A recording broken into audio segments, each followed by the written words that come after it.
Recording in progress.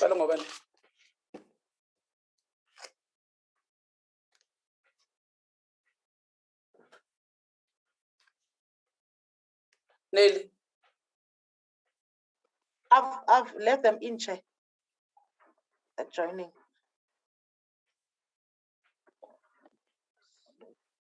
Yeah, they are here, Chair. It's from it's delegation from AGSA. They're here.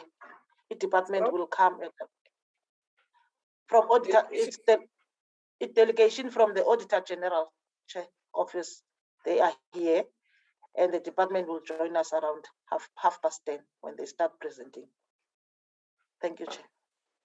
Sorry, Chairperson, it's Shoki here. Let me rather exit. I wasn't aware that we join later. What time are we supposed to join?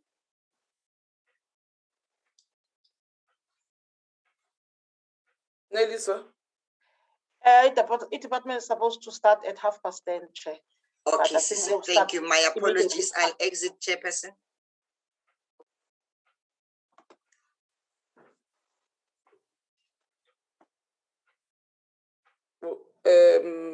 By the way, last time we didn't have the department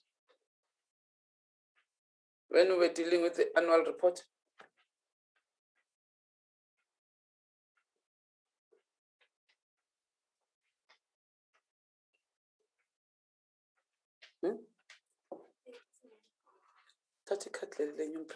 Report. Postnet. Good morning, honorable members. I welcome you all and I declare this meeting officially open. And I welcome the Auditor General's office in this meeting of today. And I would like you to open your cameras so that you can see who is here.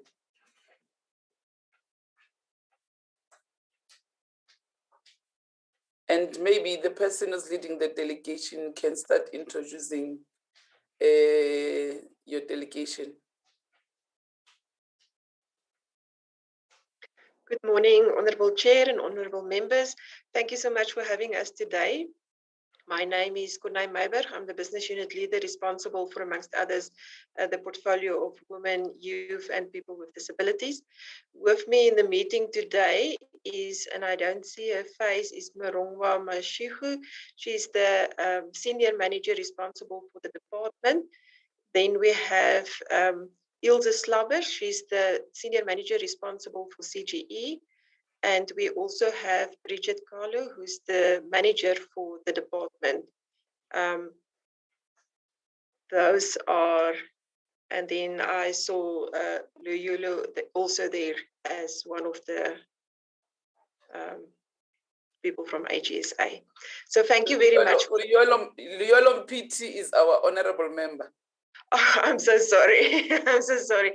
Because when you ask, I saw this face and I didn't know. But I thought, well, if they open, it must be one of our team members. Apologies, honorable member. Yeah, no, I see there's Lebu. Good morning, Honorable Lebu Mntwedi, also from the AGSA Information Systems Audit. Oh, okay. Who else is here? Sorry. Rungwa is here. I saw her. I just don't see the face. I'm here. Yeah, I saw Rungwa. I'm here, BL. Yeah. Okay. You are all welcome, ladies, because I know that Mrungo, your delegation doesn't have a gentleman. That's why Miss Maybeck was trying to steal Honorable Mpiti and say he's part of your delegation. But thank you very much. You are all welcome. And maybe before, let me take apologies. Recording from stopped. Honorable members.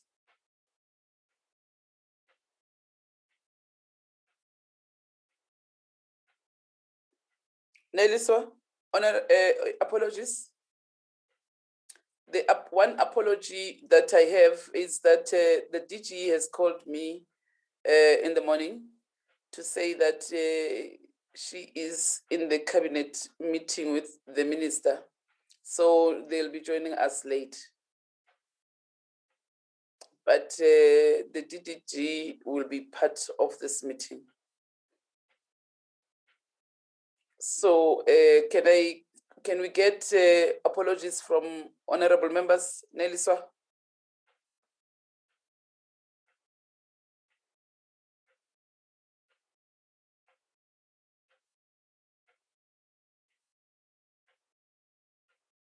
Uyephi uNeliswa manje?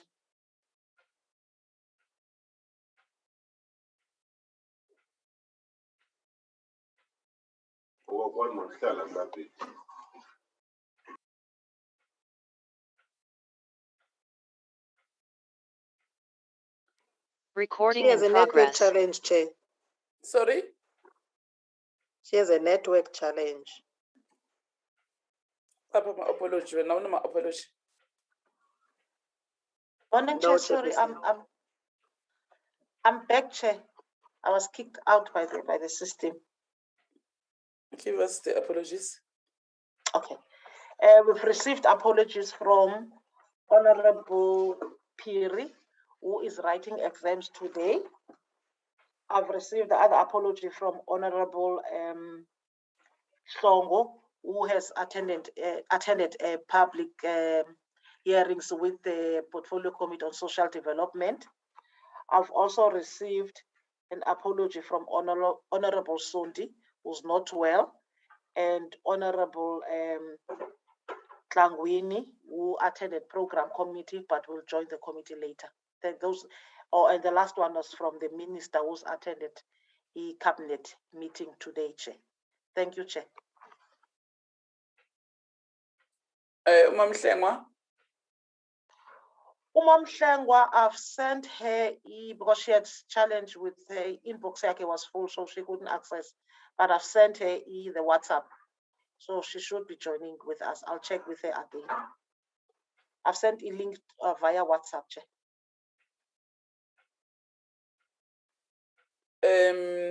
Where's the other member?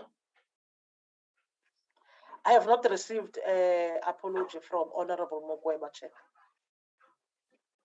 I will also check and find out exactly where is she. Honorable Masiko, let's check from you. Where are your ANC members?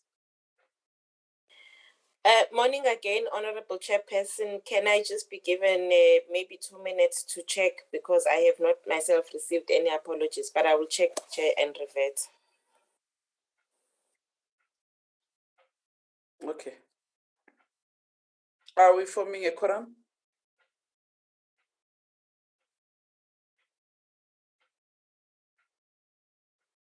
Kashifa? It seems like we're not forming a quorum as yet, Chair, but maybe Yes, you must be assisted by Abo Kashif. I think we need one more member, if I'm not mistaken.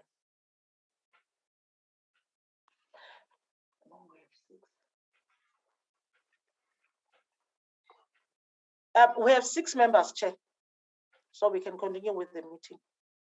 Oh, okay. Thank you. Okay.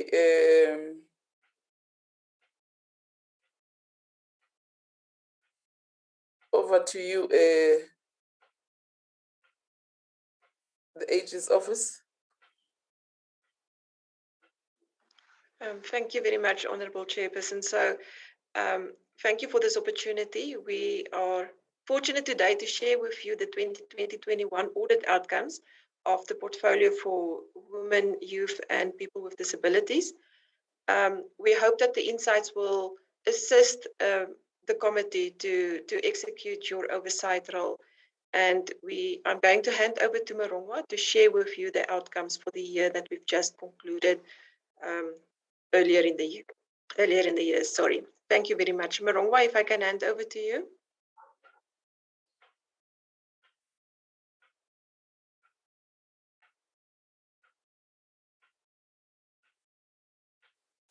Marongwa, you muted? Thank you. Thank you, Business Unit Leader. Bridget, if you may please flight the presentation for us.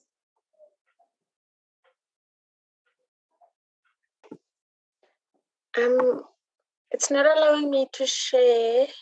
Chair, it says the host has disabled participant screen sharing. May I please be assisted?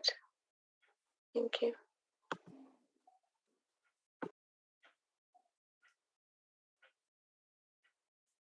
Nelson, may you please assist to Bridget? It's done, Chair. I've given the co-hosting right. She can check.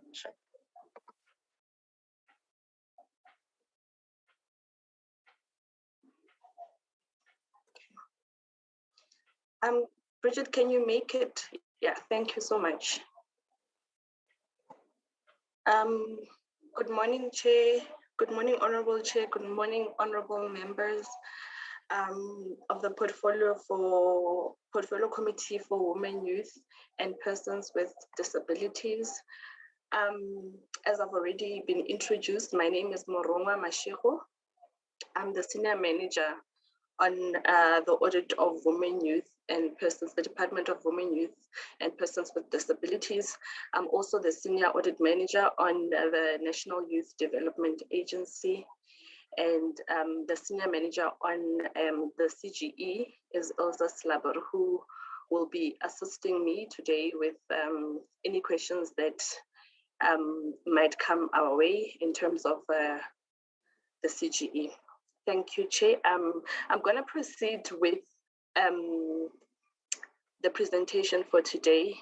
And our key message for the BRRR, this presentation, is to accelerate accountability improvements to serve the good of the public. So that is our key messages, to say if government can ensure that they improve and accelerate on accountability, then we will surely see improvement in the service that they provide for the public. If we go to the next slide, it speaks to the vision and mission of the AGSA, which is very much well known to say we have a constitutional mandate as a Supreme Audit Institute of South Africa, and we exist to strengthen the democracy of our country by enabling oversight, accountability, and governance in the public sector through the auditing work that we do. And in us performing our daily duties in auditing, we are hoping that we will build public confidence. Our mandate in terms of the Constitution is found in section 188. Bridget, you can go to the next slide. Thank you. So it's found in section 188 of the Constitution, which requires us as an audit institution to audit and report on accounts and financial statements of government institution. Our Public Audit Act, section 20, also then provides that we must prepare audit reports that have an opinion. And we have then three conclusions on the three different areas that we look into, which is the fair presentation of the financial statements. We look at compliance with legislation, and we also look at predetermined objectives, performance against predetermined objectives. And then we also have additional powers in terms of section 5 of the amended PAA that speaks to the appropriate remedial actions that where an accounting officer or authority has failed to comply with remedial actions, that the AGSA will then issue a certificate of debt as prescribed. I think upfront, I'd like to highlight that for the department for this portfolio, the office has used a phased-in approach, whereby they selected various auditees or institutions of government where they will be implementing the amended Public Audit Act. And for this portfolio, none of the auditees, so for the department and for the NYDA as well as CGE, none of them were included in the phased-in approach. So the application of MIs or the auditing of MIs was not applicable for this portfolio.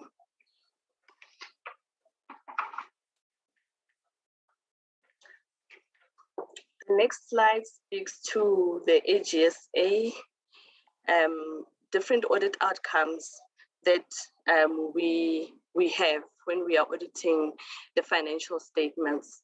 So we have unqualified audit opinion with no findings, and that is what we would call a clean audit. Is generally known as a clean audit.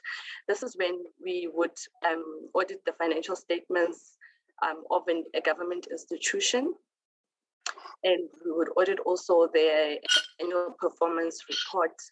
And once we would have done that, we would have not identified material misstatements either in the financial statements or in the audit of predetermined objectives. So when we audited their annual performance report and the annual performance plan, we wouldn't have found any material misstatement. So this is the best audit opinion that we can issue as the Auditor General of South Africa.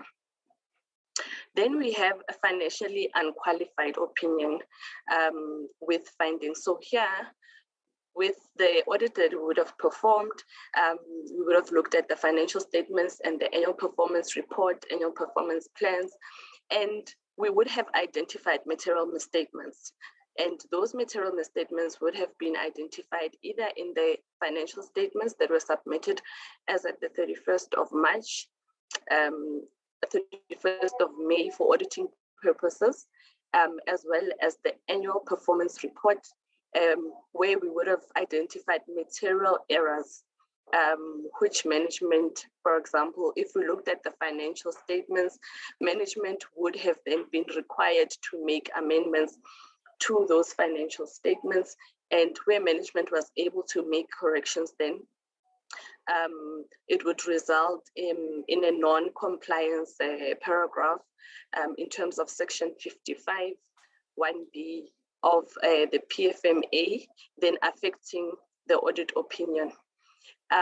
Another case in point would be if, for example, the annual performance report, when we audited it, we found that there were material misstatements in the annual performance report in terms of the performance information reported, or where we found that the indicators and targets were not measurable. And then that opinion resulted in a qualified opinion, then we would have noted that the audit opinion is unqualified with findings. So where we have a qualification in the audit opinion of the performance information, it would then result in unqualified with findings opinion in the audit report. Then we have a third opinion, and in this third opinion, it speaks to where we have a qualification. So a qualification in the audit report means that the financial statements that were submitted to audit for auditing purposes had material misstatements or material errors when we audited, but unfortunately management would have been unable to correct those misstatements during the audit period, and therefore resulting in a qualified opinion. And this can affect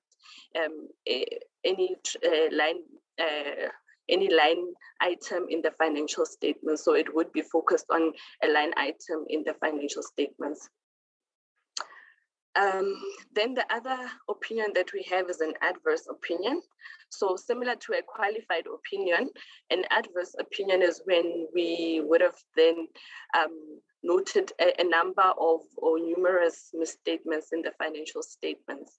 So we would say then the misstatements are pervasive across the financial statements, and management are unable to either give us enough evidence in terms of that support the the numbers in the financial statements, or we are totally disagreeing with what management has disclosed in the financial statements based on the information that we had looked at. So the opinion there would be an adverse opinion. And then the last opinion that we can give as the Auditor General speaks to a disclaimed opinion, and there we say we do not actually express any opinion on the financial statements that were presented to us by management. This is where we were unable to obtain sufficient audit evidence for us to be able to audit and perform in order to actually conclude that the financial statements fairly present. And it can also be for the audit of predetermined objectives where we don't get sufficient appropriate audit evidence for us to be able to conclude an audit. Recording stopped.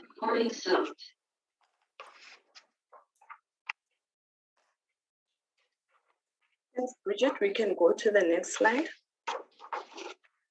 So I'm going to take you to the slide for the audit outcome. So the portfolio is made up of two public entities, actually a public entity and a constitutional entity, as well as a department, which is displayed there, presented in slide 7. And then I'll take you to the next slide 8, which speaks to the audit outcomes of the portfolio. So the audit outcome. Recording in progress. As noted in slide 8, speaks to a stagnant audit outcome within the portfolio. However, I think the good thing about it is that it's stagnant, however, in the category of unqualified audit opinions. So all of the entities and the department within the portfolio achieved unqualified audit opinion. We would also notice that for NYDA, they have achieved a clean audit, which is represented by the green color. That is over the 2 years that we have audited, they've achieved a clean audit.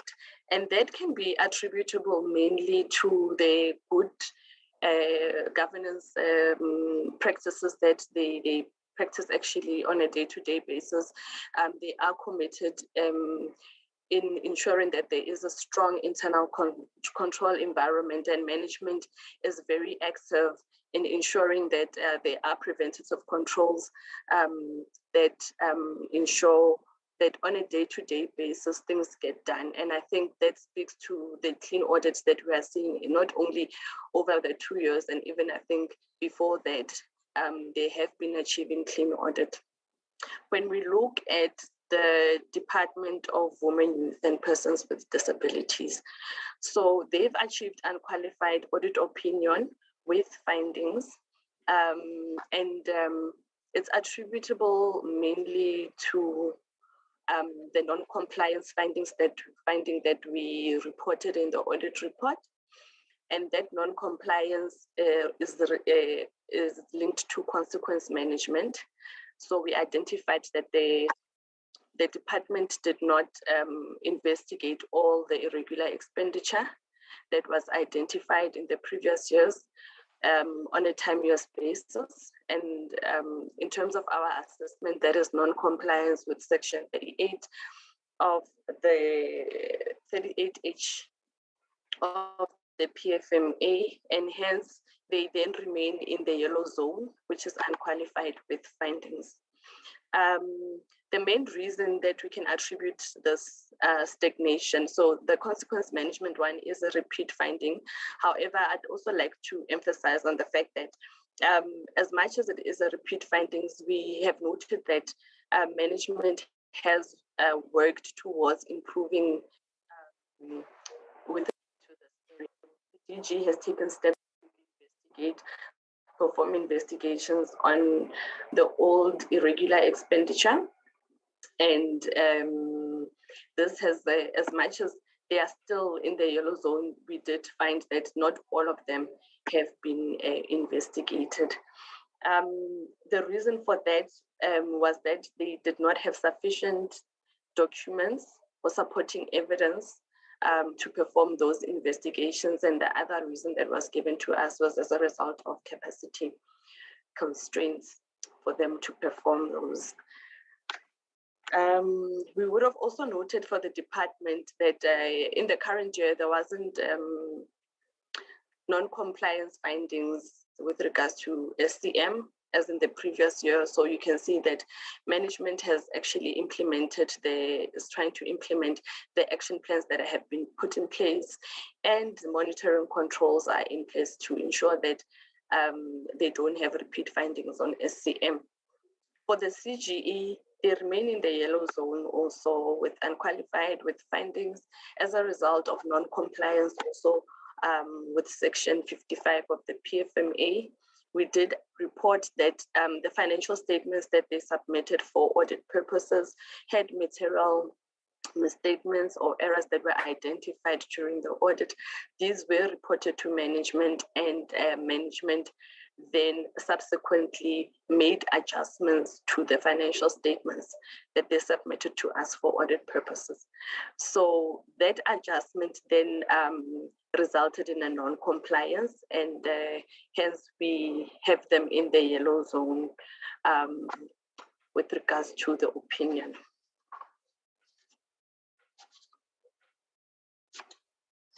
Thank you, Bridget. I think we can go to the next slide.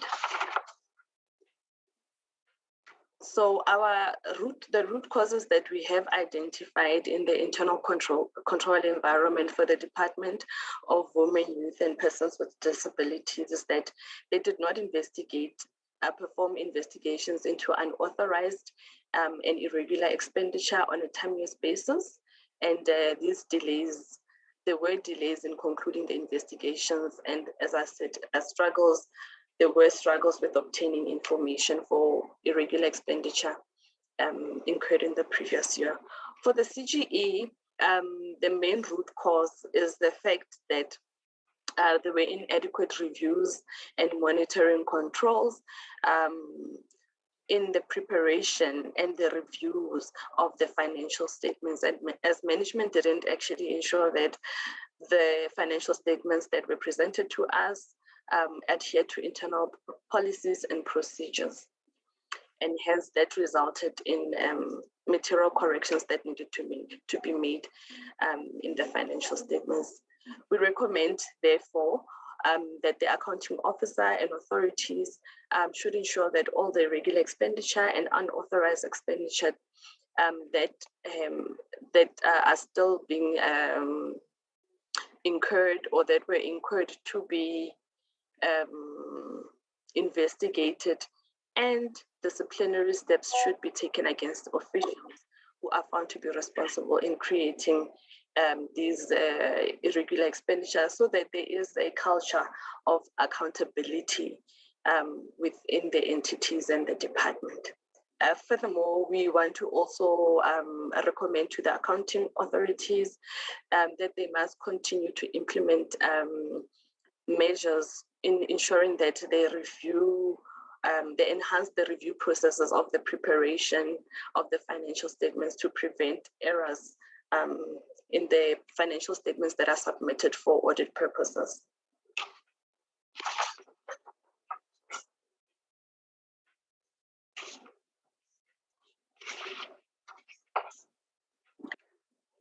So this slide speaks to the quality of the financial statements that were submitted to us on the 31st of May, 2021. You would notice that all the entities, as well as the department, submitted their financial statements by the legislated date. This was a consistent approach in terms of last year also. So we did not have any issues in the portfolio whereby financial statements were submitted late.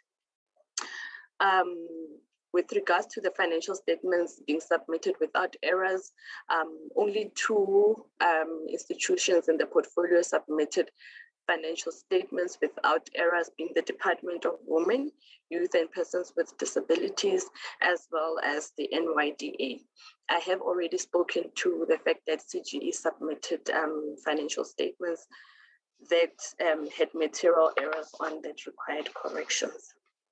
I also would like to highlight to the portfolio committee members that these findings that were identified at the CGE were actually new findings. And it has been noted that management tends to focus only on what is raised by the auditors, and this is how the new findings had emerged. So I think it is for the departments and the entities to ensure that they not only concentrate on audit findings, but to look at their financial controls on a daily basis, ensure that they are strengthened and are monitored so that we don't have gaps which are picked up through the audit process. Thank you, Bridget.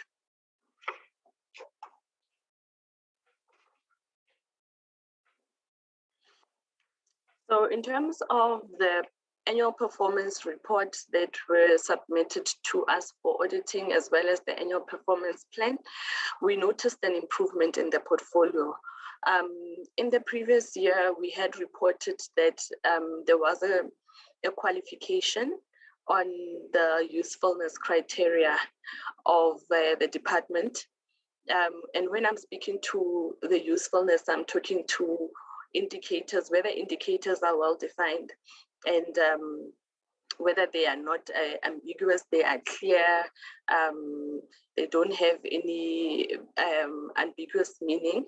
And then the other one speaks to targets, whether targets meet the SMART criteria. So in last year's annual performance, in last year's audit, we would have reported that a qualification on the usefulness of performance information, of the usefulness of indicators.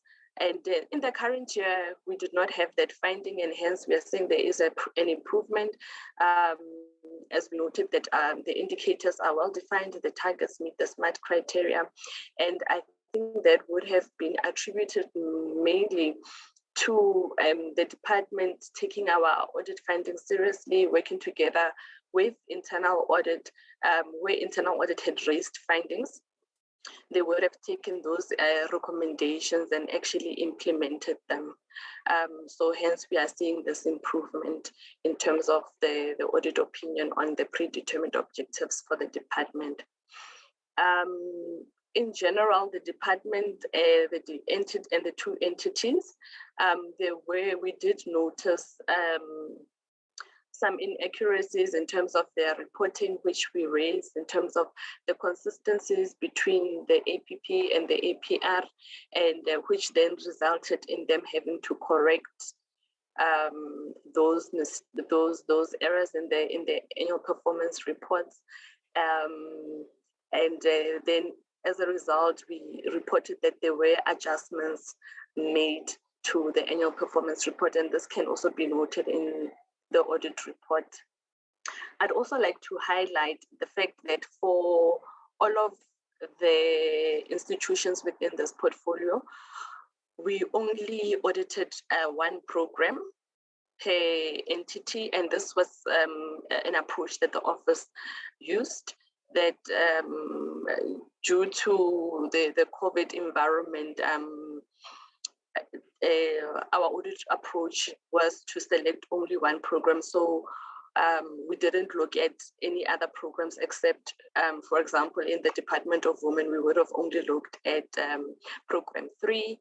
And then in NYDA, we would have looked at program 2, which is the PDDD. The root cause of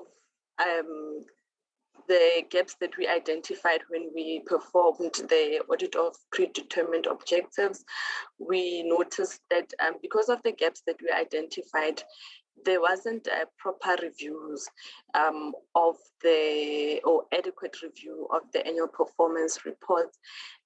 So management really needs to strengthen their controls to ensure what they report is in line with the framework for managing program performance information, and that the APR and the targets that they actually report in the APR are in line with what they had actually included in their annual performance plans.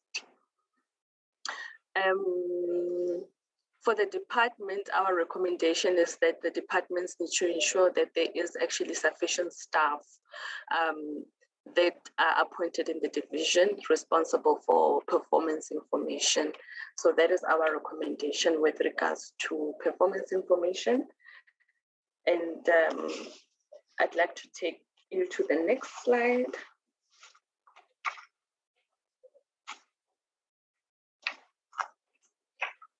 So with regards to the irregular expenditure, so this slide speaks to the irregular expenditure that has been reported by management in their financial statements. The highest contributor of the irregular expenditure being the CGE, which reported, I think, a irregular expenditure of about 3.7 million. And that mainly related to commissioners who did not submit timesheets regularly and were paid as retainers at the CGE. Procurement process is not followed at the CGE. And for the department, it relates to a contract that was identified as irregular in the previous years, but last year, the last payment to that contract was actually made in December 2020. I think what I'd also like to bring to the attention of the committee members is that most of, actually all of the irregular expenditure that has been disclosed by the CGE and the department as having been incurred in the 2020-2021 financial year was identified by management, and it is at their own will that they actually disclosed it before we actually audited the financial statements. So none of this irregular expenditure was identified during the audit process. And then the graph below speaks to the investigations that have been done or completed on irregular expenditure that was incurred in the previous year. So this speaks to the fact that CGE has ensured that they actually investigate all the irregular expenditure that was incurred and that was identified, and hence the green. And then the department, because of the ongoing investigations or investigations that have not been completed, then we are saying that within the portfolio, they make up that the 50% of the portfolio that have not performed all the investigations into irregular expenditure.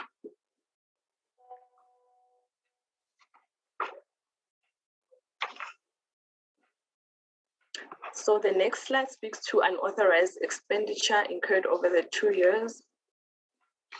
And this speaks to, as you would notice, that none of the entities or the department incurred unauthorized expenditure in the 2020-2021 financial cycle. The unauthorized expenditure was actually incurred in the prior year at the Department of Women, Youth and Persons with Disabilities. And that was as a result of the NMOC process, where additional positions were created in ministry. At the moment, I know as at the 31st of March 2021, nothing had been done with regards to this unauthorized expenditure. However, subsequently, management has actually submitted this to National Treasury has reported this to National Treasury for condonement. The audit paragraph regarding non-consequence management also speaks to this unauthorized expenditure because as at the 31st of March, as I said, the department had done nothing with regards to this, so no investigations had taken place regarding this, and then this resulted in a non-compliance paragraph in the audit report.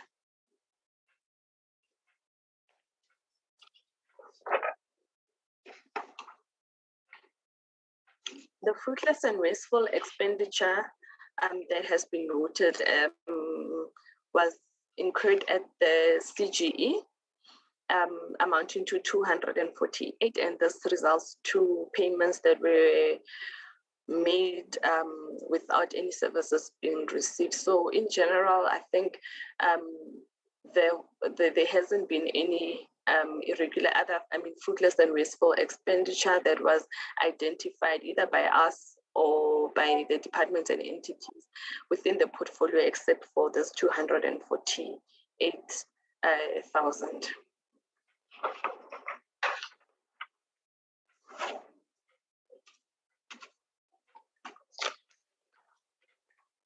There's been an improvement in overall in the portfolio regarding compliance with supply chain management regulations and prescripts, as can be noted in the graph.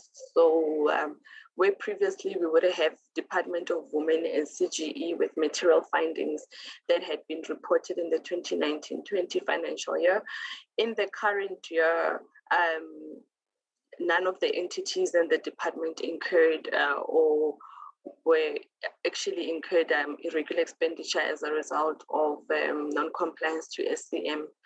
So we'd like to commend the portfolio for ensuring that they they develop action plans and have checklists in place to ensure that SCM prescripts and regulations are actually adhered to. And I think this is commendable, and we are hoping that they can actually maintain this so that they don't regress.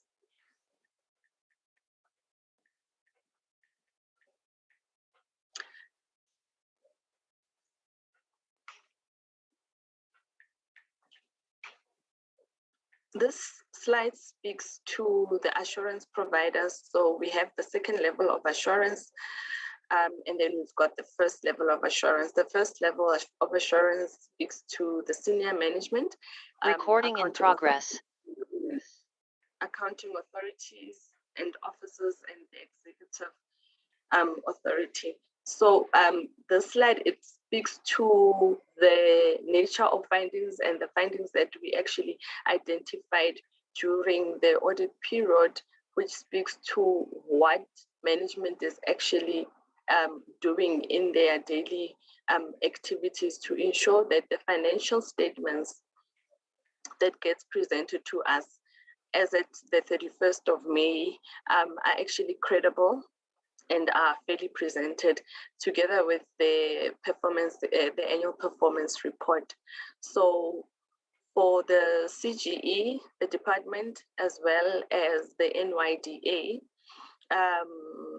we are saying that the senior management provides some assurance, and this is mainly due to the Okay, so for the department, this speaks to the consequence management paragraph that we reported in the AP, in the audit report. And then for the CGE, also this speaks to the non-compliance and the material misstatements that had to be corrected in the annual financial statements. And for the NYDA, it speaks to the errors, that material misstatements that were identified in the APR that required management to make adjustments to. For the accounting officer, we said for the CGE, we said that they provide some assurance also because mainly of the material misstatements that were identified, deficiencies, internal control deficiencies that were identified at the CGE. But in overall, the level of assurance has remained the same for the executive authority, internal audit, as well as the audit committee.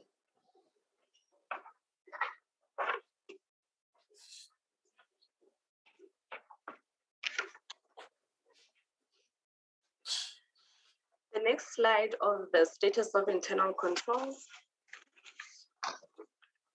Thanks, Bridget. So the slide for the status of internal controls speaks to the internal controls that support the daily runnings and operations of the department and the entities. So if these internal controls are properly designed, implemented, and monitored on a regular basis, then we won't necessarily find gaps or material misstatements or gaps in the internal control. So if there are proper action plans in place which are monitored by management, there are proper accounting policies that govern how management needs to perform their daily operations and report, then the picture would be green. So where we have identified gaps, it's indicated on the slide, which is on leadership. For the CGE, effective leadership, we said that there is concern with regards to CGE due to the number of findings and the nature of the findings that we identified that speaks to the leadership and the governance structure. And then with regards to proper record keeping, this speaks to the CGE, where we identified that during the audit, there was a bit of a struggle for the audit team to get information. However, eventually, the CGE actually provided that supporting documents. So record keeping and a proper filing system, it's something that the CGE really needs to ensure that they put in place going forward, Recording so that this finding does not occur again. Daily and monthly controls, we found noted gaps at the NYDA, although the misstatements that we had identified Recording in progress. Were not so material. We are saying that management needs to put a little bit of extra efforts in the areas of the fixed asset register as well as the receivables. And that is something that we have reported, just so that management does not lose sight of this, because it can actually change the current outcomes if they don't put more efforts in their daily and monthly controls. Review and monitor compliance. This speaks to the department and the CGE, and mainly on the non-compliance areas that I had already reported on, which is the final preparation of the financial statements and consequence management.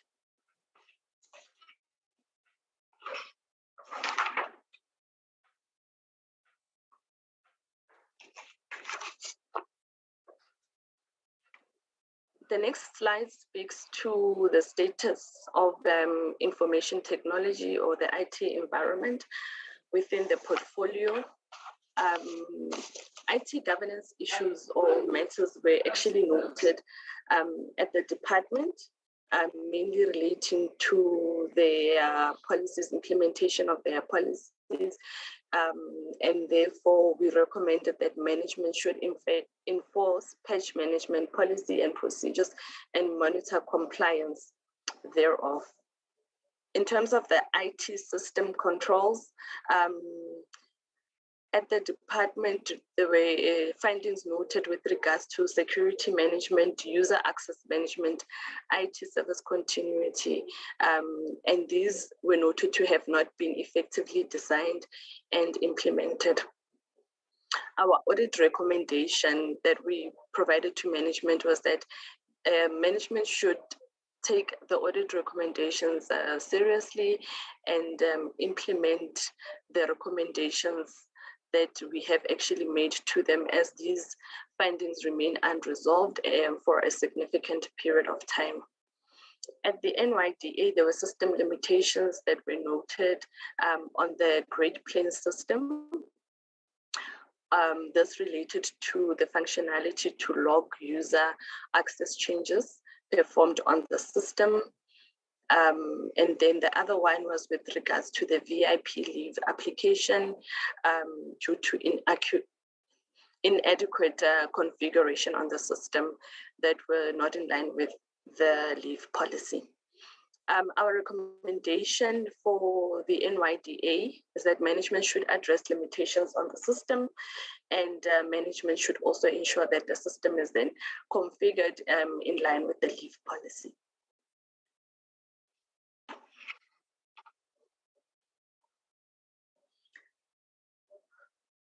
So slide 21 speaks to the 3 key root causes for the current audit outcomes relating to this portfolio.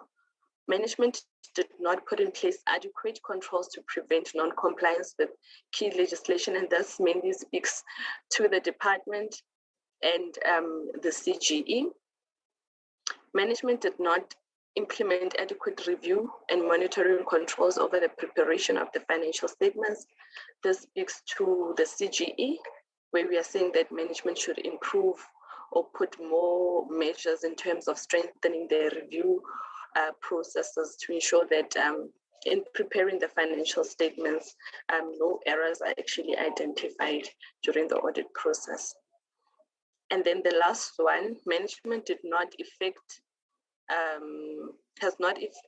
was not effective, in developing and monitoring implementation of action plans and investigating irregular and unauthorized expenditure, and hence the consequence management non-compliance raised.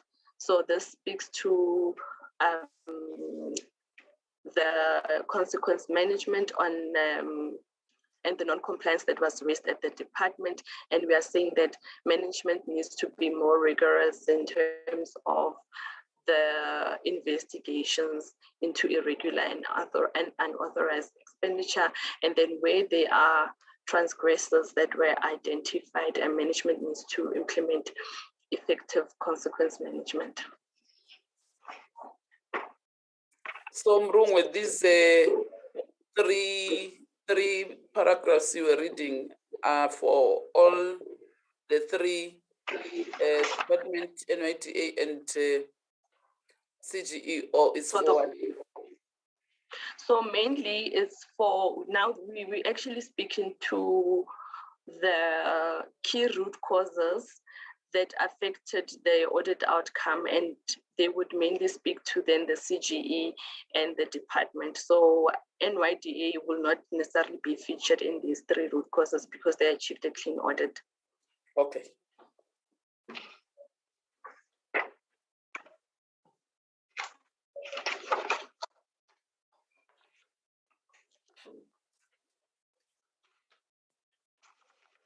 This is the second last slide, which speaks to our recommendation to the portfolio committee,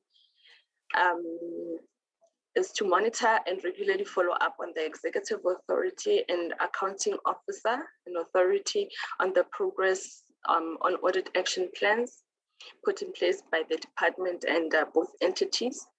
Monitor consequence management. So I have spoken to this already to say that transgressors need to be dealt with decisively, and the portfolio committee should also ensure that they support the departments in addressing issues around disciplinary processes if there needs to be such. And then to follow up with the CGE and the department with regards to the irregular, fruitless, wasteful expenditure, which was incurred to ensure that there is consequence management. And the last one is that audit recommendations on IT matters should be implemented as a matter of urgency, as most of the issues identified have remained unresolved for a significant period of time.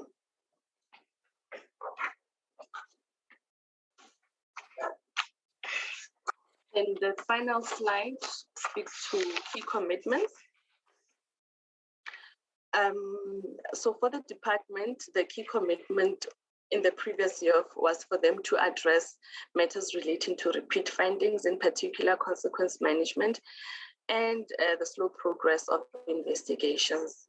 The other one had to do with control deficiencies in the financial performance and compliance related matters that will need to be addressed through a detailed action plan So the progress with regards to those commitments is that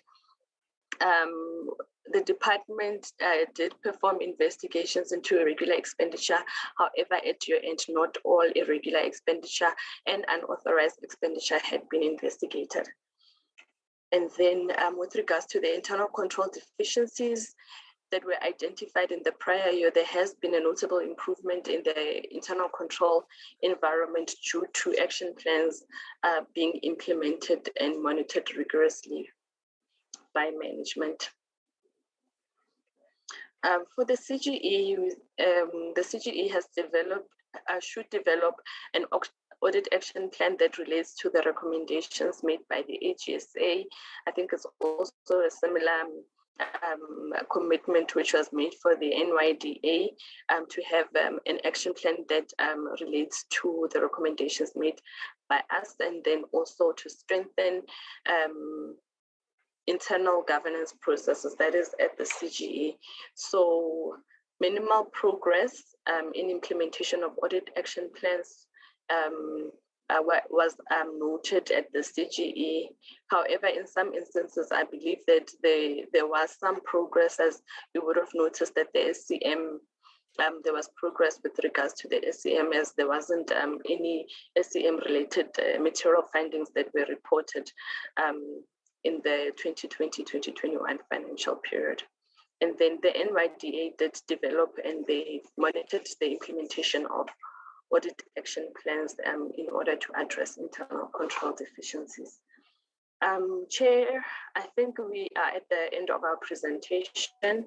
Thank you, honorable members, and thank you, honorable Chair, for the opportunity to present to you. We'll take questions. Thank you.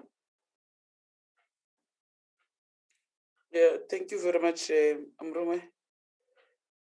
And honorable members, here's the report. But I think what we want to raise with you as the AG's office is that when you were doing your auditing, are you aware that in their report, there are 6 targets as per the revised APP that they did not report on?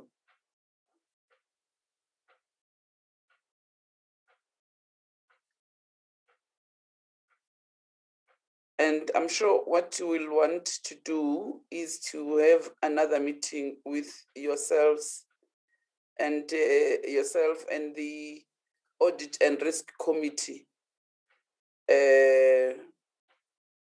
of the Department of Women, and also with the CGE also. I think we'd like to have also another meeting with the yourselves and the Audit and Risk Committee for CGE, and raise some issues that we have seen in the department, which we also did not see in your report. We'll have those two joint meetings, and we will give you the dates on when are we going to have those 2 meetings. It's either we'll have them in one day. We'll start with the department, and then after we'll have a meeting with the Audit and Risk Committee for CGE. But thank you very much for your presentation. Honorable members, that's the report. Any clarity seeking question? We are happy that also you have noted the ICT problems in both the NYDA and the department. Yeah, it's department and NYDA. And I'm happy that the CEO is here next week, Tuesday. they will give us a progress on the issues that were raised, because it's not a new thing. We have raised them as the portfolio committee with them. So all what they need to do next week Tuesday is to give us a progress report regarding it. CEO, you are here, and I think you have even read this report yourself, and you need to look at the recommendations so that next week when you come, you give us a progress report. Over to you, honorable members. Thank you, Mrungwe.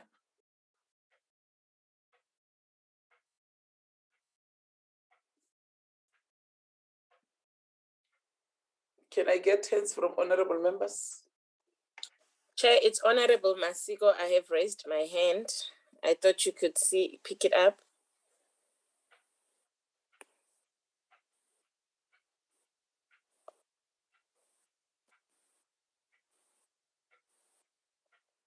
Honorable Masiko, Honorable Sharif, Honorable Masondo. It's only the three of you. Okay. There's no other hand that I see. It's only the three of you. Okay. Honorable Masiko. Thank you very much, Honorable Chairperson. Maybe let me also reiterate my comfort in the issues that have been raised around IT issues or ICT issues. I think it has been a concern on the side of the portfolio committee for a very long time. We have raised these issues with the department, and we know that to a certain extent, issues also relating to the accessibility of the website to general public has really been an issue to us, and also the manner in which IT controls are managed in the department.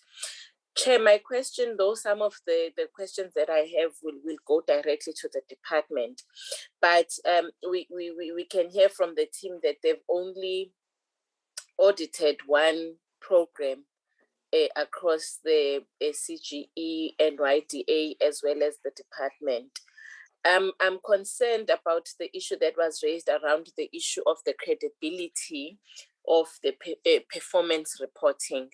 And for me, the issue is that as much as one a program has been audited, but does the team feel that maybe it could be something that is going to find itself across all other programs within the department?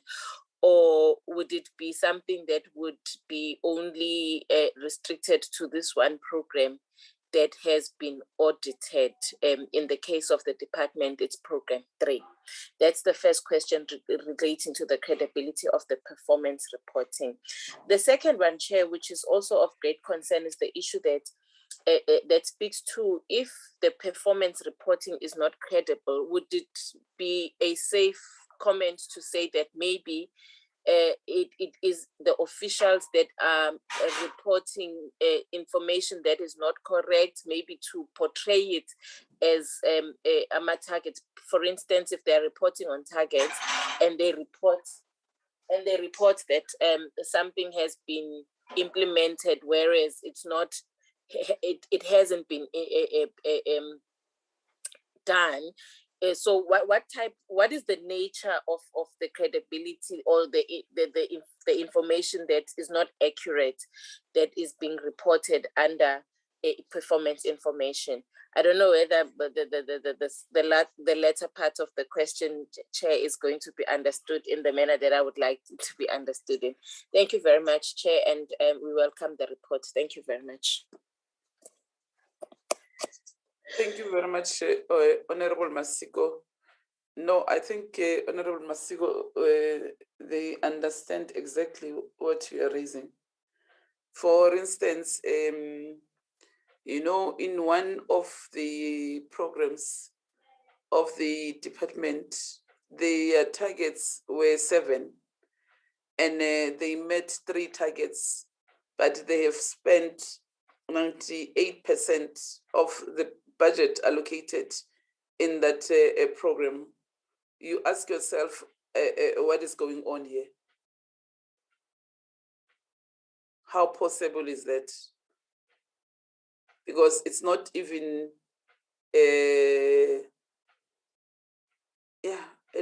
at least if maybe they have met 5 targets, it's understandable. But now they planned for 7 targets and they just met 3 targets, but 98% of the budget allocated was spent. So I'm sure I want to support what Honorable Masigo was saying regarding maybe the sample that you have used in terms of of the audit that you have done. You said you looked at one program, which is program 3. And maybe what needs to be clear to us, it's maybe if you can tell us what criteria maybe do you use in choosing the program 3, specifically in the department. Maybe if you can share with us on why did you choose a program 3, or you just choose randomly, you know, there's no criteria that you use in choosing the programs. Honorable Sharif? Thank you, Chair. Chair, I'm sorry, we've just been load shedded, so I keep jumping in and out. Am I audible? Yes. Okay, perfect. Thank you, Chair. My first question is exactly your question. Why was program 3 the one that was audited, where program 2 deals directly with gender-based violence and femicide, which is not only a public concern, but I would imagine it would be of public interest to see exactly how well, excuse me, the department is doing in that. Chair, my second question and a note is that it's good to see that the Auditor General has made mention that since there's a new DG in the department, leadership has improved and governance of the department has improved. So I think that's a really good thing. I'm just really concerned when it comes to the CGE chairperson, because again, a lot of it points to a problem or at least some sort of improvement that needs to happen on the governance and leadership space within the CGE. In terms of the recommendations, Chair, I just want to get a clarity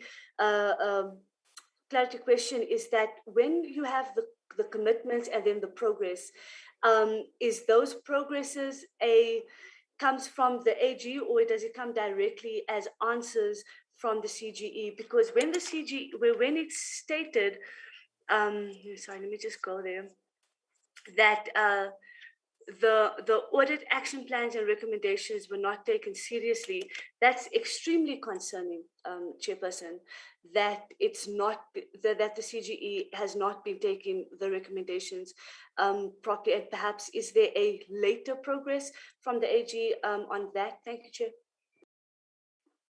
Okay, thank you very much, Honorable Sharif. In the case of CGE, Mrongwe, how do we deal with things that has happened during the term of the outgone CEO, especially on issues that concerns monetary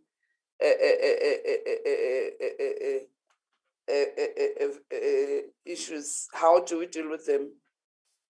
Do we still have an opportunity to make it accountable, or what is the process?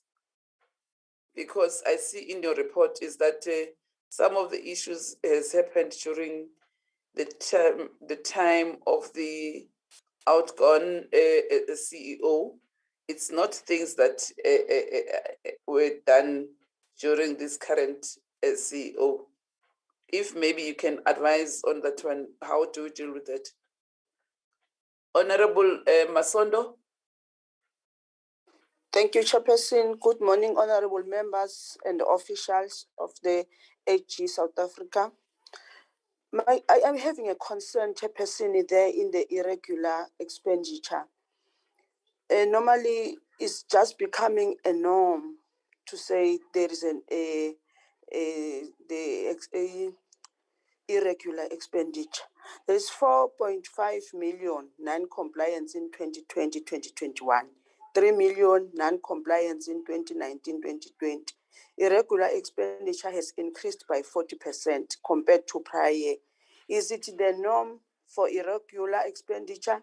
How can the department normalize the situation and go back to basics to see if maybe they can avoid this irregular expenditure? That just was that one question, Chairperson. Thank you. Thank you very much, Masondo.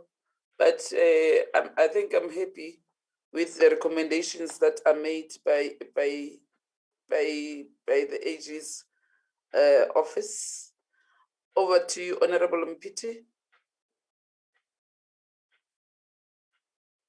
Thank you very much, Chair, and a very good morning to the team at the Auditor General's office, and again, good morning to all honourable members. Chair, it's just two questions, I think, more than anything, that I would really just like to get clarity on, based on the presentation that had been given to us, and those questions really relate to the internal controls within the department, and also relate to the two main concerns that have been picked up by the team at the AG's office. And I just wanted to get some clarity, particularly on the first issue relating to, I think it's the lack of consequence management within the department. And I know during the presentation, there was a note made around the fact that there's been improvement on that particular regard. So I just needed to understand clarity on that issue, because when we do analyze the reports that have been submitted to us, we see that there's a number of issues related, for example, to the signing of performance management controls. There's also issues around, yes, performance agreements. And so I just wanted to understand, when there was a reference to the improvement, what exactly is the improvement, so that I can have that clarity in my mind. And then just the last thing on the irregular expenditure that was mentioned. I'm not quite sure whether it would be reflected here, but just out of interest's sake, the issue around the security contract that was started in 2018 and ended in 2020, that led to about 41 million rand irregular expenditure.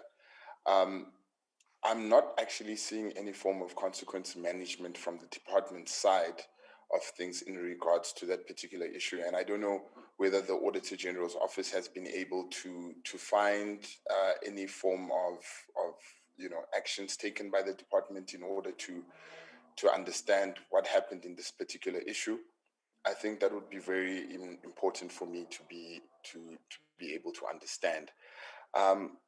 I think there's also been a mention of senior management not adequately monitoring compliance within the department as well.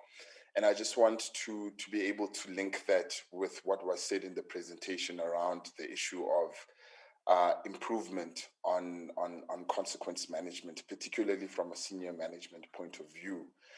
Can we be at least given some of those indications that warrant the statement of improvement? Because when I do look at these documents, I become increasingly concerned about the type of leadership that is, particularly from a compliance point of view, being given to the department, and the lack of measures put in place to address matters of either irregular expenditure or lack of the meeting of targets, particularly in Program 1, where officials are required to actually meet some of these targets for the betterment of the controls of the department. I'll leave it there for now. Thank you very much, Chair. Thank you very much, Honorable Mpiti. I think the other concern that I have is it's when we as the portfolio committee identify some discrepancies in the report of the department. And when we look at your report, you don't report on those discrepancies, especially because you have told us that you have audited one program, which is program 3. And you see, for us as members of parliament, when we get the Auditor General's report, we take it that you have audited the whole report, the work that has been done by the department, or even how they have used the money that was allocated to the department.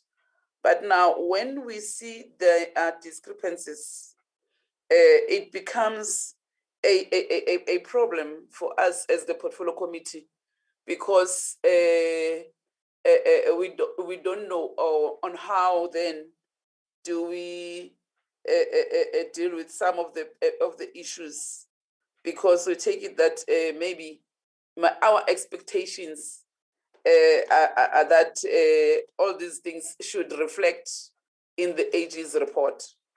So I'm not sure whether oh, okay, it's sorry, I'm not sure whether is there a way in which maybe if we find things like that, and we can communicate with you, and so that you can be able to assist us, because you know when you look at I know that you check financial statements of the department, but we also look at the report, the performance of the department and the financials of the department. We also look at them, but in some instances we can see that this whether it's poor planning or it's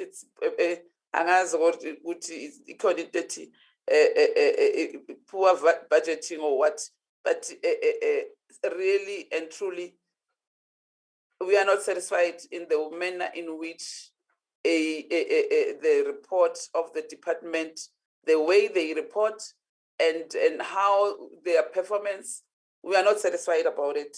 I think, in fact, honorable members have raised many issues. You have starting from Honorable Masiko, Sharif Masondo, and Honorable Mpiti, that maybe we need to be convinced on where you are saying there is progress. Maybe just share with us what progress are you talking about, so that at least we can be convinced that there is progress indeed. Honorable Sharif, is your hand up? Or Yes, Chair. Sorry about that, Chair. I just wanted to also ask and speak and perhaps get clarity on the fact that there was an 18 million rand under expenditure by the department, and I have not. Perhaps I didn't go through the report well enough for me to have picked it up, and if the AG had reported on it and how it affected the outcome of this report. Because if again you look at where that under expenditure comes from, it becomes seriously problematic. Thank you, Chair. Yeah.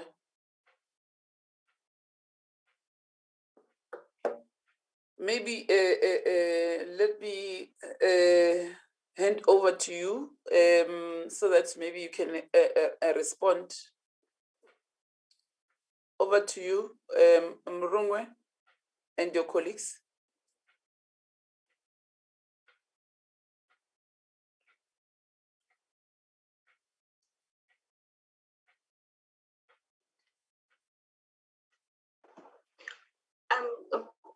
AUL, do you want to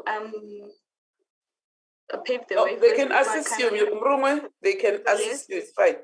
Yeah, I think my business unit leader wants to speak first before I start. Thanks. Okay. Sorry, Chairperson, through you. Marongwa, it's fine. I think you can start with the responses and then Ilse can continue on the CGE questions. If there's anything to add, I'll then just add from my side. Thanks, Marongwa.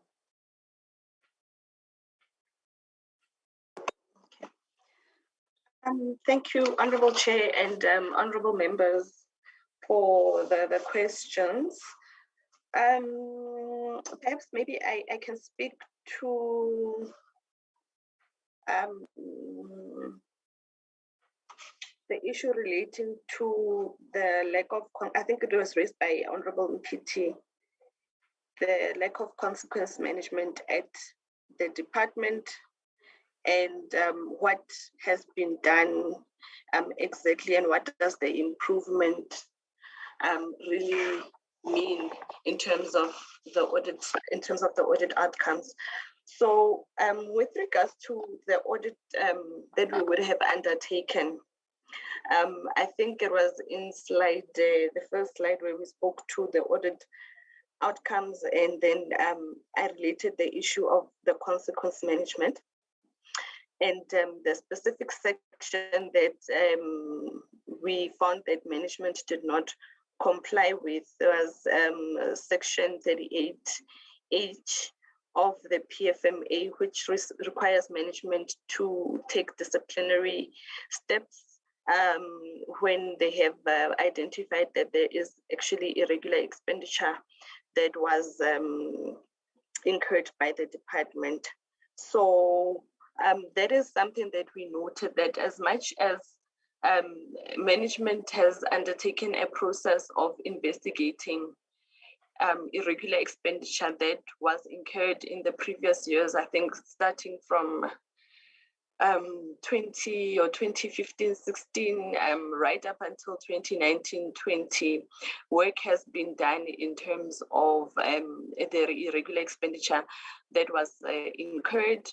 I know that the internal audit unit of the department is very much active in terms of that process of investigating the irregular expenditure, and this is mainly driven by the DG. And hence we are saying that there has been an improvement in that area, because it has been raised as a concern also in the prior year. In the prior year's audit report, there was a compliance paragraph that spoke to consequence management, where we indicated that no investigations had been performed by the department into irregular expenditure. So as at the 31st of March, the picture is that the department has started working towards investigating the irregular expenditure that is on its books, and that is driven a lot then by the DG. As well as I know that the audit committee is also very instrumental in ensuring that investigations are performed. The other improvement that we're speaking to is that if you look at the audit report, the only paragraph that we would say that is actually preventing the department from achieving a clean audit is that consequence management paragraph, which is in previous years, there was other paragraphs that were reported irregular expenditure. So the ones that related to expenditure management or non-compliance with SCM prescripts. So in the 2020-2021 financial period, we did not identify non-compliance with SCM prescripts or regulations, and we could say attributed mainly to, as you would have noted, that yes, they underspent with an amount of about 18.5 million.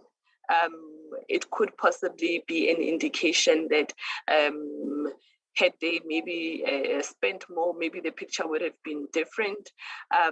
But we have seen a reduction in spending in the audit cycle, the financial cycle that we did audit. And I think the reasons of that underspending is noted also in the annual report that is that was provided by the DG also speaks to the underspending as well as the variances has been spoken to by the CFO in the financial statements.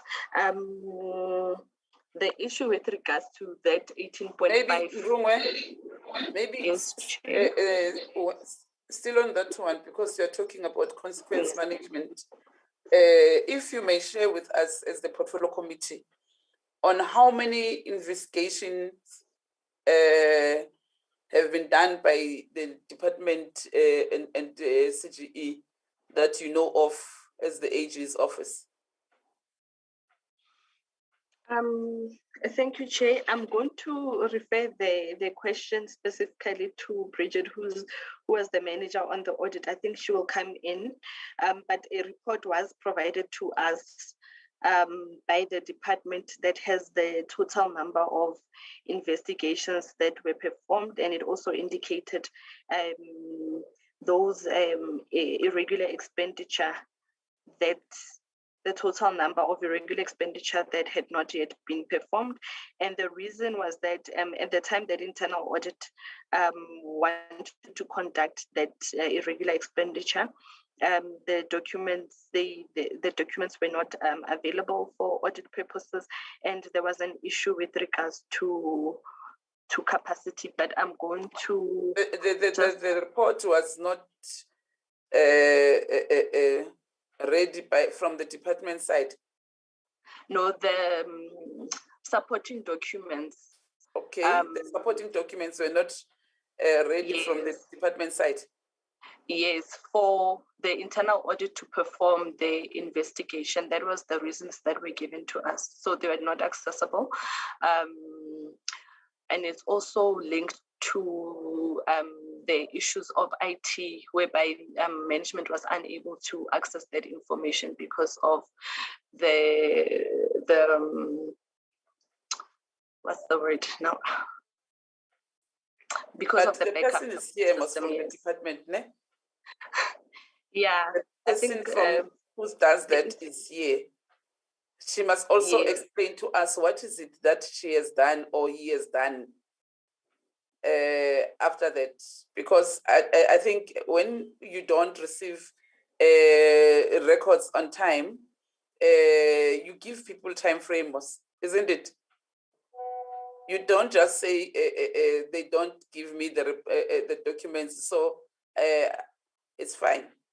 So maybe when she responds, she must also tell us what is it that she has done regarding that, so that to ensure that she gets the material, those whatever documents that she needed to do her work or his work. I don't know whether it's a she or a he, because they are balega when we call them.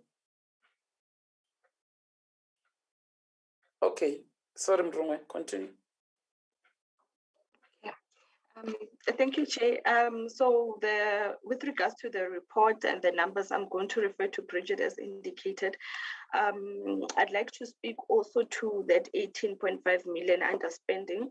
So what we have done, we did identify that as a material underspending of the vote, and we have included an audit paragraph in terms of an emphasis of matter that has been reported in the audit report, where we highlight to the users of the financial statements that there was material underspending of 18.5 million, and that is as far as we can report on it in the audit report in terms of our audit processes and methodology. The issue with regards to the security contract, I believe the 40 million that has been disclosed as irregular expenditure in the financial statements does not relate only to the security contract. The amount is less than that, but this irregular expenditure was identified, I think, in the previous years, I think in 18, 19, as you have mentioned. But it's not the 41 million. So what happened is that once we had identified the irregular expenditure and that the irregularities with regards to the awarding of that contract, then management would have then been required to continue, as they continue with that contract and making payments, they need to disclose the amount of irregular expenditure incurred. So that's why as at the 31st of March, it's still indicating that they incurred irregular expenditure. I think the total payments or the last payment that was made in December 2020 and with an amount totaling to 1.8 million, 1,080,000. I'm not sure if I had already spoken to the improvement. Okay, so the improvement also speaks to, yes, the improvement speaks to the number of findings that we would have seen in the audit report in the previous years. So the non-compliance paragraphs have reduced from last year. We had, I think, 2 or 3 more paragraphs. In the current year, we only have one that speaks to consequence management, and that's where we are seeing that improvement.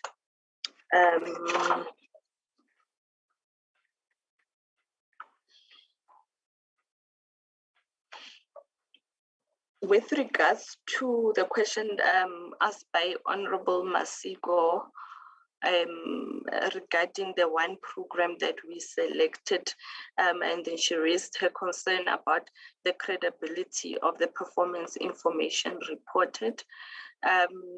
So in terms of our audit, we provide a reasonable assurance. So that's the nature of opinion that we provide. We don't provide a full assurance, and that allows us to audit certain portions of the annual performance report and not the whole annual performance report. So in terms of our own auditing standards, it allows us, because of the reasonable assurance that we provide. And also responding to performance information being credible, because we only looked at program 3 in terms of what management said that they have achieved. We would have looked at supporting documents that support the numbers, that support the performance information reported, and we would have then satisfied ourselves that the information that has been reported is valid, it's accurate, and is complete. So that is why we would have said that, we would have concluded in the manner that we have concluded that the performance information reported for program 3 is reliable based on the audit work that we have audited, and we confirmed that the target that has been reported by management is accurate, is complete, and is valid, as it's supported by valid and credible performance information. So with regards to the other programs, we wouldn't have looked at them in so much detail. What we do at the end of, so once we have audited, as part of the printer's proofreading, then we will just look at the annual report on a high level on the information that management would have reported in the annual report, and where we find inconsistencies on what we call other information, then we would then report to management to say these are the inconsistencies that we identified when we did a high-level review of the annual report, and they would have then been required to make those changes. But what we would concentrate mostly and importantly would have been on the program that we would have audited, and in this case of the department is program 3, and the annual financial statements. And then we would have taken what they've reported and checked it against the accounting officer's report, as well as any other report, like for the minister's report, and other information in the annual performance, in the annual report that speaks to the numbers that we have audited, as well as the performance information that we have reported. If there are any inconsistencies that we would have identified, then we would have then communicated during that period before the annual report is published. And then in that case, who must be held accountable? Is it the DG, the CFO, or the head of that program? So with regards to the accountability, Honorable Chair, of the internal control systems and environment of the DG, I mean of the department, I think the PFMA clearly states who needs to be accountable for the internal controls and ensuring that the financial statements and the annual report is prepared in a manner that says that information thereof is accurate, valid, and complete. The accountability rests with the accounting officer. So because the accounting officer is the one that would ultimately then sign off on the annual report to say everything that is in this report is accurate and complete and valid. Okay. And then with regards to the criteria that we would have used in selecting program 3, I note I think it's Honorable Sharif that raised a concern with regards to what was the criteria that we would have used in coming to a selection of this particular program. So I think the first criteria that we would have used is based mainly on a risk-based approach. This program is the same program that we audited last year. So the first shot would be to audit a program that we audited last year, and there were significant risks that were identified in the prior year relating to the usefulness and the measurability of this program in terms of the indicators not being well defined. So in terms of our criteria as we approach an audit, this would be the first place to look and to assess whether management has really gone back and looked at our recommendation and taken them seriously, has implemented controls to address those weaknesses that we had identified in the previous audit. So this would be the first criteria, and hence we looked at program 3. The other one would be, yes, the budget, but the budget of the program will not necessarily be because you would find in some departments where the admin program 1 has the biggest budget, but where you have actually a program that deals with the core mandate, the program might have a lower budget. But in this case, program 3 does not necessarily have a high budget, but it still carries out core mandates of the department, the research and policy, the international relations and engagements, stakeholder coordination that speak to the researchers, as well as the public participation. And when we assess this, we were convinced enough to say that this program, it also does speak to the mandate of the department. I think going forward, since there has been improvement in this program in terms of our audit process and what we have assessed, we will venture out and look at perhaps other programs and see, because we have seen that management has actually implemented our recommendation in terms of the audit outcomes that were presented.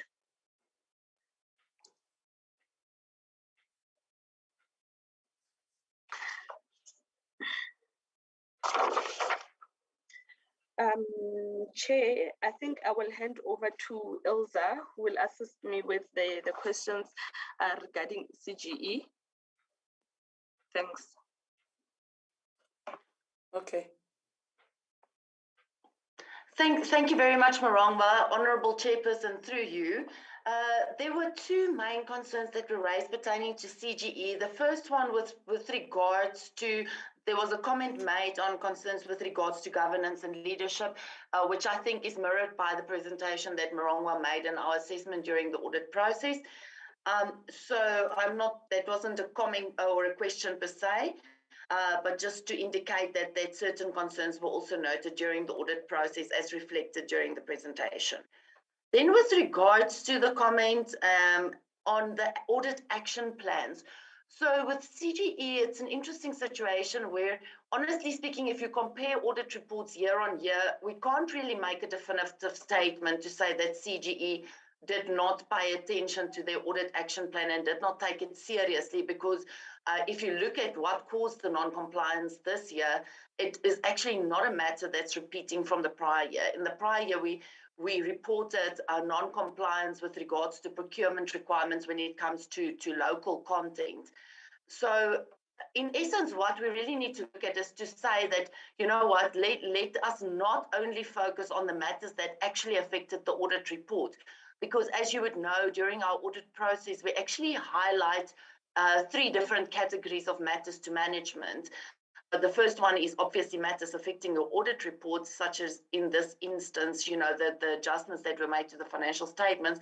But then we also report other important matters and then administrative matters. So with regards to those other important matters, those are the ones that management needs to pay attention to ensure that, you know, they give the necessary or they do the necessary corrective action so that it doesn't then escalate in the upcoming year.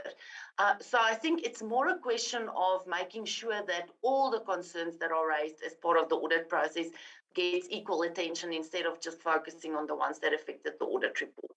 So whilst there's work to be done, I don't think we can necessarily make a statement to say that they've neglected the audit action plan or did not pay attention to that matter at all. Then I think the more complicated question is with regards to the previous CEO and to what extent the person can be held liable and accountable.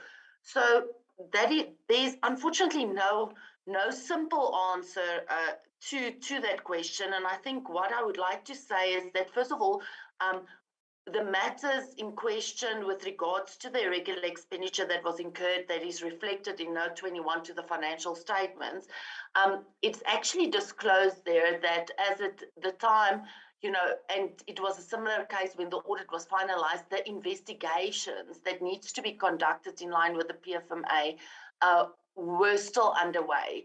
So the first step in the process is obviously for that investigation to be completed and then to determine whether there is actually any liability and additional measures that needs to be taken with regards to the irregular expenditure. Chair, I must admit that since we finalized the audit at the end of July, we have not yet been back on site to audit and follow up work with regards to the prior year financial statements and what has happened in the interim.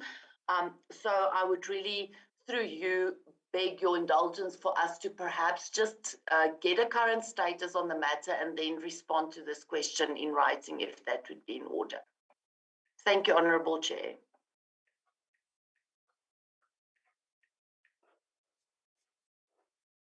Okay, I thought that you are going to also assist us on how do we deal with the issues which were done during the term of the outgone CEO.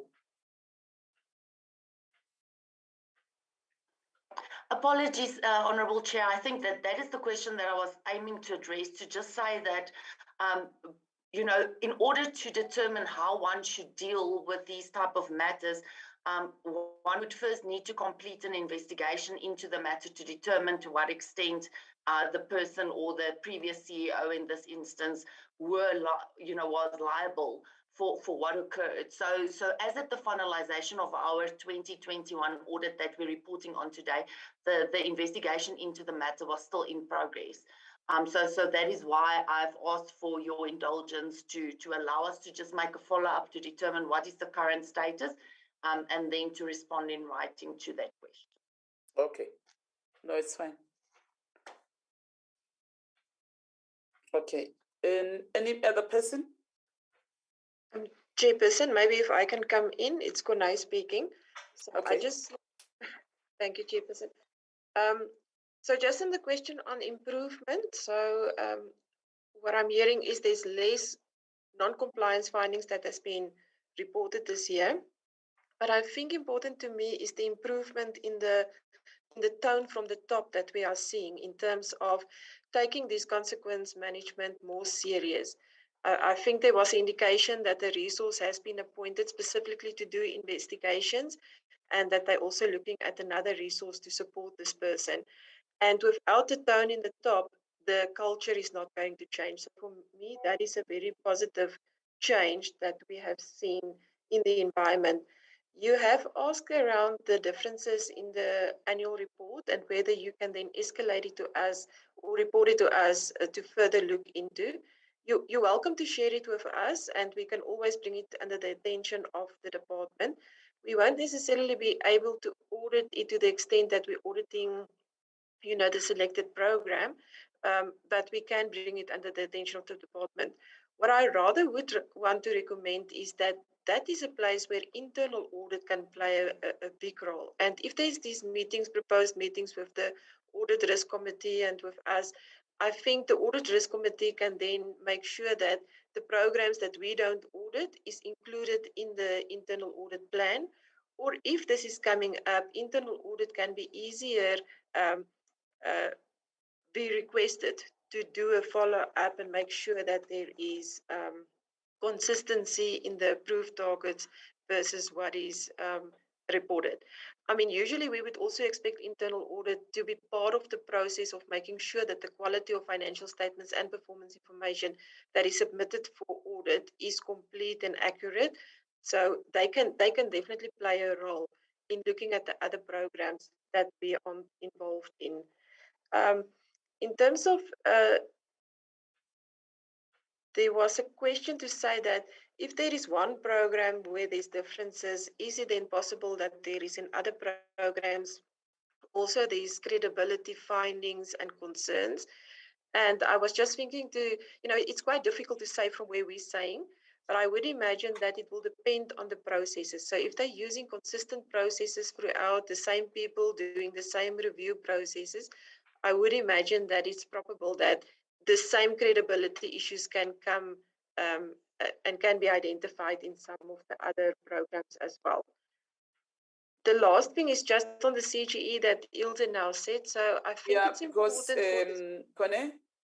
Yes. Because you see, for us, when we look at it, it's gonna have a negative bearing because we don't know which one is right and which one is wrong.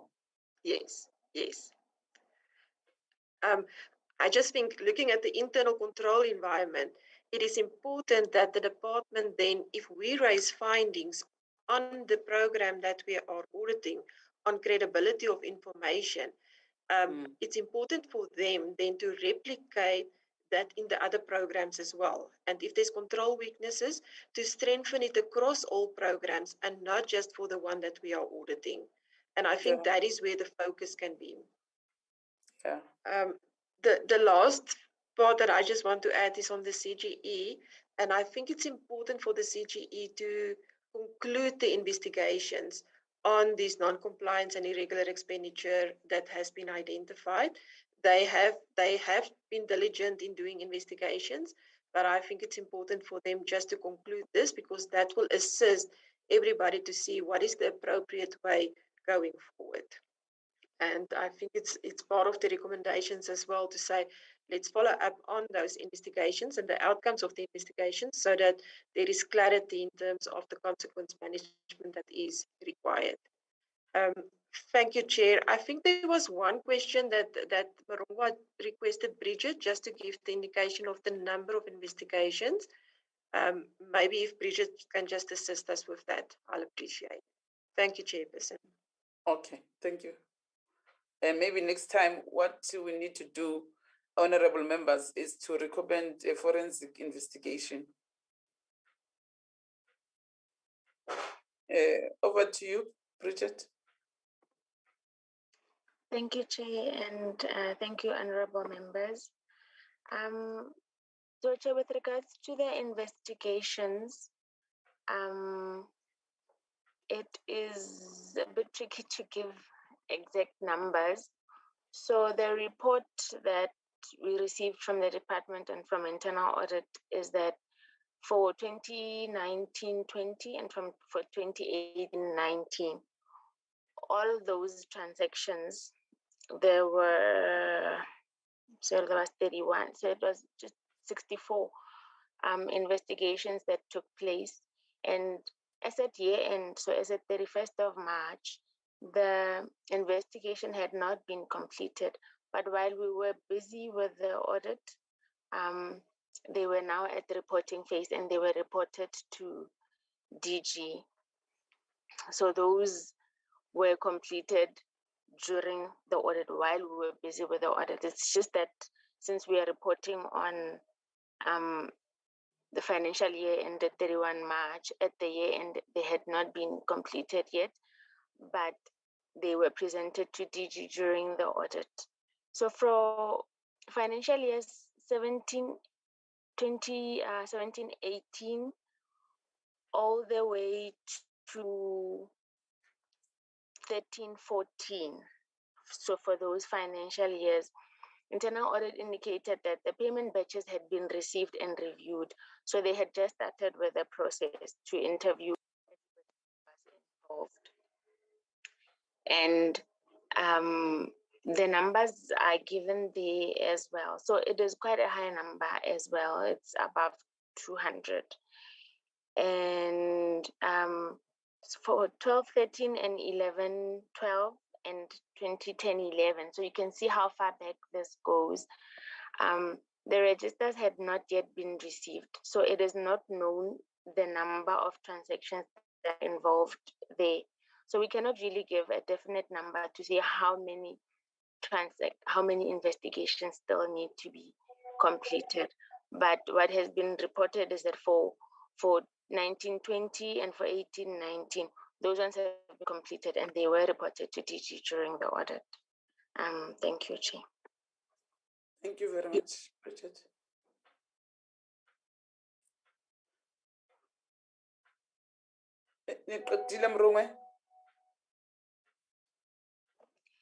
Thank you, Honorable Chair.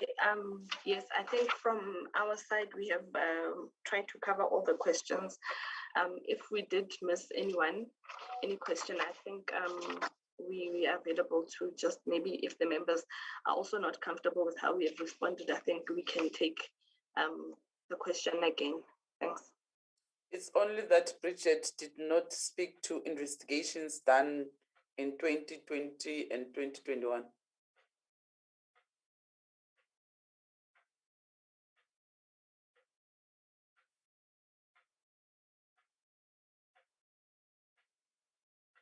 Bridget? Thank you, Chair. So for 2020 and 21, they are ongoing, and it is only that one for the security contract. So there's no new one. There was just one new one, which was immaterial for 12,600 Rand, and it was reported to management, and they have also committed to investigating that one. So for 2020-21, it's just the security contract, and then that one for the 12,600 Rand, which is immaterial, and they are in progress. Thanks, Chair. Okay. All right. I think we are done. Honorable members, is there any follow-up question?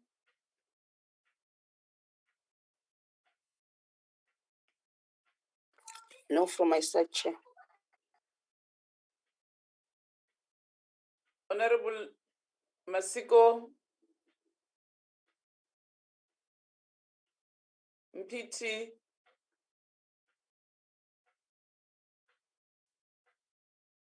Sheriff Nobo. Okay.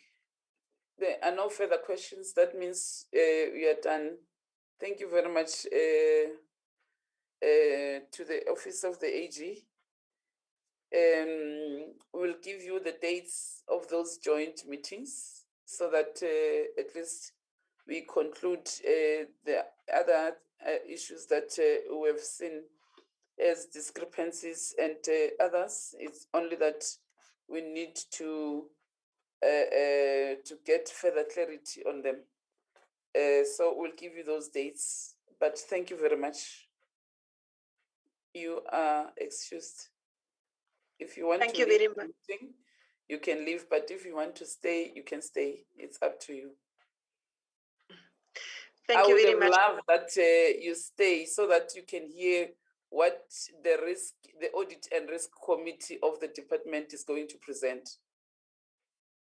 So that at least you have a clear picture on other things that maybe we haven't looked at as the AG's office.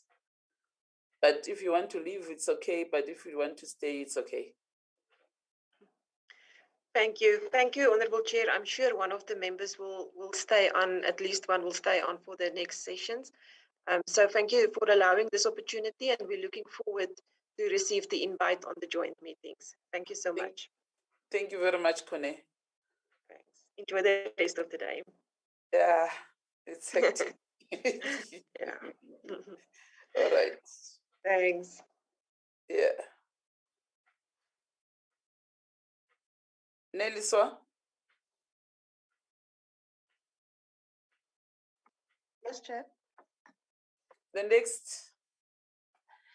It's going to be the Audit and Risk Committee Chair of the department.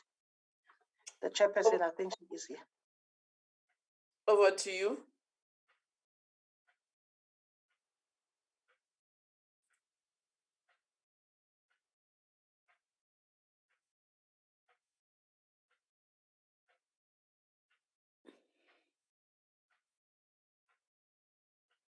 Over to you, Audit and Risk Committee of the department.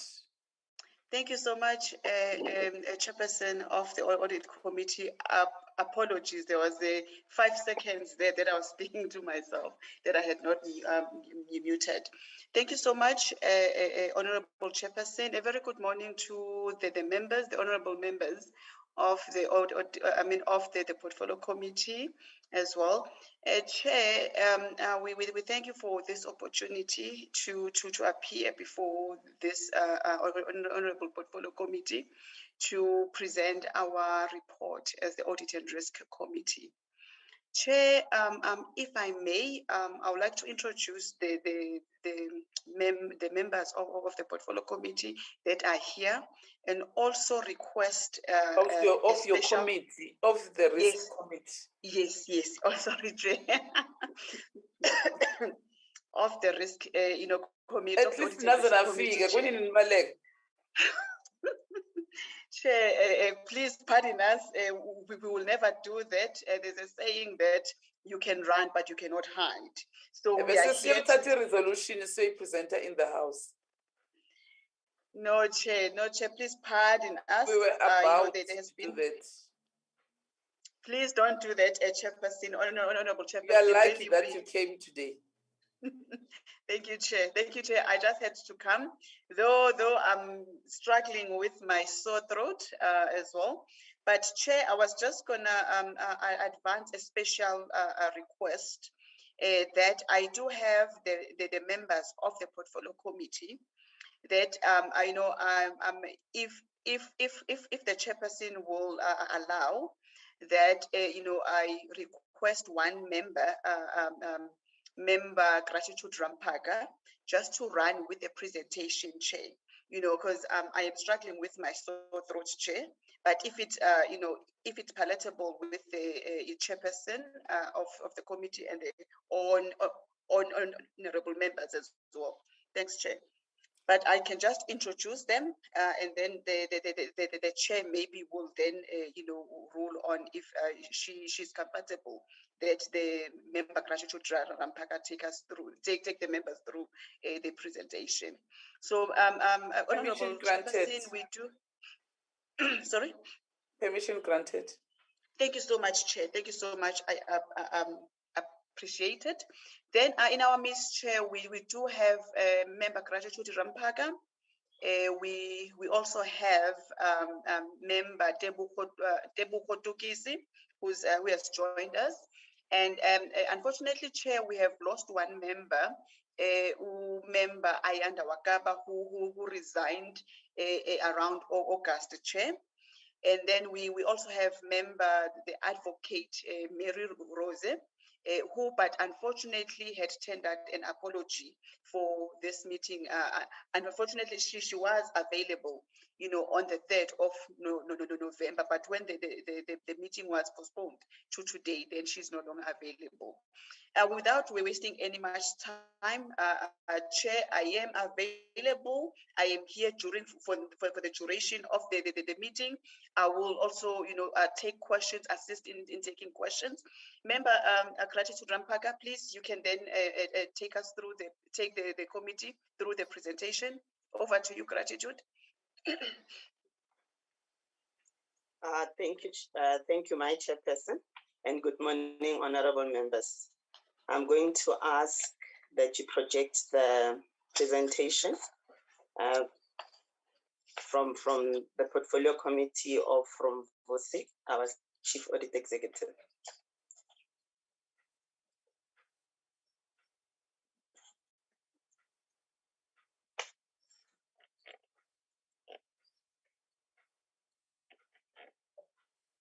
Because your members are new, it's for the first time that you came to the portfolio committee. You must know what whatever you say in the portfolio committee is recorded. I noted. And you're under oath, ne? So if you misrepresent your facts, hard luck. Recording will be stopped. on you, and then you will run to the newspapers. I hope not, chairperson.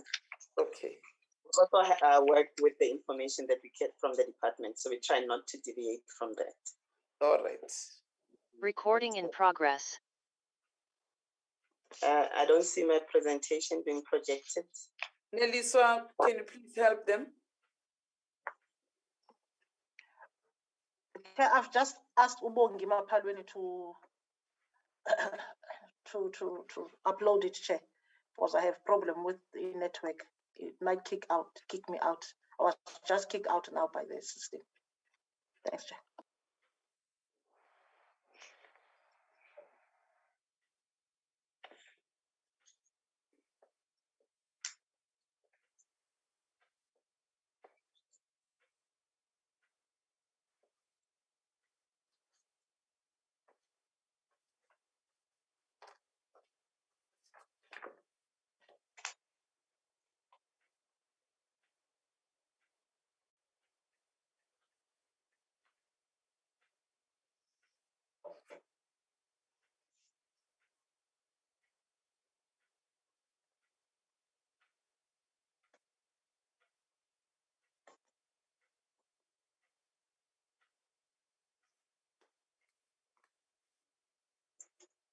Apologies, chairperson. I'm not sure what is the delay,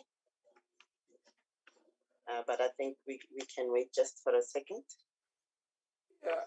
Ubani lo muntu okufanele akulokhuzana. Nelly, who is the person you gave rights to?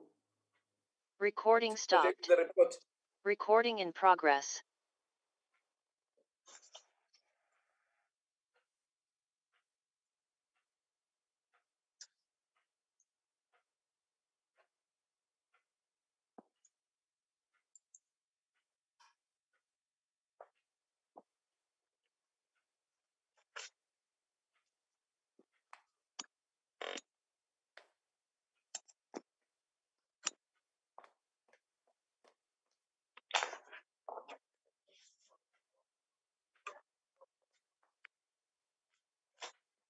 Chairperson, will you allow me just to start without the presentation being projected? They will help us as we go. All right, gratitude. It's okay. All right. Thank you. Apologies, honorable members. The department received an unqualified audit opinion with findings. This is a good audit outcome from the Audit and Risk Committee's perspective. The audit identified two significant matters of non-compliance with legislation on unauthorized expenditure and irregular expenditure.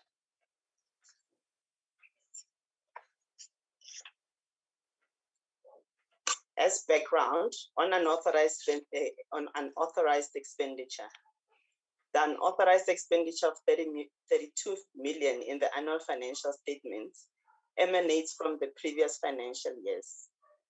The department did not incur unauthorized expenditure during the 2021 financial year.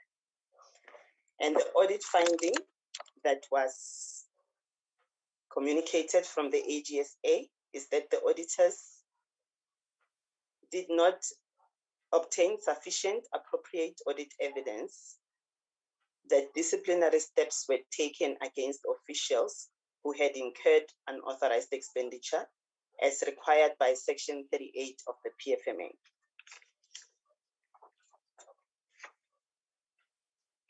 Management did not agree with the audit finding. Management indicated that the unauthorized expenditure was incurred due to circumstances that are beyond the control of the department.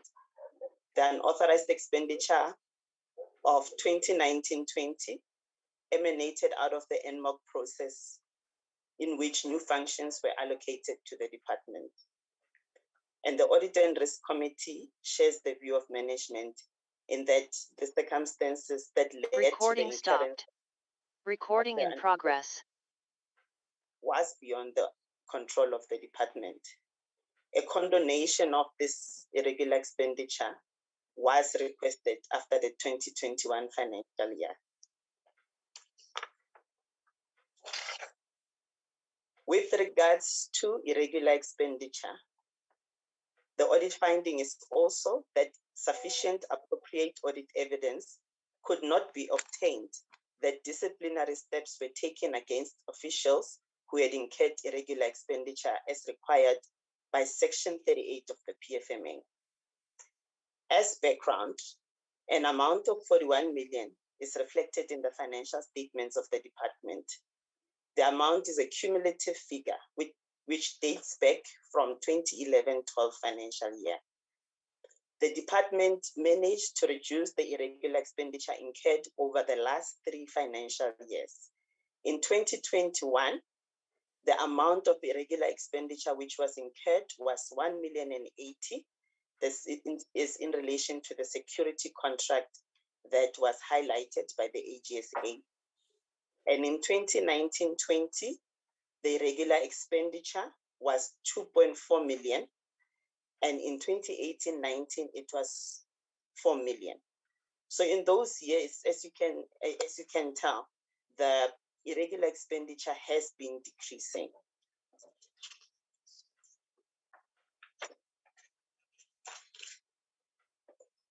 The department planned to complete the investigation of irregular expenditure by the 2021 financial year. However, by the end of the 2021 financial investigations that were performed on irregular expenditure incurred were only in relation to the 2019-20 and 2018 financial years, and the prior years were still being investigated. The process of implementing appropriate action based on the irregular expenditure investigation results will take place in the 2021 financial year.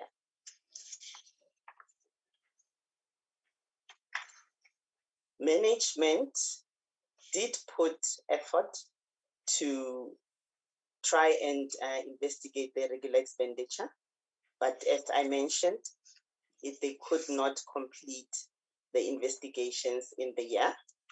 And as a result, the Auditor General identified an audit finding.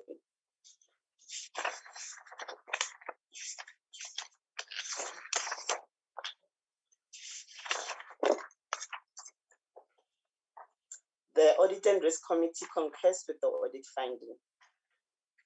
The department made commitments that irregular expenditure investigations will be completed by the end of the financial year, and the process of implementing appropriate action will only take place in the 2021-22 financial year.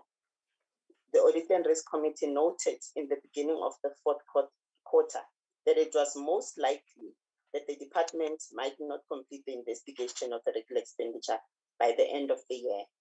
In the main, the reason is that the department is dependent on a contract official to assist with the investigations.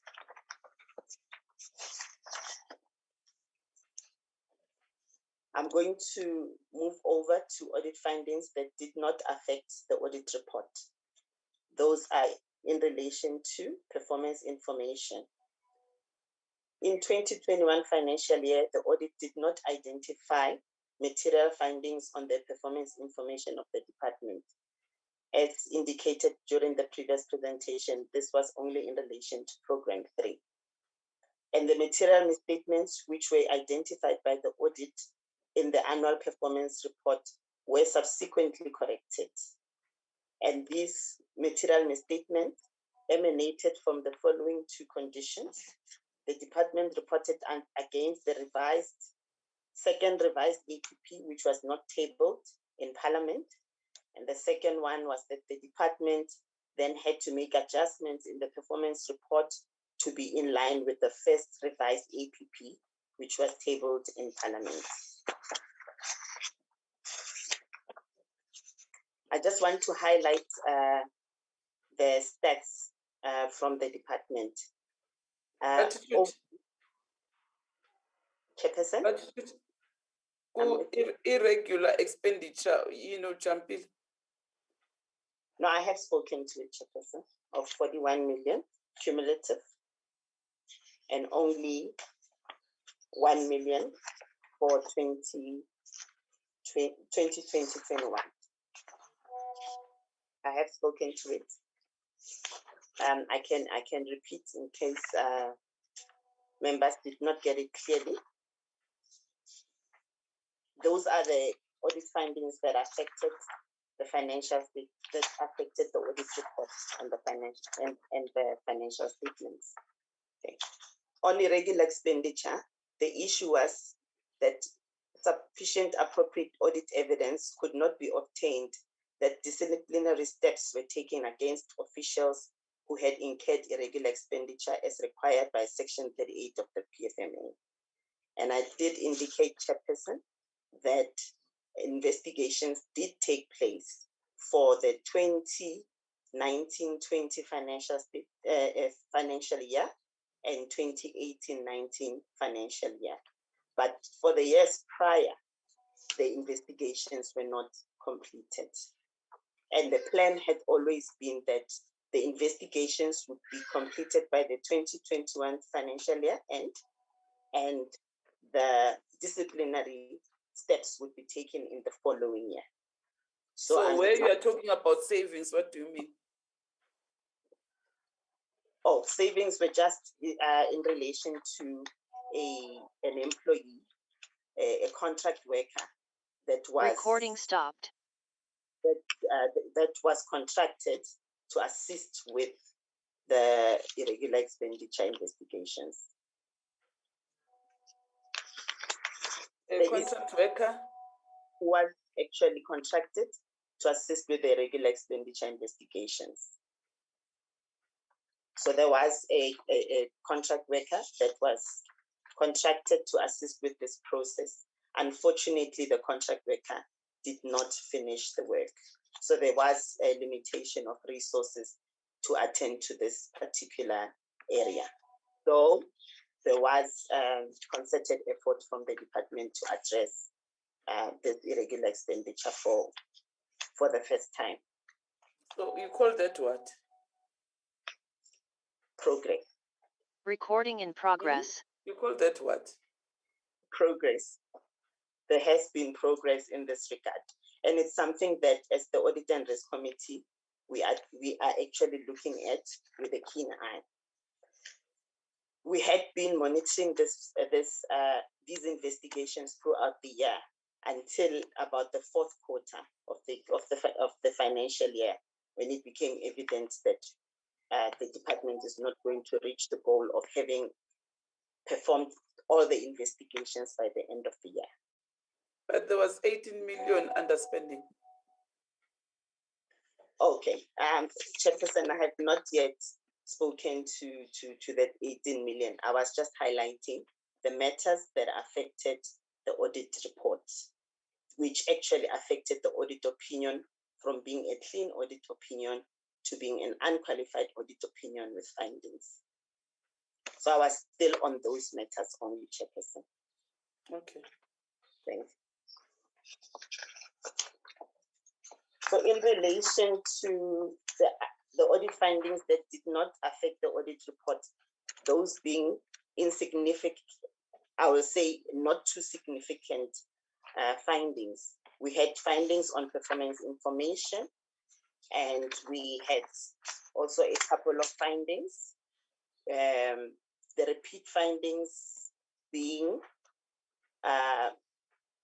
performance information findings, some bank account not accounted for in the financial statements, inadequate segregation of duties in ICT division due to understaffing, a lack of IT skills training, and inadequate user access management processes in BUS, the review of user access rights, and weaknesses identified in relation to antivirus management processes.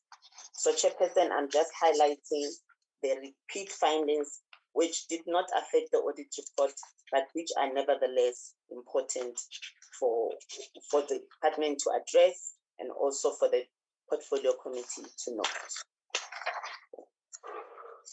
Okay, I'm going to just continue highlighting the repeat findings in the category of ICT. Weakness identified in relation to patch management processes, weaknesses identified within disaster recovery management processes, and weaknesses identified in relation to backup management processes. Chairperson, there were a couple of new findings, but those new findings are not as significant as they did not affect the audit report. And I'm not going to go through them. Remember, they are important for us. Remember the AG's report, they told us that they audited program 3 only. Yes, but so these are overall audit findings. They're not just specific to performance information, but I will probably mention them as well, Chairperson. And they are: supplier with the highest score not awarded the contract. This was in relation to a quotation. Performance agreement not signed. This was also a new finding. Overstatement of prior year operating lease commitment. This was a new finding. A new finding on the revised EPP not tabled in Parliament. I had just mentioned this one. And late submission of quarterly performance report. Also a new finding. Policies not updated regularly, a new finding. Another new finding: lack of security awareness training, inadequate service level agreement terms in relation to CETA, inadequate management of intangible assets. That's also a new finding. Inadequate user access management processes, Active Directory. User access creation is a new finding, and inadequate configuration of Active Directory password settings, and limitation of scope on information not received from various requests for information. Chairperson, I've tried to go through all the audit findings that did not affect the audit report. So overall, if I were to give you a quick analysis, 12 findings are new and 10 are repeat findings. And the repeat findings are mainly on information technology. And information technology has been a challenge in the department for some time. The Audit and Risk Committee acknowledges that resource limitation is a factor to adequately address information technology challenges. A loss of a key information technology staff member due to COVID-19 contributed to the non-resolution of IT audit findings. Chairperson, we were saddened to hear of this loss. And what is good is that the department has since filled the vacant position of this key staff member, or of this key position in the 2021-2022 financial year. Testament to the commitment by the Director General to actually address these audit findings and actually get information technology to the right level.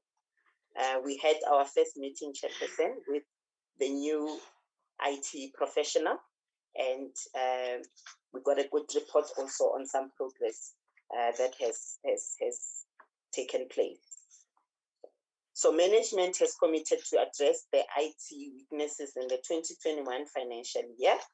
Chairperson, it is a commitment, but there are already challenges that are being experienced with that in the form of a budget.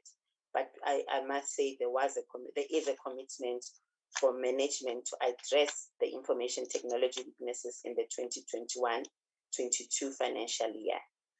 Okay. The indication is that the department would like to migrate to cloud service by the end of the 2021-22 financial year, in which case the majority of the information technology related weaknesses will be resolved. But as I said, Chairperson, it's something we are looking at, and already there are some red flags that are being highlighted, but only on specific aspects that may not be covered due to budget issues. Chairperson, overall, the department has developed an audit action plan to guide the resolution of the audit findings, the 2021 audit findings. And the Audit and Risk Committee will continue to monitor the progress made in resolving the audit findings on a quarterly basis. We rely on the assurance of internal audit to report progress made in resolving the audit findings.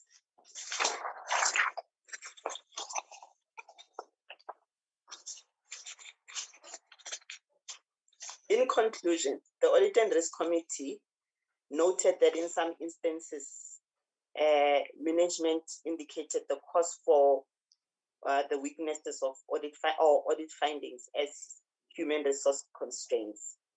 The accounting officer has also been raising the issue of human resource constraints to the Audit and Risk Committee in the Audit and Risk Committee meetings. And the department has developed a proposed organizational structure with the required human resource capacity. The department committed to solicit funding for the additional HR resources from National Treasury through the Department of Public Service Administration. The Audit and Risk Audit Committee will continue to monitor the audit action plan during the 2021 financial year to ensure that audit findings are adequately addressed. Thank you very much, Chairperson. Thank you for the opportunity to present, and apologies again for not being able to flag the presentation. I want to take you back to the page, to the slide where you were presenting new findings, that you can explain to us what does that mean. There's an overstatement of prior year operating lease commitment. You said it's a new finding. And of course, in your report, we have seen there's an increase in property payment. So we would just want you to explain to us on what exactly is happening. And when coming to the issue of the revised APP not tabled in Parliament, you must also tell us, explain in detail here what is happening, because today I was informed by our committee secretary that the department wanted to send a letter. I don't know, the letter was whether wanting to present a new information on the APP or reviewing the old APP. I'm not sure. And also with the audit that you are talking about now, we are talking about the audit that you have done is you have done audit on the old APP or the revised APP or on the things that now they wanted to change. If you can get clarity on that one, and maybe it will be helpful. But also, there's a report in our last meeting. They reported, I think it was the DG, if I'm not mistaken, that there was one DDG who was in the department, who's in the department or outside. I'm not sure where is that person. And that person, a post is not there. And I'm sure you know the story, né? Yes, of I do. a DDG that is rendered redundant. I don't know whether deliberate or she's refusing to work or what. And then if you can explain to us on what you call that, when you do auditing, you call that what? Where does that fit in? I think you are the person that is relevant to explain to us that what then do you do as the audit when you do as the audit and risk committee with regards to cases like that? Because there's no way that government will have a person in the department. I don't know whether that person is not placed or is placed, but the person is earning a lot more than 1 million.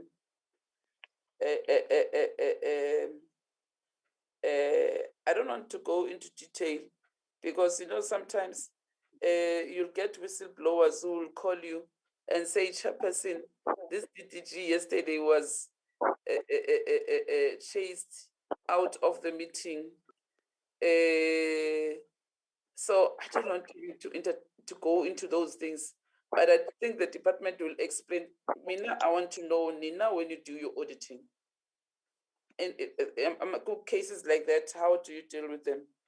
They fit where? They fall where? Thanks, Chairperson.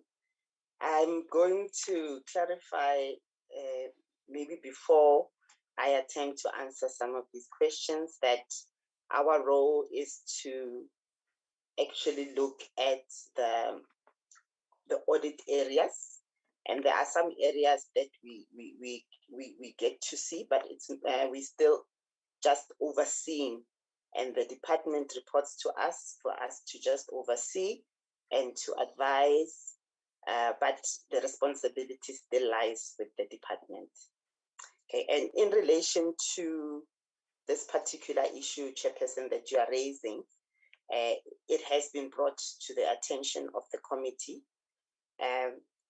and a report just yesterday when we had our meeting, we were able to have a closed session with management to actually look at the HR issues within the department. So we just oversee what the department is doing to resolve the issues. That is our intention, and that is what we actually do during those meetings. And we will have, you know, HR advising also, and we will question management on how quickly and how effectively they are resolving some of these issues. But in the main, the objective is just to oversee that these types of issues get resolved.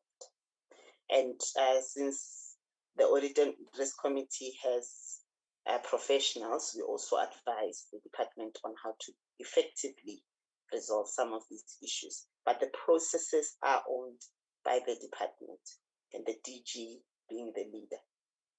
But this case has been there for, I don't know for how long. maybe let me get your chair to respond to this. Let me get your chairperson. May Ayanda, over to you.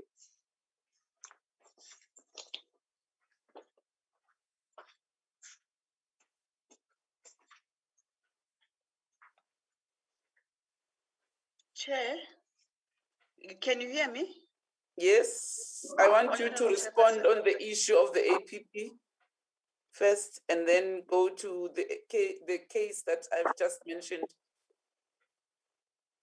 Okay, Chair, on the issue of the APP, that was the finding, also that was raised by the AG, around the retabling, excuse me, of the APP last year, where, there were two material misstatements, where one, the department had reported against a revised APP, which was not approved by the executive authority, being the minister, but was not also not retabled. So there was that issue that was raised. But what then we had also recommended to the department, because of these variances between the revised APP, which necessitated the adjustments to be made to ensure that the department report against the revised APP, which was later retabled in Parliament. I think here, Chair, we were concerned about the process that was followed. But however, management, they were able, they were able to then push forth the evidence to the AG, on this matter, Chair. So as Mayor Rampaga has also just cited earlier, Chair. Then on the question on the case, Chair, I might request that I be Chairperson? Yeah. Remember, an official document, when is tabled in Parliament, cannot be changed. So how do we as the portfolio committee deal with another report which is not officially tabled in Parliament?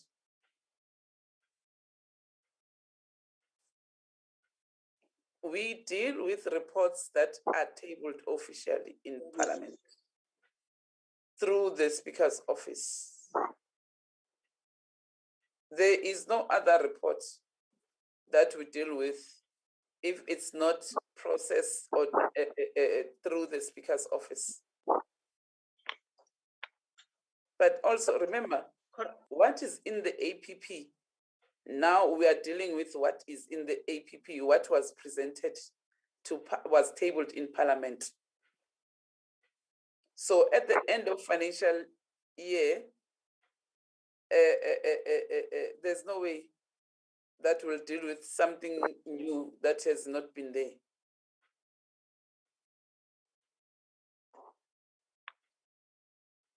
So what is your advice to the department? Because this is important for us.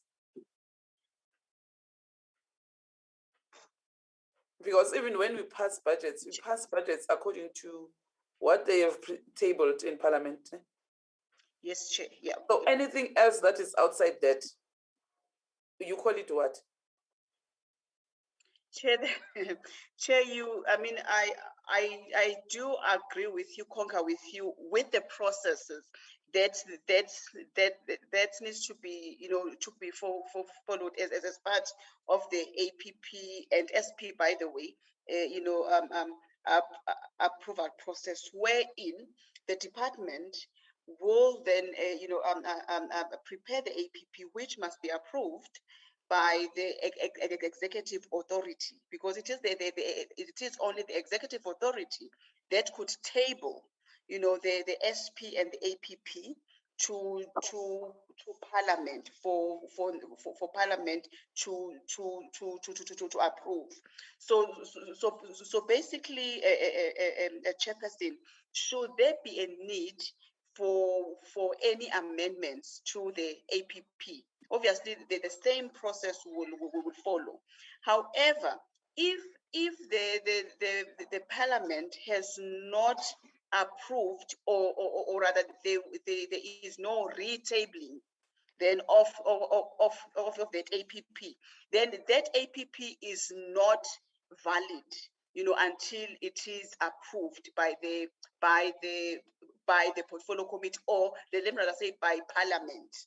So Chair, yes, AG was right in their observation that even though the APP was approved by the executive authority, it was not, retabled for the Parliament to approve the revised APP.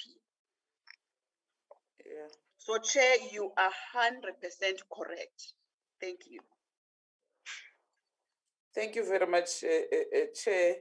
I think the other one was the issue of a position, a very critical position of a chief director in the disability branch, which has not been filled for a very long time. But there's money.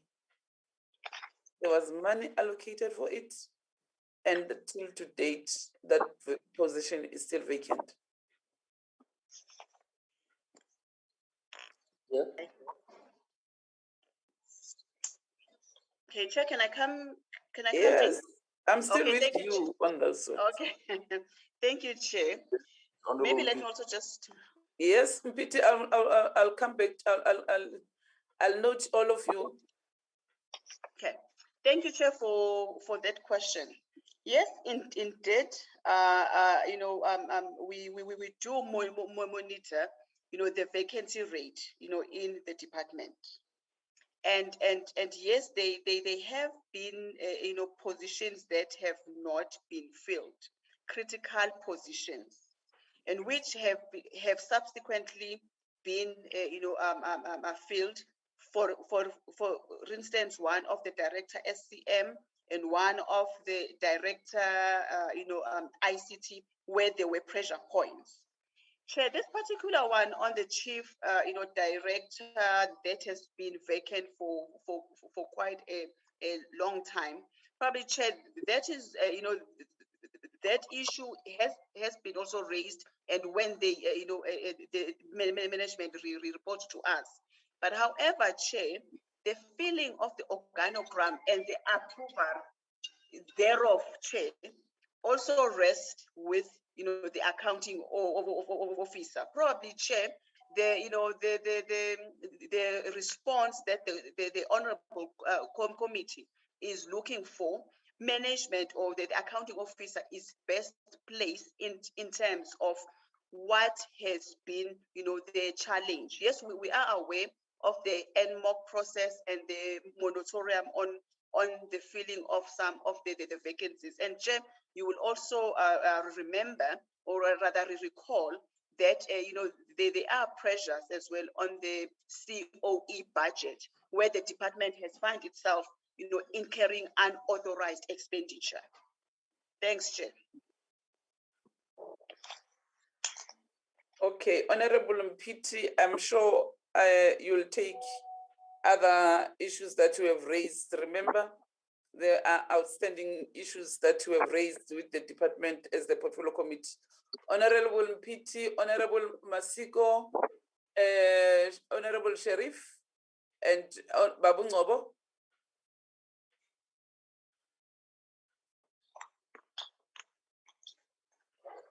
Thanks. Thank you very much, Chair. Chair, my point really was just on a point of clarification on your first question to the ARC, and I'm slightly confused, but I'm hoping that I can be set on the right path.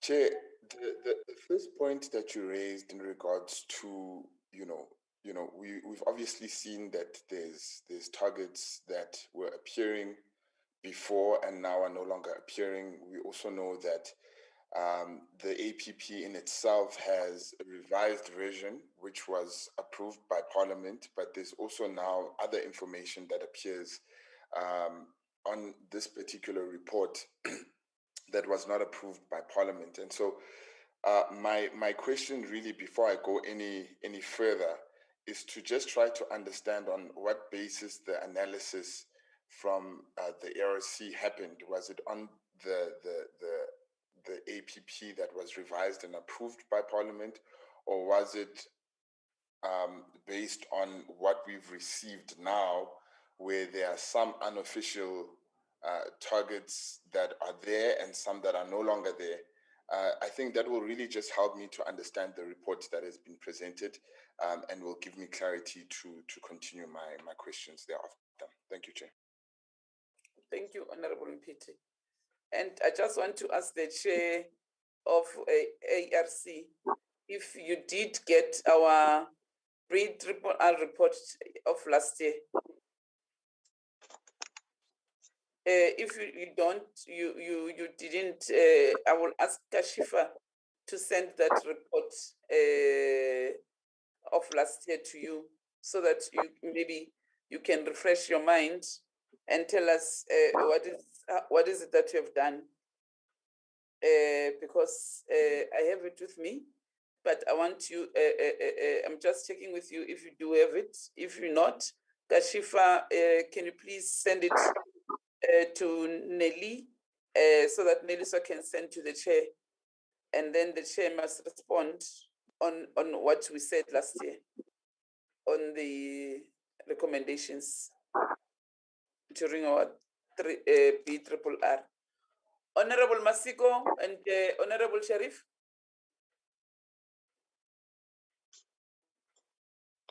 Thank you very much, Honorable Chairperson. I think I have been in part covered by the issues that yourself and Honorable Mpiti has raised. One minor issue, Chair, is as I was a bit concerned with the previous report that we received from the auditor on the issue of the culture of accountability. They had noted the fact that in terms of the delay in investigations into issues of unauthorized and irregular expenditure were not conducted timeously by the department.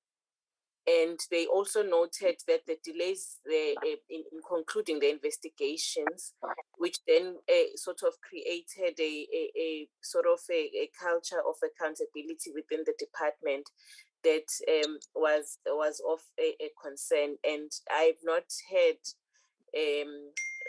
it being raised by the Audit and Risk Committee. Is it not a concern to them? Because they are saying that there has been improvements, but on the other side, the auditors team had raised it as a concern, and it's something that needs to be looked into in terms of the internal control environment of the department. Thank you, Chair. Thank you very much, Honorable Masiko. Honorable Sharif? Chair, I don't have any questions. Okay. Babu Ngobo? Thank you so much, Chairperson. Just one question, Chair.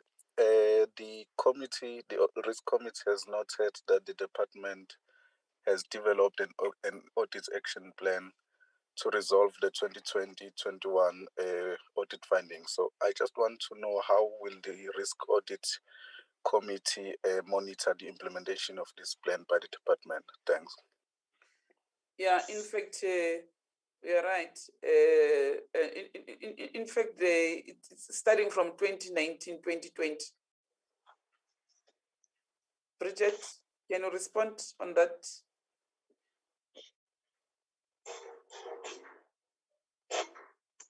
Bridget or Gratitude? Gratitude. Gratitude. Sorry, okay. I wasn't sure.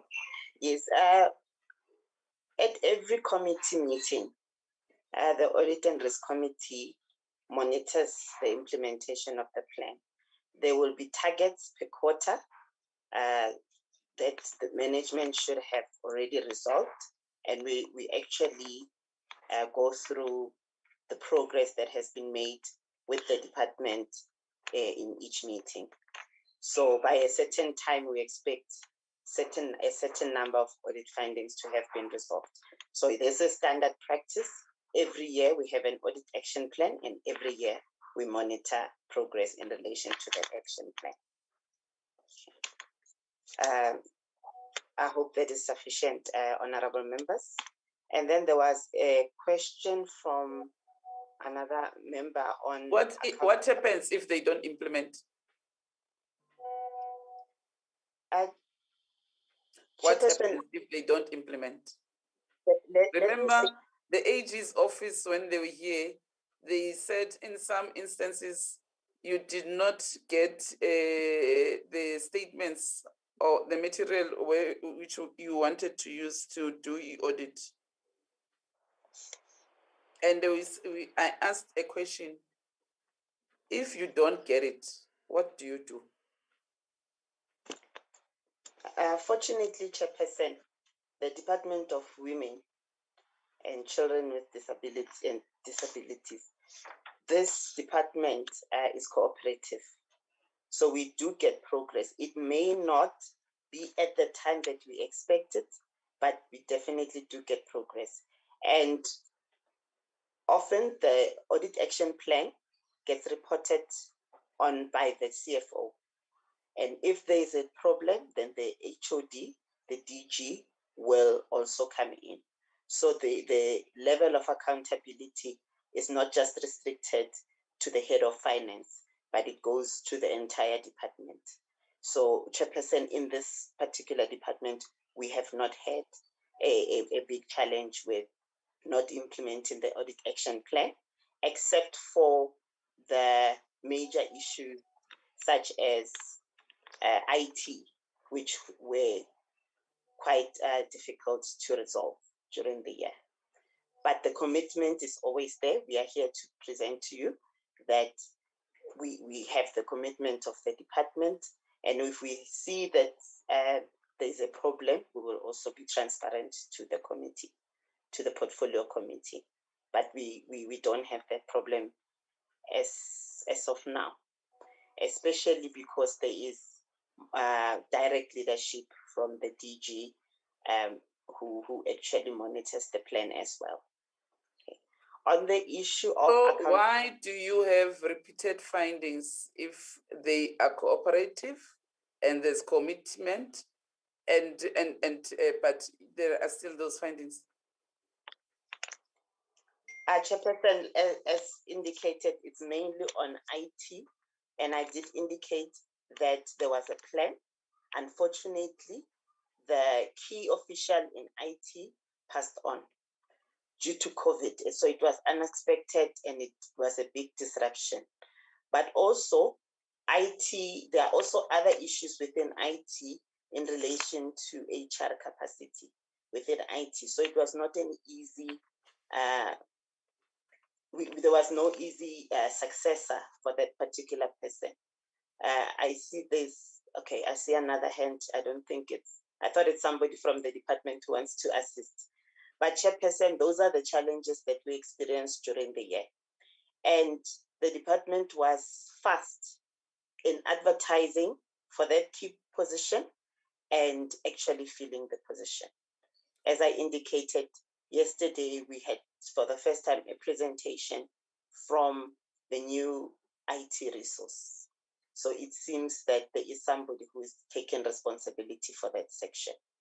Although the department of IT is still understaffed, but at least there is a leader. Moreover, there is an... Sorry, Chair, let me just finish this point. Gratitude, Vale. Ngicela uchairperson wakho responde kulama questions besibuza wona. Okay. Bese ubaba umphithi naye uzongena.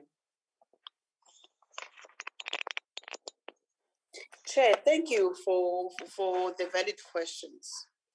Yes, as the committee, there were, issues that we had strongly, raised, which actually we have we concur with the AG, and you'll see it in our report.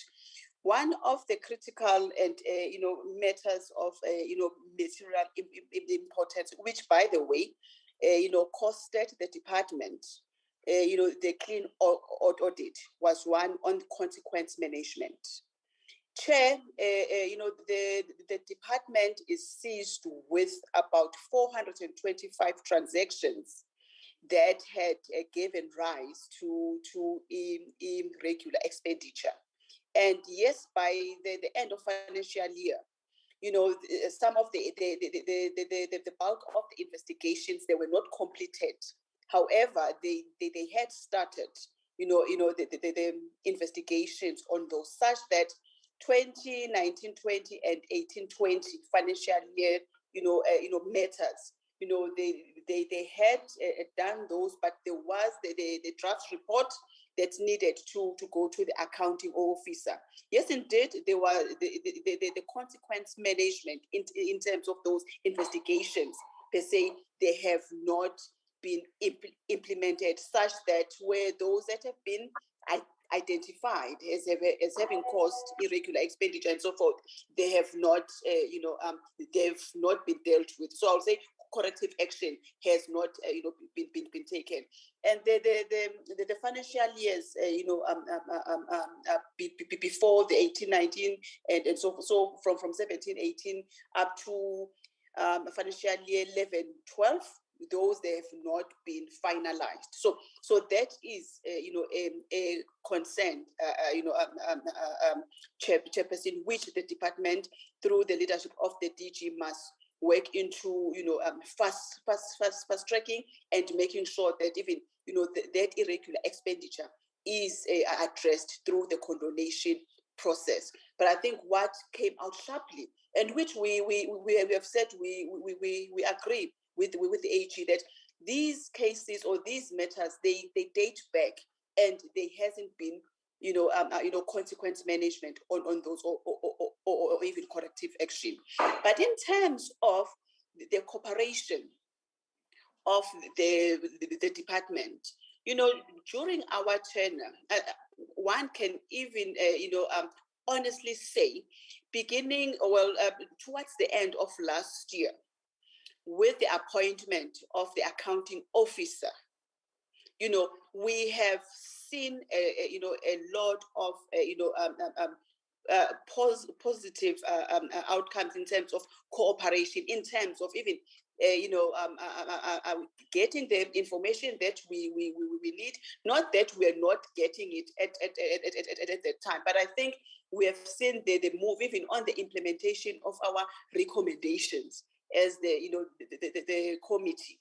So, but on the matters, on the repeat findings, maybe I might just also share with the committee, the analysis of those, repeat findings, which are there on our report.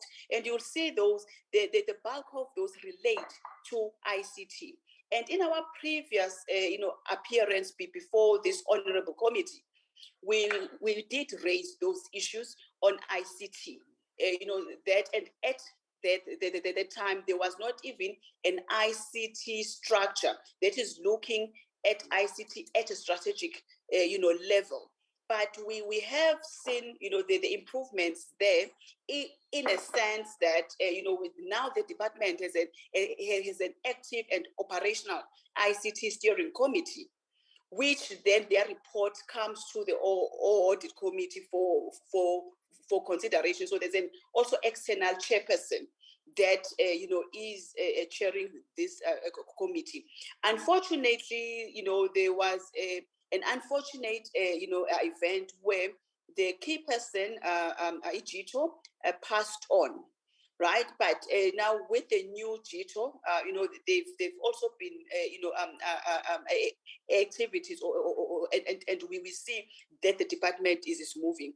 Chair, you will also appreciate that as you compare the findings on ICT for 2021 and the previous years.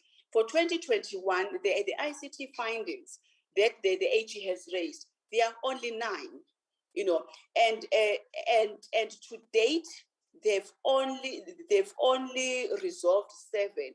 However, Chair, The 7, I'm putting it in inverted commas because we are waiting for the report of an internal audit to give us assurance and go back and check to say, indeed, these findings have been resolved on ICT. So, Chair, we have seen the reduction also on the findings, on ICT as compared to the previous financial years. Yes, the department, it is not yet there where it is supposed to be. So hence you'll see most of the repeat findings will be on ICT, and then a few on SCM because of those contracts that were termed as irregular expenditure, which the department was able to wrap up on those contracts, or rather close those contracts by December 2020 last year. So then from January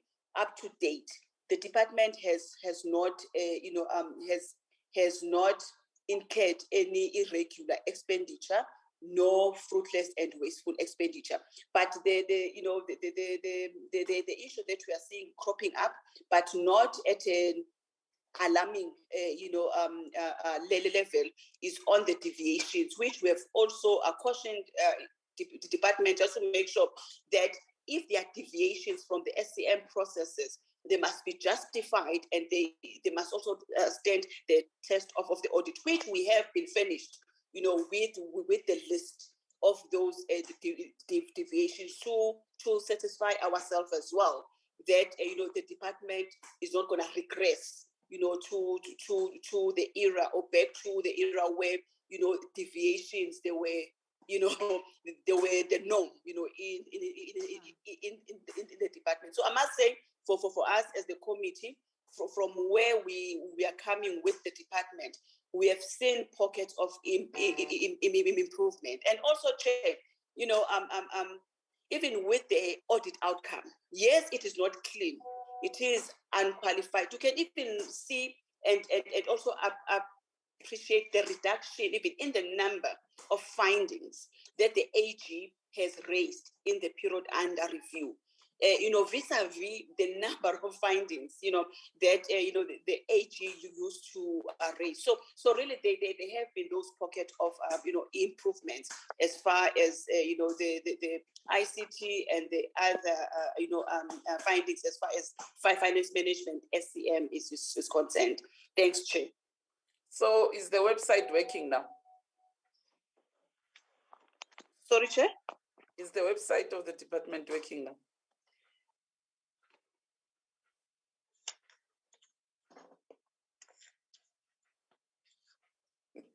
Subject to correction, Chairperson, I seem to recall that a service provider has been appointed to actually put up the website, but it's at the initial stage.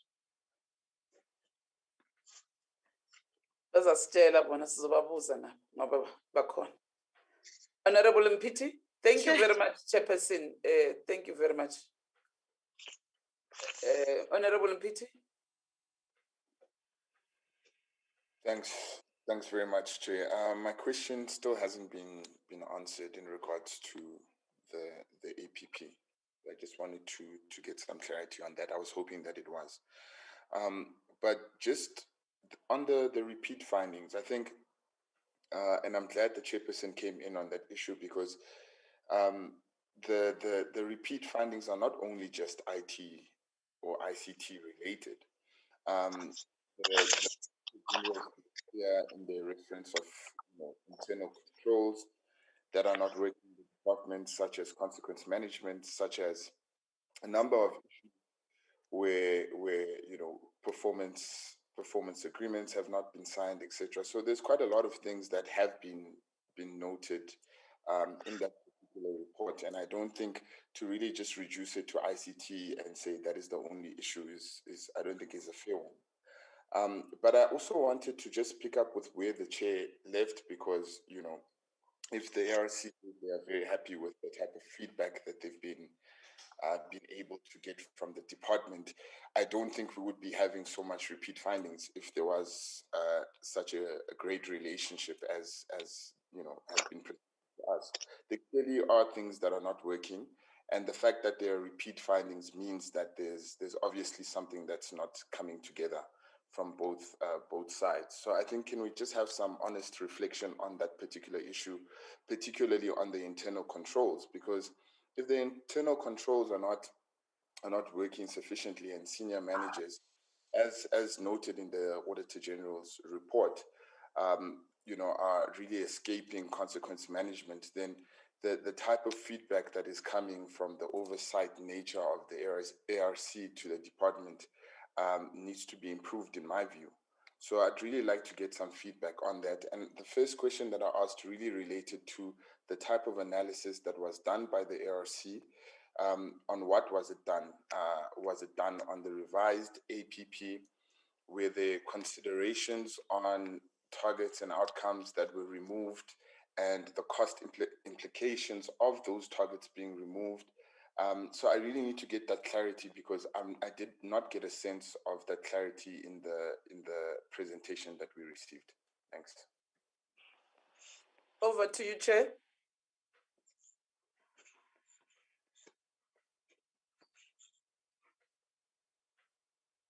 Thank you, Honorable Chairperson. Thanks, Honorable Mpiti, for your questions. Basically, maybe let me, take back the Honorable Member on the repeat findings. Yes, the repeat findings, when you look at our reports, the majority of those repeat findings, they emanate from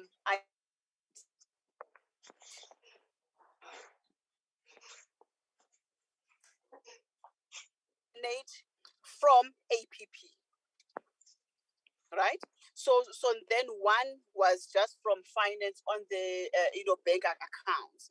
So my earlier remarks or my statement, which says mostly they are coming from ICT.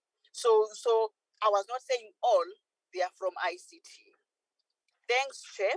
Then moving then to the second question by the member, by the honorable member, on the status of internal controls. Maybe I will start with an independent view of the AGSA. Then I'll take it backwards to up to the audit committee. One, the AG has in their independent assessment has also given a green light on the assurance that internal audit gives on on the audits that they've conducted on the on internal controls, because the internal audit mostly their focus vis-a-vis the focus of the external auditor being the AG, it is different. Internal audits, they look mostly the controlled environment as well, to say, are there controls that give rise to these issues? What are the controls? Hence, when there are internal audit findings, then management will have to go back and fix the control. So as far as that that analysis from the AG's perspective in terms of the assurance that the internal audit gives, they've given the green light. Now, the assurance, from the perspective of the Audit and Risk Committee, that the internal audit, gives us, it is also found its basis from the internal audit plan that we review and we approve based on the areas of concern and the risk areas. This is why the work of the internal audit during the period under review has looked at the areas of concern. One being, APP. They do the quarterly, audit on the performance information, where they look at what the department is has achieved. There's portfolio of evidence and so forth and so forth. That's number one. Number two, even on the irregular expenditure, hence they're also part of the investigations, of the irregular expenditure. Now the challenge, only the area where internal audit have had challenges, and this has been elevated even to the level of the accounting officer has been on the IT, audit. The current capacity or the current resources in the internal audit, they don't have, excuse me, the expertise to conduct IT audit. Hence, the recommendation has been that some of the IT, audit will have to be, outsourced, because in internal IT, it is still an area of concern. And, that has also been indicated by the amount or rather the number of findings and the repeat findings on the ICT. Now, I just want to then, come back then to the question on the APP, right? As we had said earlier, that unfortunately, midstream, the department revised their APP, right? But unfortunately, those revisions, they were not approved through the mapped out process up to Parliament. Hence, when they were audited, they had to then look at the APP that was approved, and those findings, that finding was raised. So unfortunately, the department throughout the year or throughout the financial year, they were working on the revised APP, on those, target on the revised APP. And that is also what the committee looked at. That, which was not approved. Thank you. Thank you, Chair. APP, which was not approved. So, in other words, they misled the committee. But I remember very well, those questions were asked by the committee. And I can confidently say to you now, I have checked, the website is not working. I just did it now. No, sorry, Chair, a service provider has been appointed to start working on it. So I did not say it's working. I said we've appointed the service provider. It's at the initial stages, meaning of actually trying to put it to work on the website. Apologies if there was a misunderstanding. So gratitude. You see, that's why I was warning you from the start that don't come and cover up. Because once you start covering up, when you don't hear, Tina, we're listening. Akiri, it's our work to listen to you when you present. So when you start covering up, we hear you. That's why I stopped you. That's why I called the chair. So next time, if information in Jani, the way you wanted to paint a picture as if everything is well and what and white, I was starting to be cross with you, to be very angry with you. So that's why I stopped you. And I called your chair, because your chair knows how we work in the portfolio committee. So you must build confidence to us as the portfolio committee, to your committee, because we are depending on the information that you are giving us. But remember, we read a lot and we do research. Our researchers, we've got 3 researchers in the committee. So we research each and everything of the department, NYDA and CGE. So when they present things, we check our information that we have against what you are presenting. So you see now, we asked about the website, whether it's working or not. And then I checked it. I thought maybe Mina Shaba Iting And then I sent my researchers to double check all three of them to double check it. And they gave me the results. So it was not from my side. So it's not working. Now, apologies, Chair. I was talking about a service provider to attend to the issue. You can go back to the recording. I did not say the website is up. Seriously. Yeah, no, I hear you. That's what I'm saying. Maybe my English is not clear because I did say a service provider has been appointed, and I even said subject to correction. You said management will confirm, but I did hear something about a service provider who will then attend to the issue. It was not to say the website is working. All these IT issues, even if we are talking about a new leader in that area coming in to assist, that person, everything that person is starting. So they're actually giving a plan on what they're doing in relation to these IT matters. None of them will have been resolved by any form at this point. Yeah. So that is the right one, but none of them have been resolved. That's the answer that we need. Honorable Mpitri, Chair, I will give to you after I've noted you, but I want Honorable Mpitri to speak first.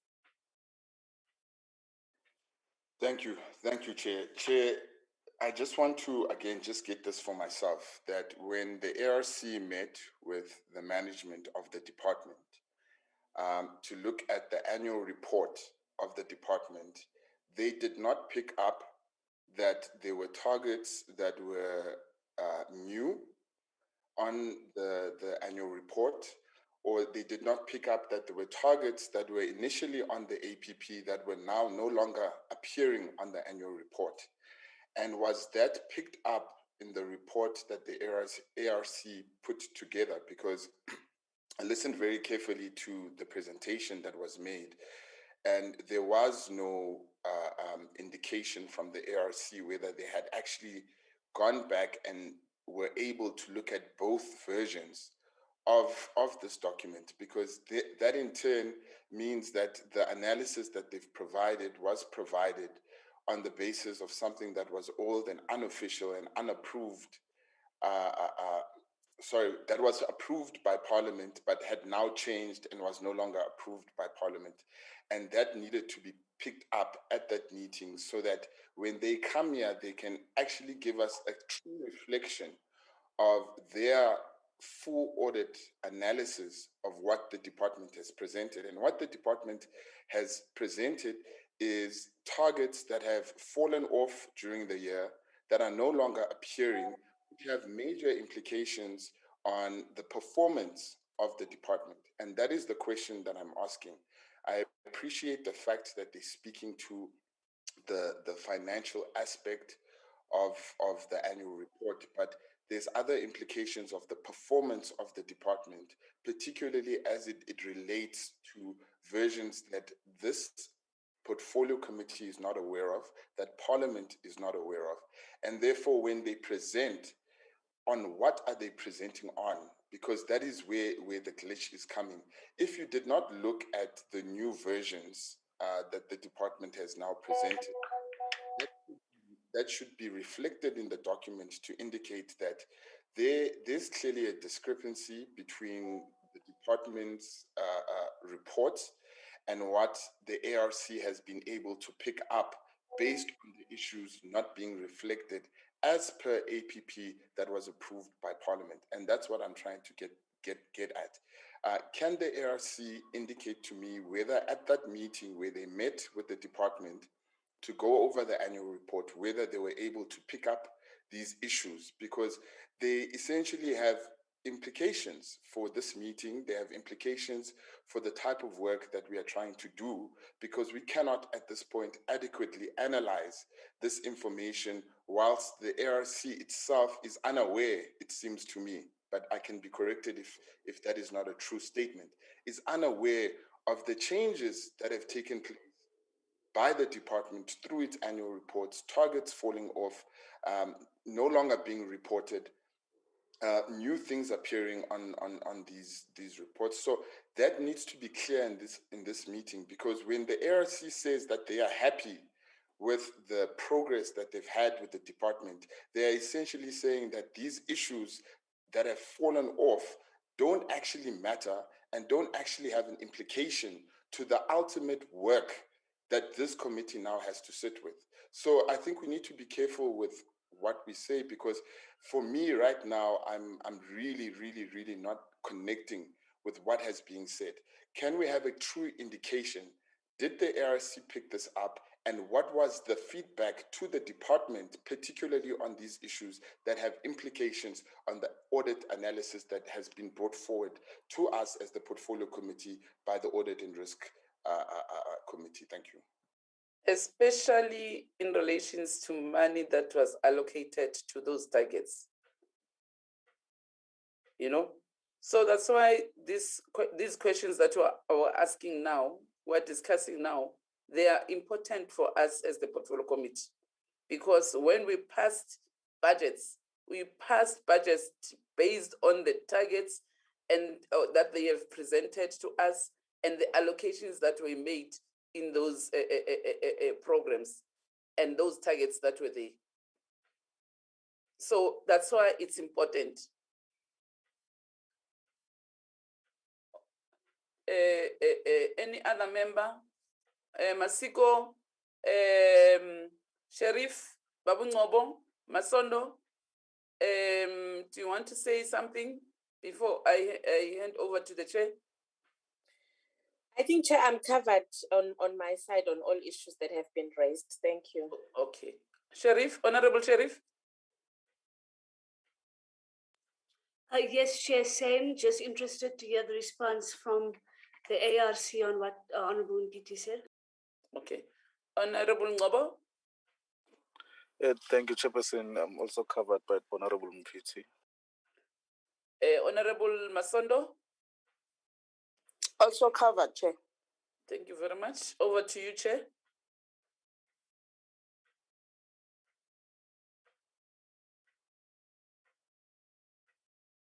Chairperson. Thank you so much, Honorable Chairperson. Let me start from the beginning just to make a comment on the, the website that is not working and so forth. Chair, maybe if you can allow us just to dispose of a written report, so that the stance of the Audit and Risk Committee, it is clear, on the website, as there were confusion and the discussions, on the working of the the departmental website.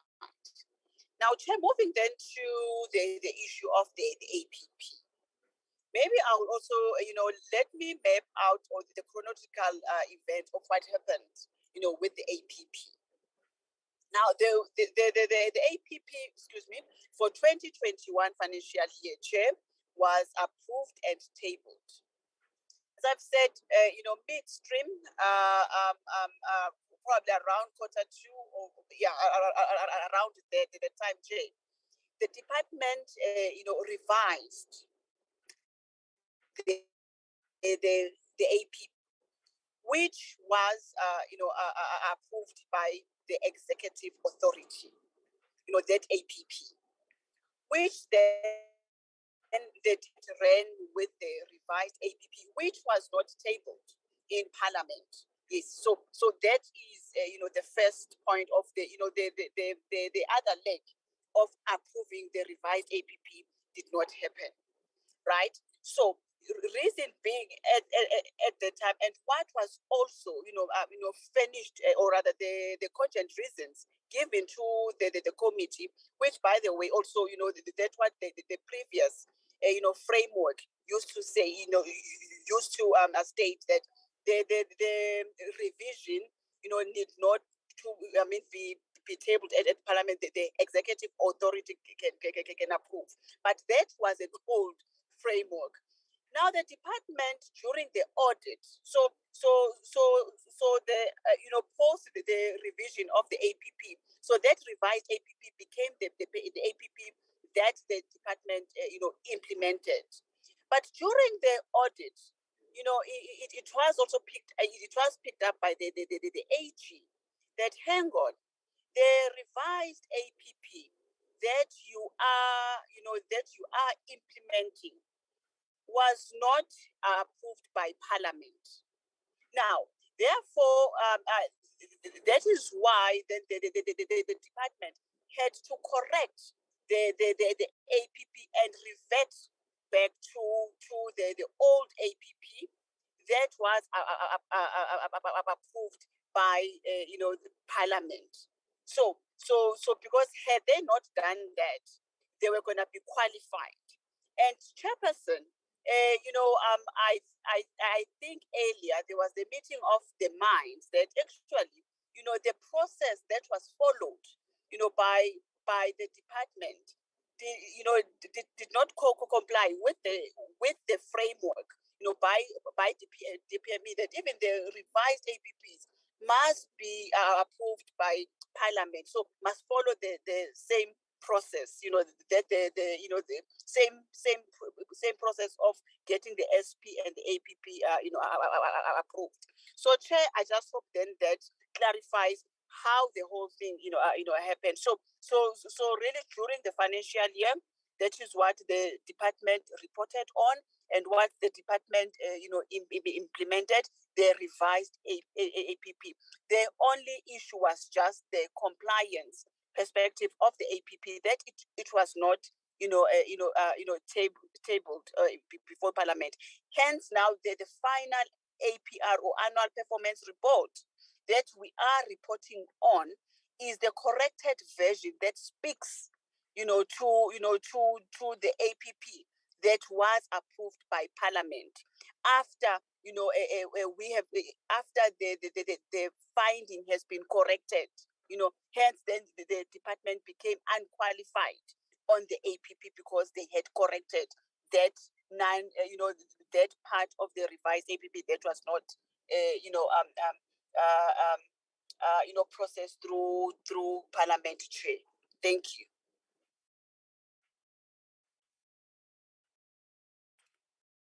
Okay. I think Honorable Mpiti, you are covered.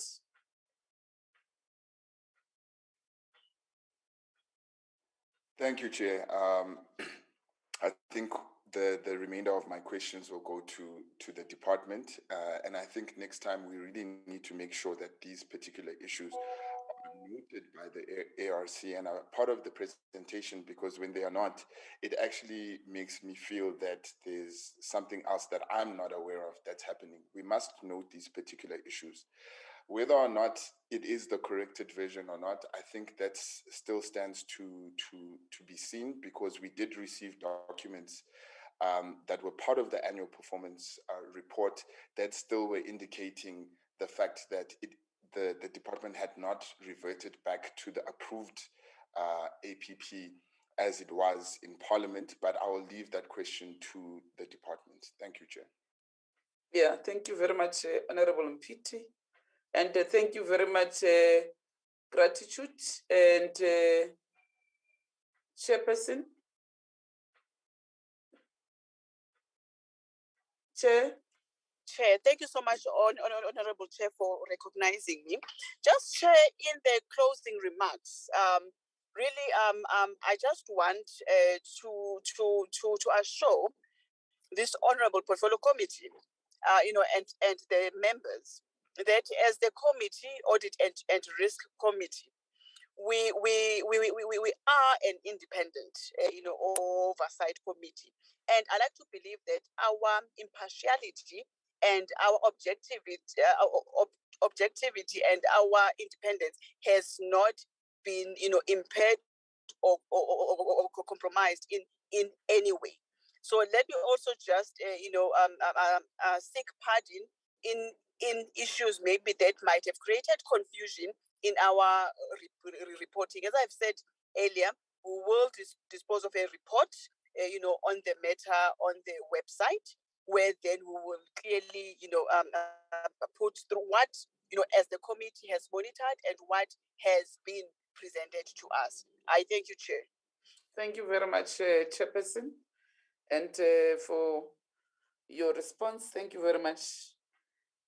I think would have loved to see all of you, all of your committee members. At least now we know there's gratitude. And then we want to see others if they are still here.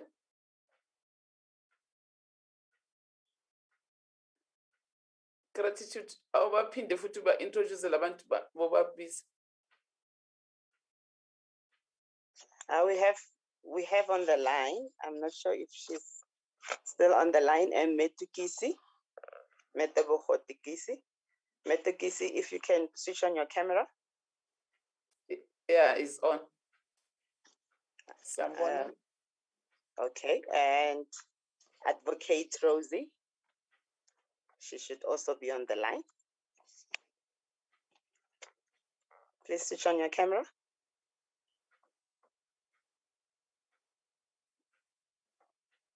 Okay, but she was on the line at some point, I think. But thank you also, Chairperson, for the opportunity to present to you and to the Portfolio Committee. Thank you very much. No, thank you very much. You are free to go if you want, but I think according to our program, we will have to break for lunch. And Nelisa, just tell us for how many minutes? 30 minutes.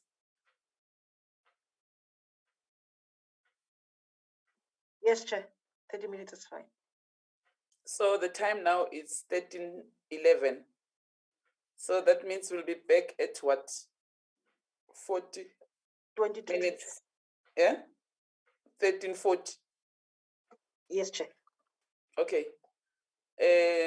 Thank you very much, honorable members and chairperson of the ARC. Thank you very much. And if you still want to stay and listen to the presentation of the department, you can stay. But after lunch, we'll be having the department being the one who's presenting their report. The meeting is adjourned for now. We'll resume at 13:40. Thank you, Chair. Okay. Recording stopped.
Recording in progress.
Recording stopped.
Recording in progress.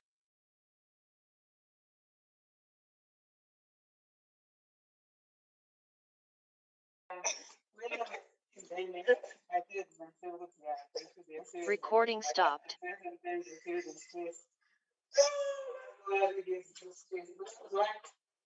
Hold on. Yeah, good afternoon, honorable members. DG and the officials of the department, over to you.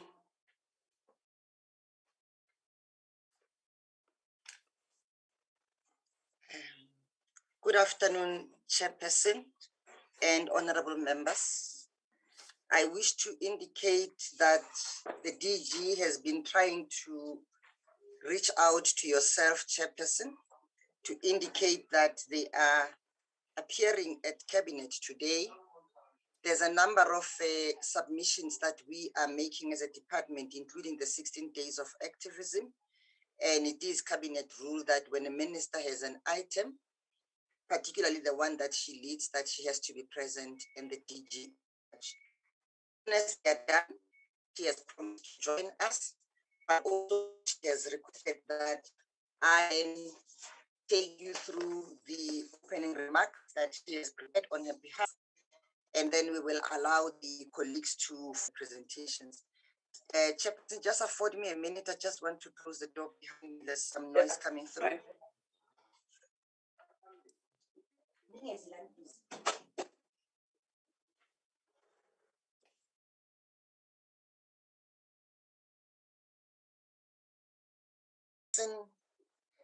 The department received an unqualified audit opinion for the 2021 financial year with 24 findings as compared to 27 findings in the previous financial year, which we will be reporting to the committee when we present the audit action plan that was meant to address the findings and implement recommendations of the Auditor General. The department's overall performance on the achievement of the set targets for 2020-21 financial year is 75% as compared to 2019-20 financial year, which was actually 80%. There is a 5% reduction in the year under review due to COVID-19 pandemic. The department adjusted the annual performance plan in line with DPME circular number 1 of 2021 financial year due to COVID-19 regulations and requirements, as well as the need to expedite the implementation of the National Strategic Plan on Gender-Based Violence and Femicide, given the increase in the GBVF cases during the lockdown. Therefore, the following key activities were discontinued. The first one was the one annual report developed on public sector institutions, private sector and civil society organizations, monitored and evaluated on the implementation of the NSP to end gender-based violence and femicide. The next one was the National Gender Machinery approved by the DG for submission to Cabinet for consideration. The other one was Integrated Knowledge Hub model approved, one draft evaluation report on empowerment of women, 4 community mobilization initiatives coordinated, disability inclusion embedded in government-wide institutional arrangements, frameworks on disability rights awareness campaigns, as well as frameworks on self-representation by persons with disabilities released for public comment. Chair, I thought as per the DG's request that it's important that we still reiterate on what was the mandate at that time. In terms of our strategic overview, the mandate was to lead on socioeconomic transformation and implementation of the empowerment and participation of women, youth and persons with disabilities through mainstreaming, advocacy, monitoring and evaluation. And the vision was a transformed, inclusive society free from all forms of discrimination and capable self-actualization. The mission was to provide strategic leadership, coordination, monitoring and evaluation to government departments and the country in mainstreaming empowerment programs on women, youth and persons with disabilities. And we did list our values in the annual report for that period under review. In terms of the organizational structure, the Minister of Women, Youth and Persons with Disabilities is entrusted with the powers to administer any legislation related to women, youth and persons with disabilities, with a mandate to lead on socio-economic transformation and implementation of the empowerment and participation of women, youth and persons with disabilities through mainstreaming, advocacy, monitoring and evaluation, and through the following programs. We have program 1, which is mainly administration, and it provides effective leadership, management, and support services to the department. Then program 2, which is social transformation and economic empowerment by managing policies and programs that mainstream the social transformation and economic empowerment of women in South Africa.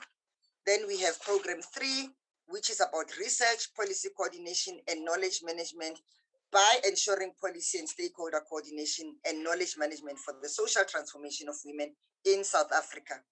We then have program 4, which is on rights of persons with disabilities by overseeing the implementation of programs pertaining to the rights of persons with disabilities. And program 5, national youth development, by promoting the development empowerment of young people by reviewing the legislative framework and other interventions to advance youth rights over the medium term. Management notes the following in the report of the AG for the year under review. Management of performance information. There was misstatements identified between the adjusted APP and the annual performance report were subsequently corrected as a result. AG did not raise any material findings on the usefulness and reliability of the reported performance information. There was an improvement on the management of performance information. I would like to contextualize the issue of misstatements raised by the AG. These were due to the corrected APP approved, the EA, which was not subsequently retabled in Parliament as per the requirements of the revised framework on strategic plans and annual performance plans. As a control, any erratum to correct the APP is tabled in Parliament.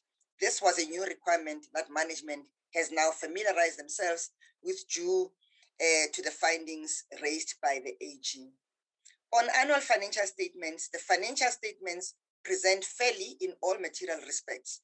The financial position of the Department of Women, Youth and Persons with Disabilities as at 31st March 2021, and its financial performance and cash flows for the year then ended in accordance with modified cash standards prescribed by the National Treasury and the requirements of the Public Finance Management Act. In response to issues of consequence management, AG report paragraphs, there's now reference to paragraph 4, where it says, I was unable to obtain sufficient appropriate audit evidence that disciplinary steps were taken against officials who had incurred unauthorized expenditure as required by Section 38 of the PFMA. The Section 25 says I was unable to obtain sufficient appropriate audit evidence that disciplinary steps were taken against officials who had incurred irregular expenditure as required by Section 38 of the PFMA. This is in relation to the following. In the year under review, it is noted that no steps have been taken to investigate the unauthorized expenditure, irregular expenditure, and fruitless as well as wasteful expenditure of prior years. The expenditure balances as at 31st March 2021 were as follows. For unauthorized, it was 3.199, which is almost 3.2 million. Irregular expenditure, it was 40 million. 445,000, and fruitless was about 11.7, almost 11.8 million. We responded to AG and indicated that the matters were investigated, albeit only in the 2021-22 financial year due to lack of capacity. A contract worker was appointed to focus on investigations in the internal audit. The matter has been submitted to National Treasury on 10 August 2021 as a request for condonation. The unauthorized expenditure was incurred due to circumstances beyond the control of the department. This emanated out of the NMOC process of 2019-20, in which new functions were allocated in the department. On irregular expenditure, the department indicated that steps were taken to investigate the unauthorized, irregular, and fruitless and wasteful expenditure. The department does not have a dedicated unit or an official to perform investigation on irregular expenditure. The department assigned the Directorate Internal Audit to determine facts on irregular expenditure incurred in the department. Notwithstanding the budget cuts that were implemented by the National Treasury during 2021 financial year, the department, through the savings in the compensation of employees budget, appointed a contract worker on fixed-term contract to assist the Directorate Internal Audit with determination of facts on irregular expenditure. To date, facts on irregular expenditure incurred by the department during 1920 or stroke 20 financial year and 18 stroke 19 financial years has been determined and report has been produced. The determination included the review of 51 payment batches and conducting 306 interviews with the officials who were involved in the processing transactions, which resulted to irregular expenditure being incurred in the department. Once the report is discussed with the DG, the process of implementing the appropriate action based on the findings contained in the irregular expenditure determination report will then be undertaken. All payment batches made available to the Directorate Internal Audit of the transactions which are classified as irregular expenditure for further financial years over other than 2019 or 20 and 2018-19 financial years were reviewed. Performance of interviews with the officials who were involved in the processing transactions which resulted to irregular expenditure is also underway. All transactions classified as irregular transactions during the 2019-20 and 2018-19 financial years are confirmed as irregular expenditure by irregular expenditure determination review that was undertaken in the department. Irregular expenditure determination review did not reveal any financial loss that was suffered by the department due to irregular transaction incurred by the department. In relation to fruitless and wasteful expenditure, the matter was investigated by a third party, Kwinana, of which a report was provided in 2014 with recommendations. A second forensic investigation was commissioned and a report was obtained from PricewaterhouseCoopers in 2016 with recommendations. Upon follow-up, Tirisano Travel was no longer operating in the business address registered with their department. In addition, the business contact details was not functional. The matter was referred to the state attorney to recover the money based on the recommendation of both reports. On underspending, the department materially underspent the budget by 18.5 million. In the period under review, the department contributed to outcome 14 on promoting social cohesion and nation building through the number of sustained and visible outreach initiatives or gender campaigns conducted. Due to COVID-19 regulations, the department could not conduct community mobilization. And highlights of significant achievements: we had maintained a vacancy rate of less than 10% on 31st March 2020. The vacancy rate was 8.5% or 12 vacancies of 140 funded posts. The department approved an HR plan which supports the implementation of the strategic plan 2020-25, the development and approval of MTF HR plan in support of the department's strategic intentions, compliance to COVID-19 safety and regulations, 4 reports that outline progress on the national rollout in enabling environment regarding the sanitary dignity framework were produced.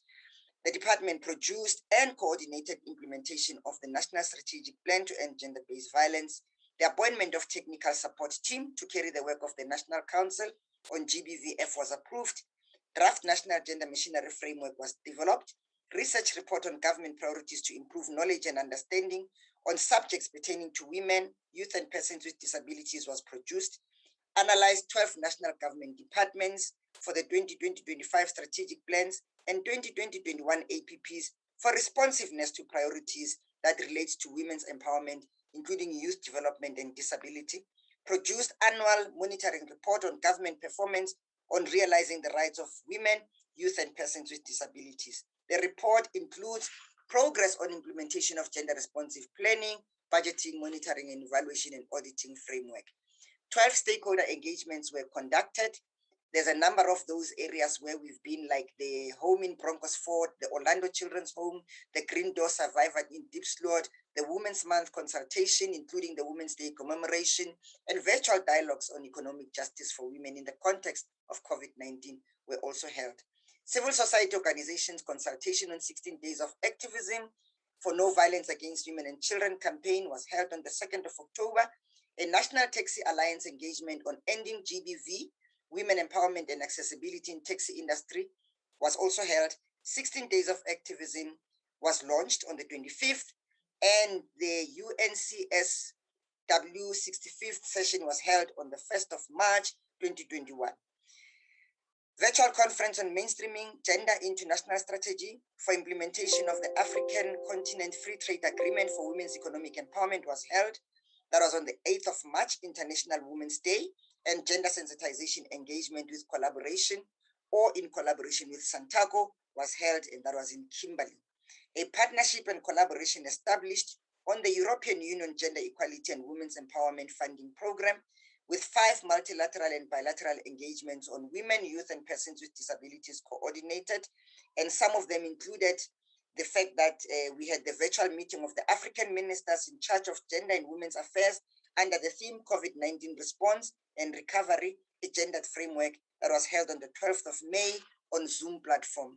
As I conclude, one multilateral engagement, South Africa's participation in the meeting of Commonwealth ministers in charge of women's affairs and gender equality was also held virtually on the 3rd of September, and a multilateral engagement on the 5th with African Union Specialized Technical Committee on JEWE with its Gender Equality and Women Empowerment Ministerial Meeting that was on the 23rd to the 24th and 27th November, as well as Conference on State Parties, COP13 International Engagement on 13th session of the UN Conference on State Parties to the Convention on the Rights of Persons with Disabilities that was hosted virtually too, and multilateral engagement on South Africa's participation in the 6th India, Brazil, and South Africa, which is IPSA Women's Forum Ministerial Meeting held. Legislative report and issue paper were completed with comments from the Committee of Experts, and a status report on disability inclusion in departmental strategic plans and APPs for 2021-24 developed. The last 2 ones, annual performance monitoring report on inclusion of persons with disabilities produced, with the National Youth Policy being reviewed and approved by Cabinet, and the policy translated into 4 languages, which is English, Sesotho, Siswati, Sindebele, in Chivenda, from English. NYDA Act Amendment Bill was finalized and approved by Cabinet as a discussion document, with 4 youth machineries being convened. As management, we are committed to ensure that we obtain a clean audit for the current financial year, and we commit to work hand in glove with yourselves, Chairperson, and get guidance from yourselves in improving service delivery on our part. I thank you, Chairperson. And after this, Chair, if through your permission, I will then invite 3 colleagues to follow through with presentations and talk us through the annual report. The first one will be Madam Val Matobela. She will then be followed by the CFO and Mr. Mbazima in that order. Over to you, colleagues.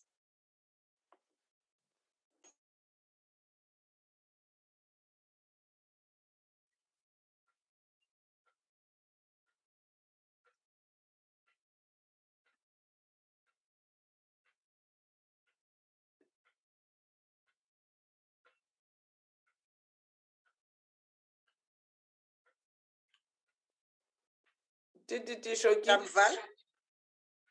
Oh.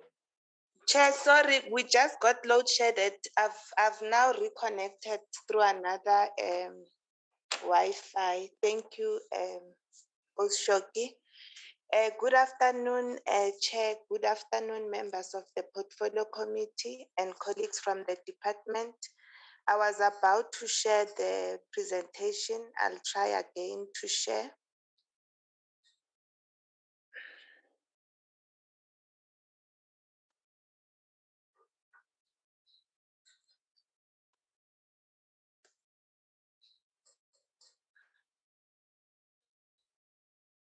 Okay, I'm on a slideshow now. Chairperson, the DDG representing the DG has gone through some of the slides that are in this presentation. I'm going to start my presentation on slide 8. In this slide, Chair, we have a comparison slide which demonstrates that in the previous financial year, 1920 financial year, the department had 32 targets planned, 40 targets planned, and 32 of those targets were achieved, which was 80%, and 8 targets were not achieved, which was 20%. And in the year under review, the financial year 2020-21, the department had 36 targets planned. 27 of those, which is 75, was achieved, 9 was not achieved, and 25, which is 25%. We've had a decrease on the achievement of targets of 5%. The overall graph representation that I was referring to is on slide 9. When we continue with the presentation on slide 10 per program, we've got program 1 where we had 7 targets which were planned, 3 were achieved, and 4 were not achieved. I'm going to take the committee through the targets that were not achieved and provide deviation reasons and the corrective actions. The first target was on us obtaining an unqualified audit opinion on predetermined objectives. This was not achieved because in the financial year 1920, the department was qualified on predetermined objectives. This is where we refer and compare with the current financial year that the department has improved on the management of performance information. The target on 100% payment of valid invoices within 30 days was not achieved. We have paid 97.6% out of the 100% that we were supposed to pay. In numbers, Chair, we have received 4,434 invoices. 4,329 were paid within 30 days. This is a target that we are closely monitoring in the current financial year to ensure that it's achieved. The reasons for deviation was due to the fact that there were late payments in level 5 and level 4 lockdown because we had limited human resource capacity for capturing of payments in finance. The target chairperson on unqualified audit opinion on the annual financial statements was achieved. We have maintained a vacancy rate of 8.5 for the year under review. So we've achieved the target of maintaining the vacancy rate of less than 10%. We've developed a human resource plan. This was achieved. The target on approved master information system and security technology plan was not achieved. We've had a draft plan in place which was circulated for consultation in Q1. This was also affected by the fact that the position of a GTOP became a vacant And right now, as we speak, Chair, we do have a GITO in place, and this work is dependent and on a GITO processing it to be achieved by the end of the current financial year. We were supposed to produce the draft wage bill.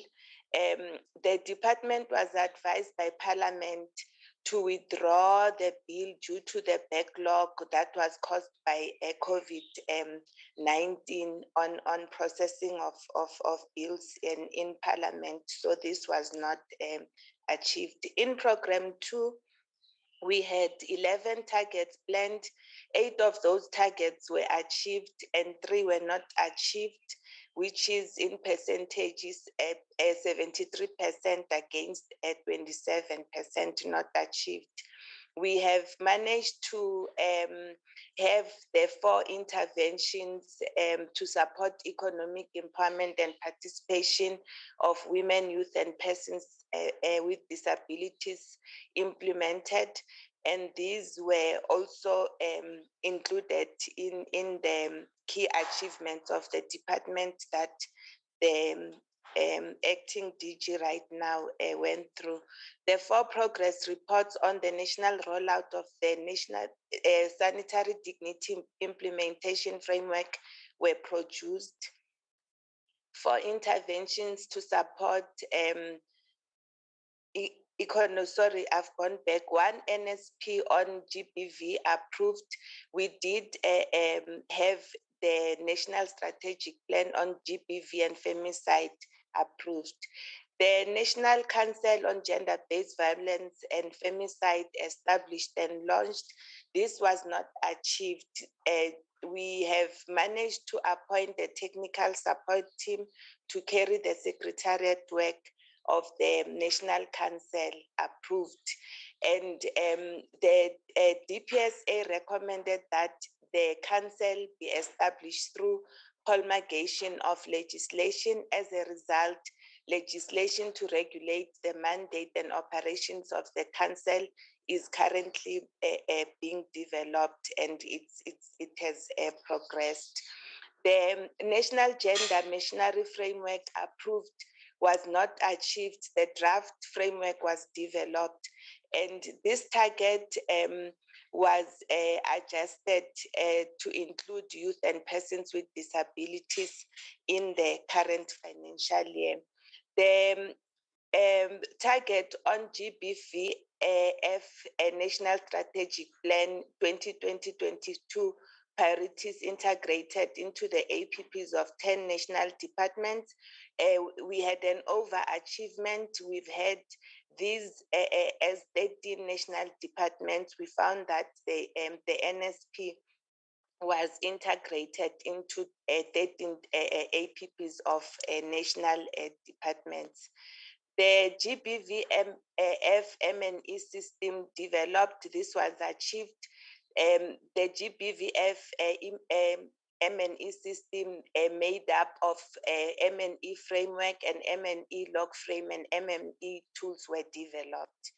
We did not achieve a comprehensive national GBVF prevention strategy. We are working with partners through the collaborative platform where we were only to produce the draft communication section of the prevention strategy. The implementation of the target was delayed due to budgetary constraints in the unit.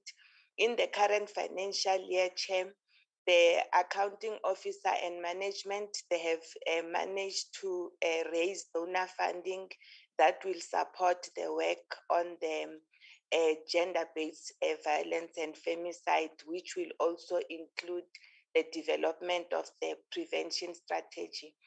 The 2 biannual reports on the implementation of the GBF NSP produced.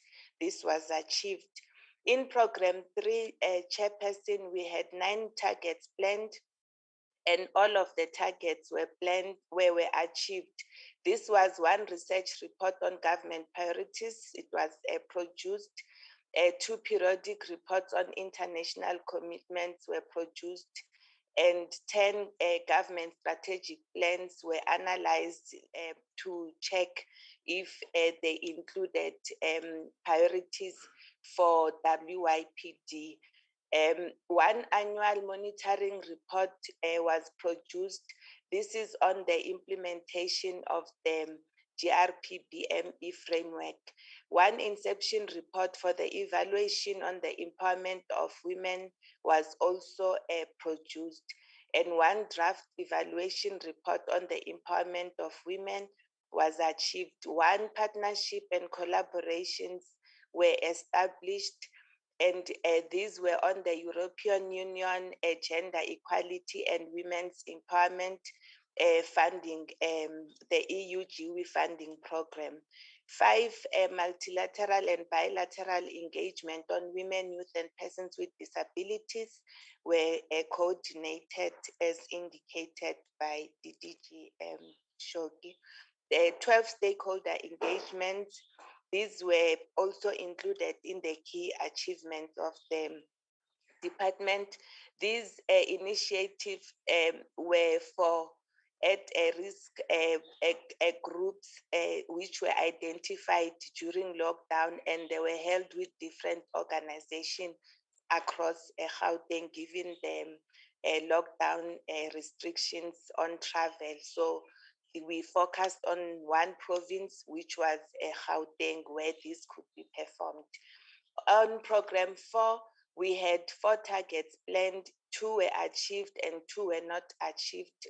The legislative report for the development of disability rights bill was not achieved. The issue paper with comments from the committee of experts was produced. The process outlines a clear timeframes to be provided by the State Law Reform Commission, which are now currently processing this bill. So we will be reporting on this work in the current APP. The framework on the disability rights awareness campaign, as well as the framework on self-representation by persons with disabilities, released for comment. This was not achieved. The frameworks were developed, however, they were not submitted to cabinet. This work will be submitted. It was concluded by the end of this current midterm review for in the 2021-22 financial year. So it was not achieved within its planned financial year. The program also achieved the target on one status report on disability inclusion in departmental strategic plans and APPs for 2021-24 developed. This was achieved, and one annual performance monitoring report on inclusion of persons with disabilities was produced. Program 5 had planned 5 targets, Chair. All of these 5 targets were achieved.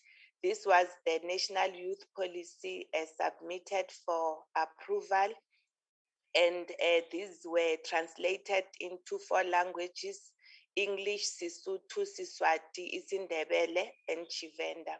4 NYP implementation reports were also produced. The National Youth Development Act Amendment Bill refined. The bill was finalized and approved by Cabinet as a discussion document. The NYDA Amendment Act was consulted in all provinces. 4 NYDA quarterly assessment reports were produced, and 4 youth missionaries were convened. On governance, Chair, which is part C of the annual report, we have indicated that the department had an approved risk management policy and strategy that articulates our organization's risk management approach and methodology. During the quarterly reporting, we have submitted the reports on risk management, including the reports on fraud prevention to the committee as recommended in the BRRR. The strategic and operational risks assessment are conducted annually to align with the departmental adopted strategy. And these are overseen and reported on the quarterly basis to the risk management committee and the audit and risk committee. The department chair has a fully functional risk management committee, which was established in terms of the public sector risk management framework. And the reports of the risk management committee, they serve on a monthly basis to a management committee for adoption prior to them being processed further to serve and being accounted and supported at the audit and risk committee, which provides an independent assurance on overall systems of the risk management. The department also has a fully functional audit and risk committee, which is chaired by an independent external chairperson, and the committee monitors the implementation of mitigation actions, whether they yield positive results, and make recommendation to the accounting officer on areas that must be approved. The implementation of this risk mitigation action was found to be satisfactory, and this indicated by the improvement in the performance on a quarterly basis, and it reduces the uncertainty of the department in achieving on its objectives and or outcomes. The fraud prevention and anti-corruption management, we have a prepared, approved fraud prevention policy and plans, and this policy has been communicated throughout the department to promote ethical behavior and prevent unethical conduct, fraud, and corruption.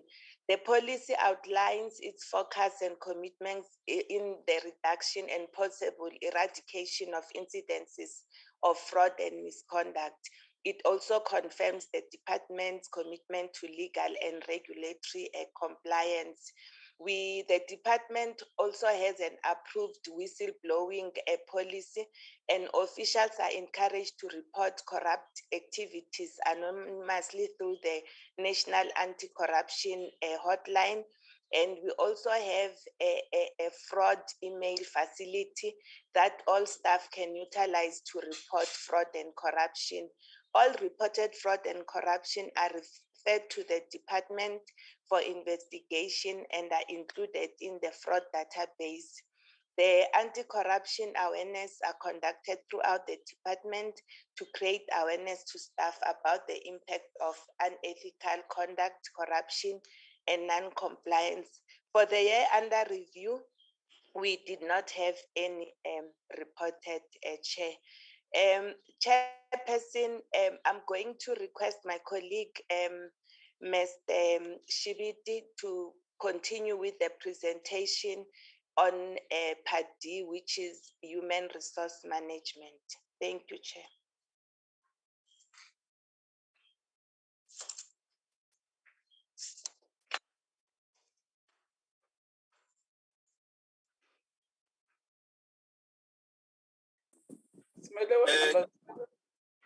Okay, sorry, Chairperson. Good afternoon, Chairperson and members of the Portfolio Committee and colleagues from the department. Part D, Human Resource Management. The department embarked on a restructuring process to design an organizational architecture that is more responsive and appropriate to its mandate and strategic intentions. Successive reductions, the compensation of employees' budget were reduced. The baseline allocation as well. So that resulted in a funding of 8 positions, which has an impact on the restructuring options available to the department. In support of the National Strategic Plan, on Gender-Based Violence and Femicide at GBV Secretariat was established, and the compensation expenditure against appropriation, the compensation budget for the last financial year was 98%, so underspent by 2%. The vacancy rate as well was 8.5% at the end of the financial year. And regardless the COVID-19 restrictions had debilitating effect on the productivity of the department, and remote working arrangements ensure that services were maintained while safeguarding the health and safety of employees. Next slide, Va. I'm trying to drive the presentation. It got stuck. Yeah, but I'm trying. I'll keep on trying. Maybe I should stop and come back again. Okay.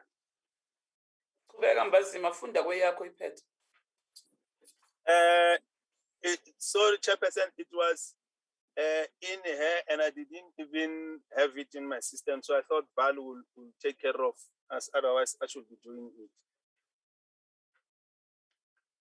We always request them centrally to do it for us. Okay, Neliswa, can you assist them?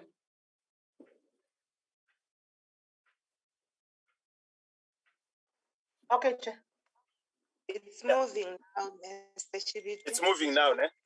Go back to the last one, the one that I concluded on it. I wonder why it gets stuck. Nelly, I will help you, Val.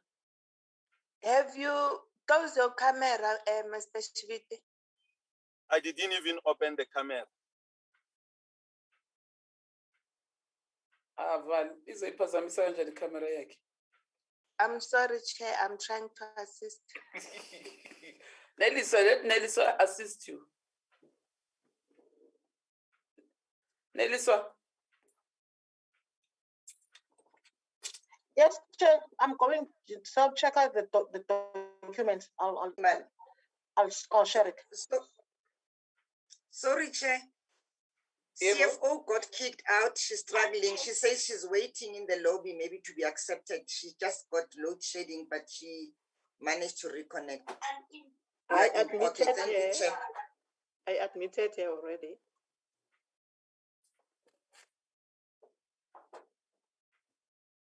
Mr. Schmidt, you can continue. It's moving. It's moving, eh? The employment and vacancies per program as at 31st March. Administration, number of position on establishment, it's 73. Filled were 67, which constitute 8.2% vacancy. Program 2, which is social transformation and economic empowerment, positions in the structures 22, filled 19, which constitute 13.6%.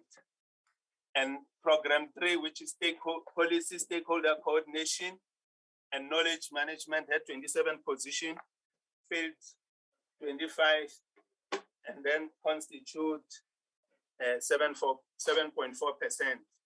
And the rights of persons with disabilities, they had 11 positions, filled were 10, and vacancy rate 9.1.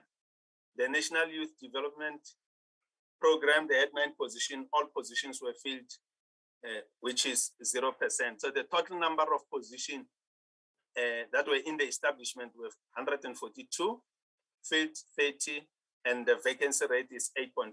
Next slide, Va.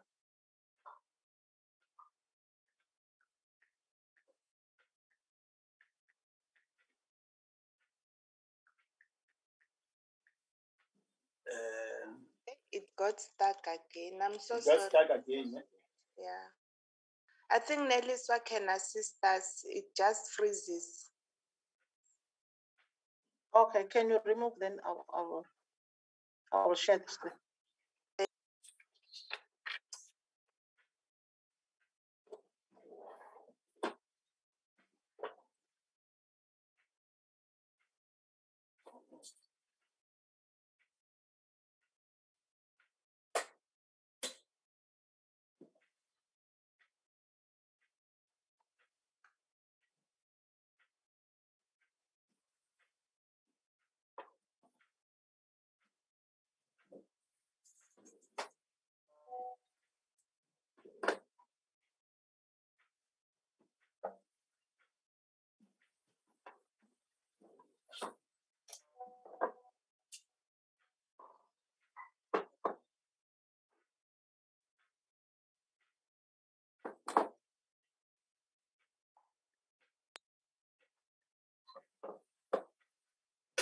We are on slide 54. Let's go to 54. Yeah. These are employment and vacancies per salary band. The low skilled number of posts was 1. And then the salary levels 3 to 5, 12, and all positions were filled. And the highly skilled, the salary level 6 to 8, 44 positions. And then 40 were filled. The vacancy rate 9.1. The highly skilled assistant directors and deputy directors, there were 40 and filled 38 and vacancy 5%. The senior management from salary level 13 to salary level 16, 142 and filled with 39 and vacancy rate was 13.3%. The next slide. So Mbazima, am I post 142 or 187? 142 chairperson. SMS information as of the 31 March. The Director General, it's 1 position. Salary level 15, 3 positions. 2 filled, 1 vacant. Salary level 14, 12 position, 1 vacant.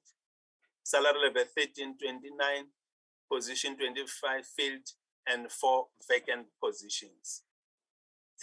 So total number, like I said, is 45. Next slide.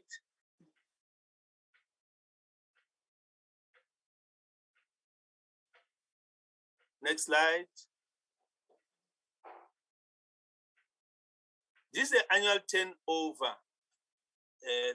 So the highly skilled, the annual turnover, the salary level 6 to 8, 44, 1 appointment was made and there were 3 terminations. 9 to 12, 35 employment, but there were 4 appointments. There were 2 terminations as well. The SMS band director levels, SMS band A 22, appointments 8 and terminations 5. SMS band B chief directors 10 employees, 3 appointments and 2 terminations. SMS band C 13 position and termination is 1.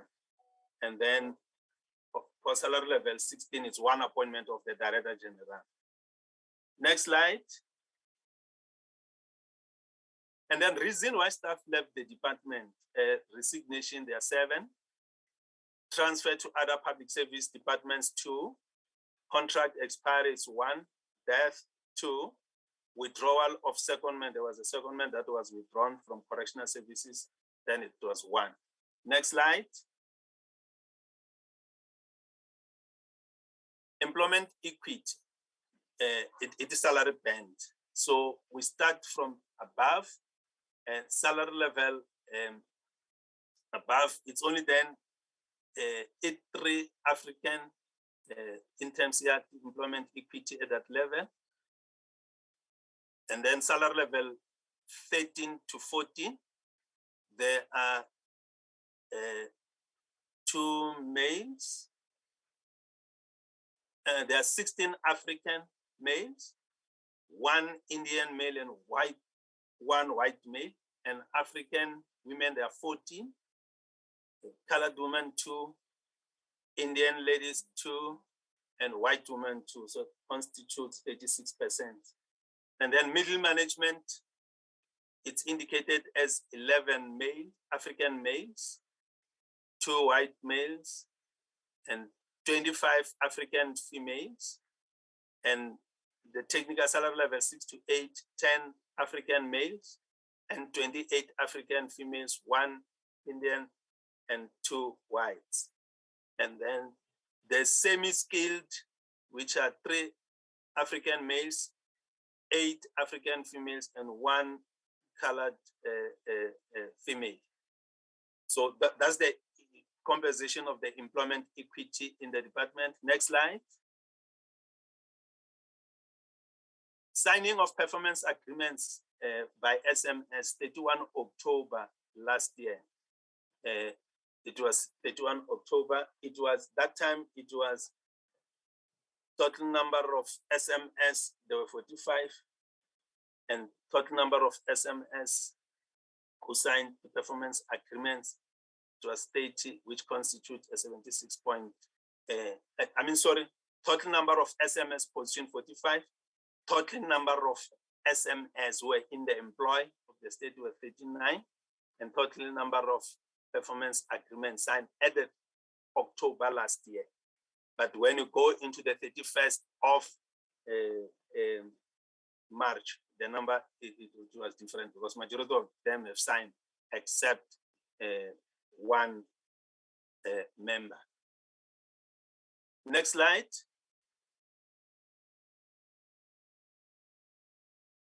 Yeah, reasons then when it was explained at that time, one level 50 member did not submit the performance agreement, and one level 13 member submitted an invalid performance agreement.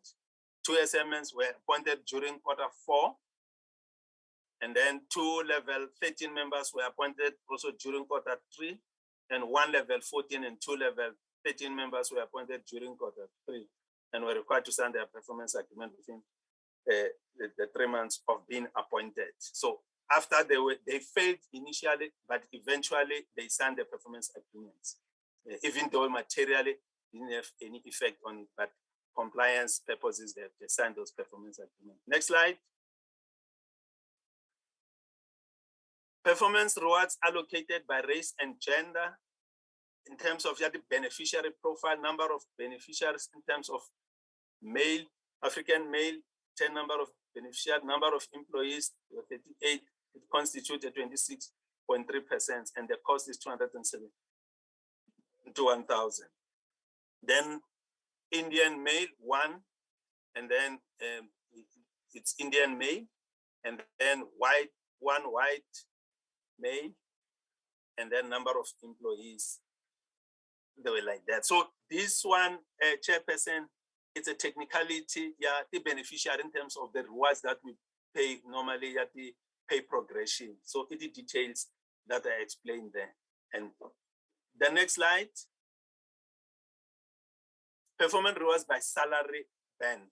I think here it will be much easier. The salary level 3 to 5, the beneficiaries are 2, and the total is that indicates there. 12, production level, which is your salary level 6 to 8 is your production supervisors 18, the total employees 44. And then the supervision level, total employees is 34, but those who got the beneficiaries are 9.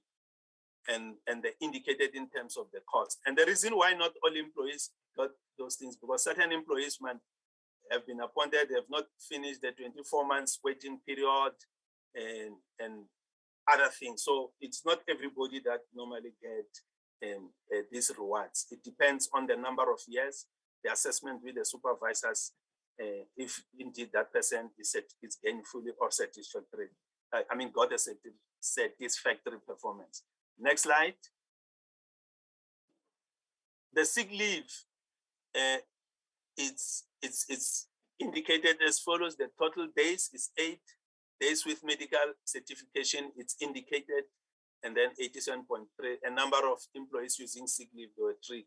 Number of employees using sick leave, again, in terms of percentages, it's 5. Average is 2.7. Estimated cost, it's about 2,000. And salary level 3 to 5, total number of days is 90. Days with medical certification is 78.9. And then the total number of employees using is 5 employees. And skilled production, highly skilled production, total number of days 65. Percentages is 73.8. And the number of employees is 20. The highly skilled supervisors, assistant director, deputy, number of days 60. In terms of percentages is 90%. And the number of employees were 90.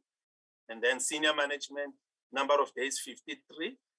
It translates into 83%, and the number of employees we utilized were 30,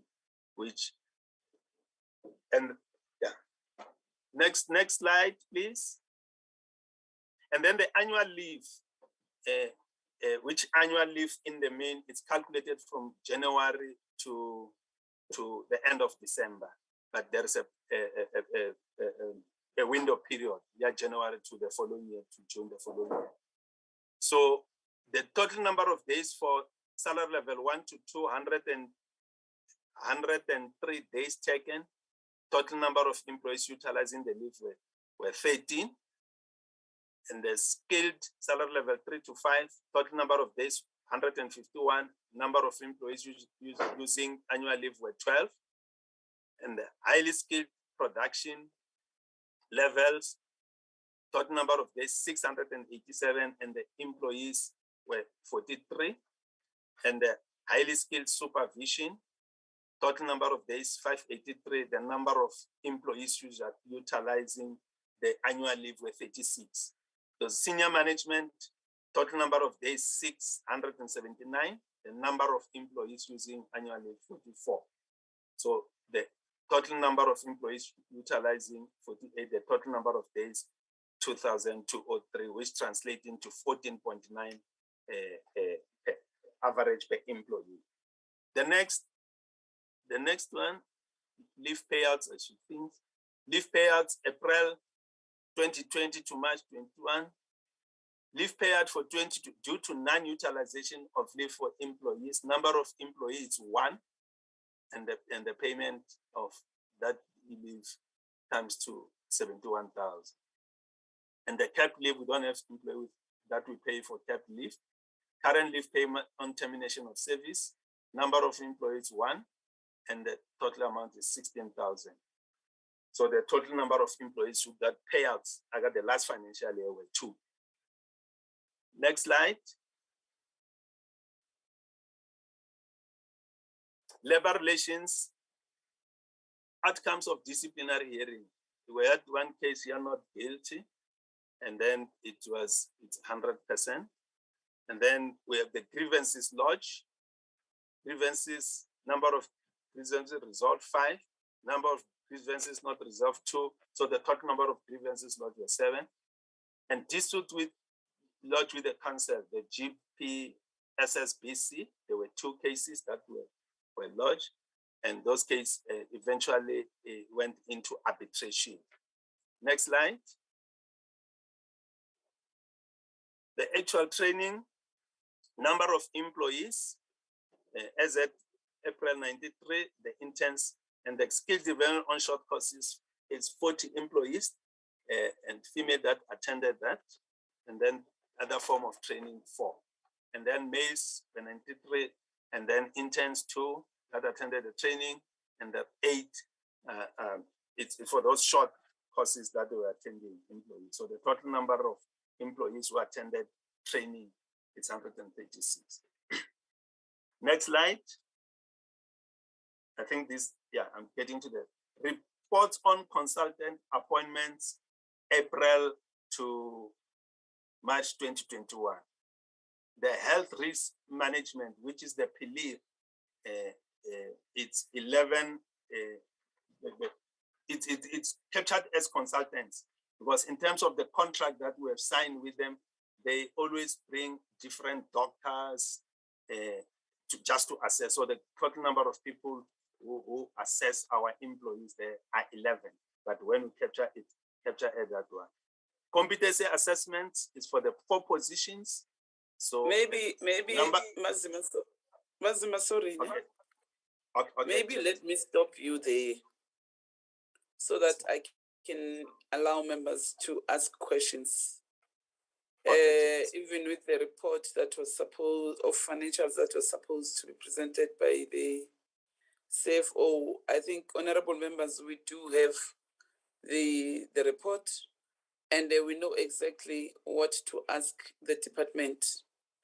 Maybe let's go straight to the questions, because we are running out of time. That's why I'm worried now. So let me thank you for the presentation, for those of you who presented, and then let's go straight to the questions, and the CFO will have to respond based on what you have submitted as a department regarding finances. Honorable members, an opportunity to ask questions. But firstly, I want to start with the one that Ms. Val presented regarding the wage bill. Who advised you to withdraw the wage bill in Parliament? Because we as the portfolio committee, we don't know of it. So maybe if you can help us so that you can know who advised you to withdraw the wage bill, because we don't have that information as the portfolio committee. In fact, we've been waiting for you, asking ourselves, where is the wage bill? And then secondly, Mbazima, with regards to the total number of employees that you have in the department, I think you said you've got 130 employees. Is that correct? 140. Let me go. The total number of approved posts are 147, isn't it? Yeah, it should be 147. Because I was should be. looking at your annual report in page 86.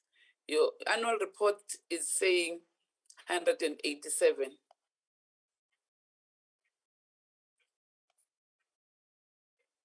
Page 86. Personnel costs by salary band for the period 1 April 2020 to 31 March 2021. Page 86. It says 187. Oh, I don't, Chairperson, I don't have the annual, I'm home, my annual report document is in the office. It's table 3.1.2. Personnel costs by salary band for the period 1 April 2020 to 31 March 2021. I don't know who can assist you from your department. It's in page 86. And then you have 24 additional employees, ne? Plus 33 consultants, which gives you 187. 154 plus 33 consultants gives you 187. I think these ones are contract workers, unless you don't account for contract workers. But one will be like, where do you get money to pay those contract workers? And the other thing that I wanted to ask you as a department, do we have a policy that guides you on how to deal with contract workers?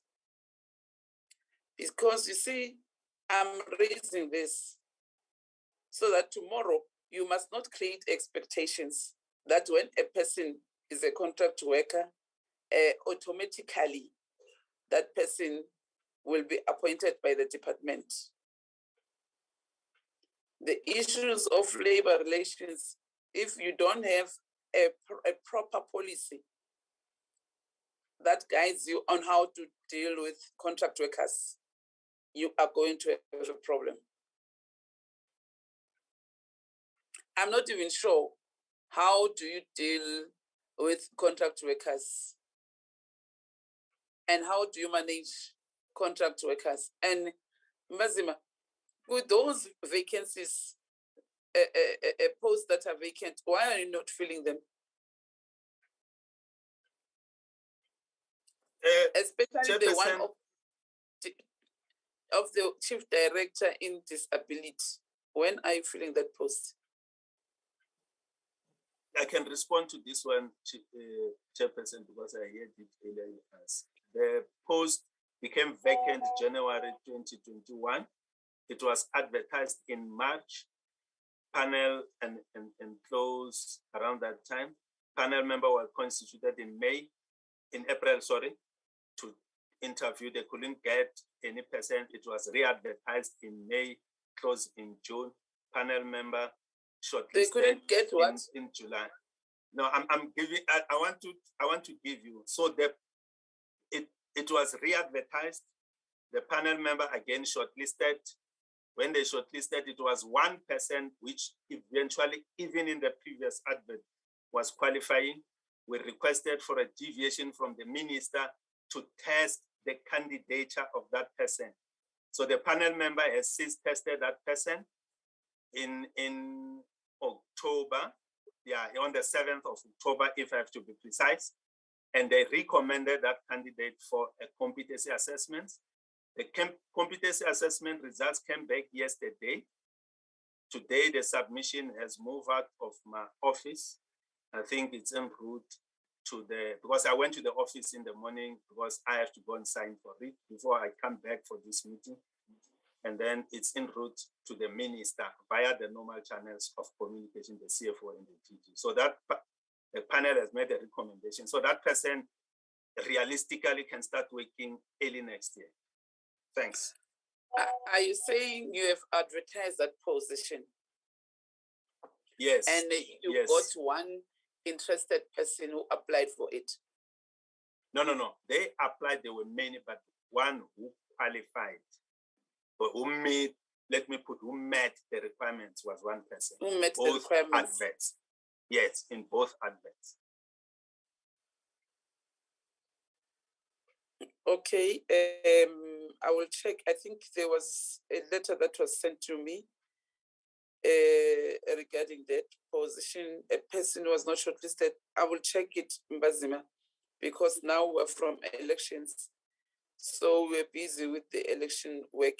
I will check if Nelisa doesn't have, I'll check through my emails because I was not even sure what that person was talking about. And I think just double check your facts regarding what I read for you now. Your APP, regarding the posts that are there, so that at least we are on the same page.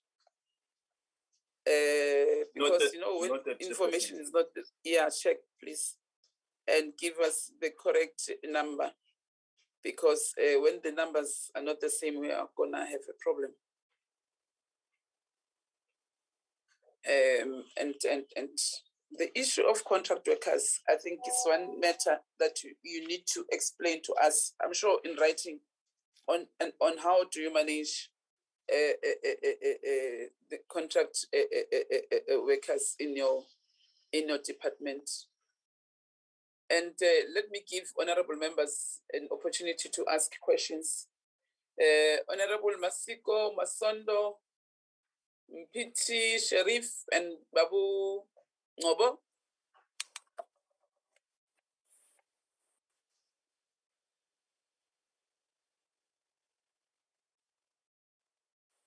Can I proceed, Chair? Yes, Honorable Masiko. It's only that I'm using my electricity, so I'm using my iPad. Okay.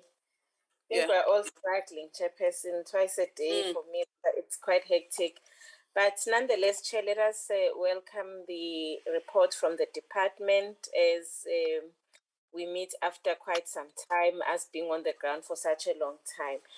Chair, I want to firstly refer back to the report that we received both from Audit and Risk Committee as well as the AG's office, where they had raised matters of concern regarding the slow pace in which irregular and unauthorized expenditure is being dealt with by the department, which in turn they said leads to the delaying consequence management, where the department ought to be, responding to irregular and fruitless expenditure or unauthorized expenditure. And I want to link that, Chair, with the issue of risk management as per the annual report.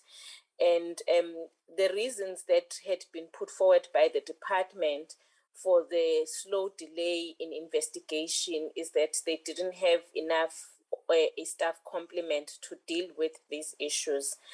Now, one wants to check if they are saying that the risk management function is under-resourced to function optimally or optimally. How does this impact on the department's overall risk management? And also, Chairperson, what is it that the department is doing to resolve this matter? Because we can't go on with issues of delaying in dealing with issues of unauthorized and irregular expenditure, as well as the late investigations thereof. So what is the plan that the department has in place to resolve this matter? The second issue that one wants to deal with, Chairperson, is the issue of fraud and corruption in relation to the mechanisms that are in place to report on fraud and corruption in the department and how these operate, for instance, issues of whistleblowing. And one wants to know that in cases where reports are made, how is it that these cases are reported and what action is taken? I will then move over to the sanitary dignity implementation framework, where in the annual report, it's reported that there were special schools which were targeted for the rollout of sanitary towels. One would like to know if these schools have been identified and which areas they fall on and which are these schools. I'm happy, Chairperson, with the question which was raised around the issue of disability and on whether the unfunded posts and vacancies in the program, how will the department manage to meet its mandate and responsibilities, especially as it relates to issues of persons with disabilities. And obviously, Chairperson, it is a great concern to us as a portfolio committee that you are having an issue of meeting of targets where in this specific program you have 4 targets and only 2 have been met, yet still there is money that it has been sent back as unspent. So one would like to know how the department plans to resolve this issue. I think one would like to stop there for now. Thank you very much, Honorable Chairperson. Thank you very much, Honorable Masiko. Again, Bazima, I want you to explain to the committee regarding, because it's a human resource matter, the official who's the DDG, on how have you resolved that problem?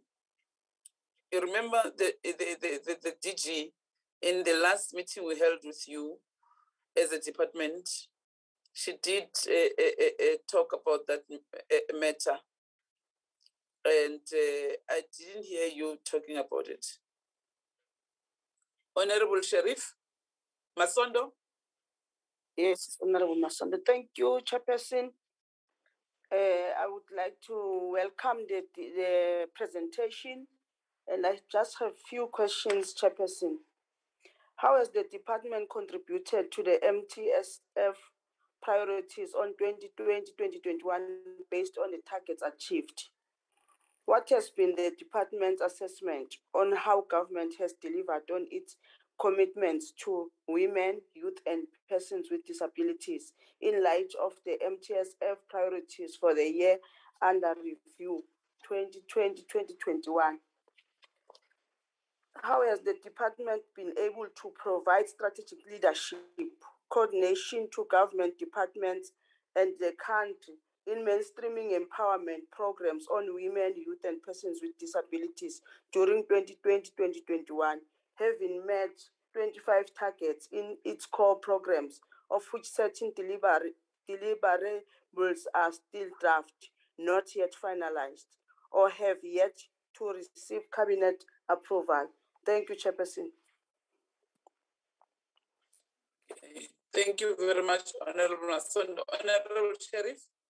Thank you very much, Chairperson, and good afternoon to the committee.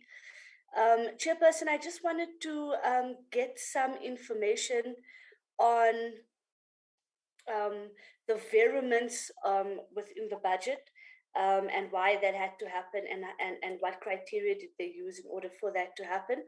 It's also very, upsetting to see that the targets are not the same targets that we were using. So there's a whole lot of confusion. But the targets on the GBVF Council, the prevention strategy, and the NGM not being met is a huge problem. What is the department doing to mitigate these consequences? Also, Chairperson, maybe an explanation on the high spending of the property payments at 19.147 million.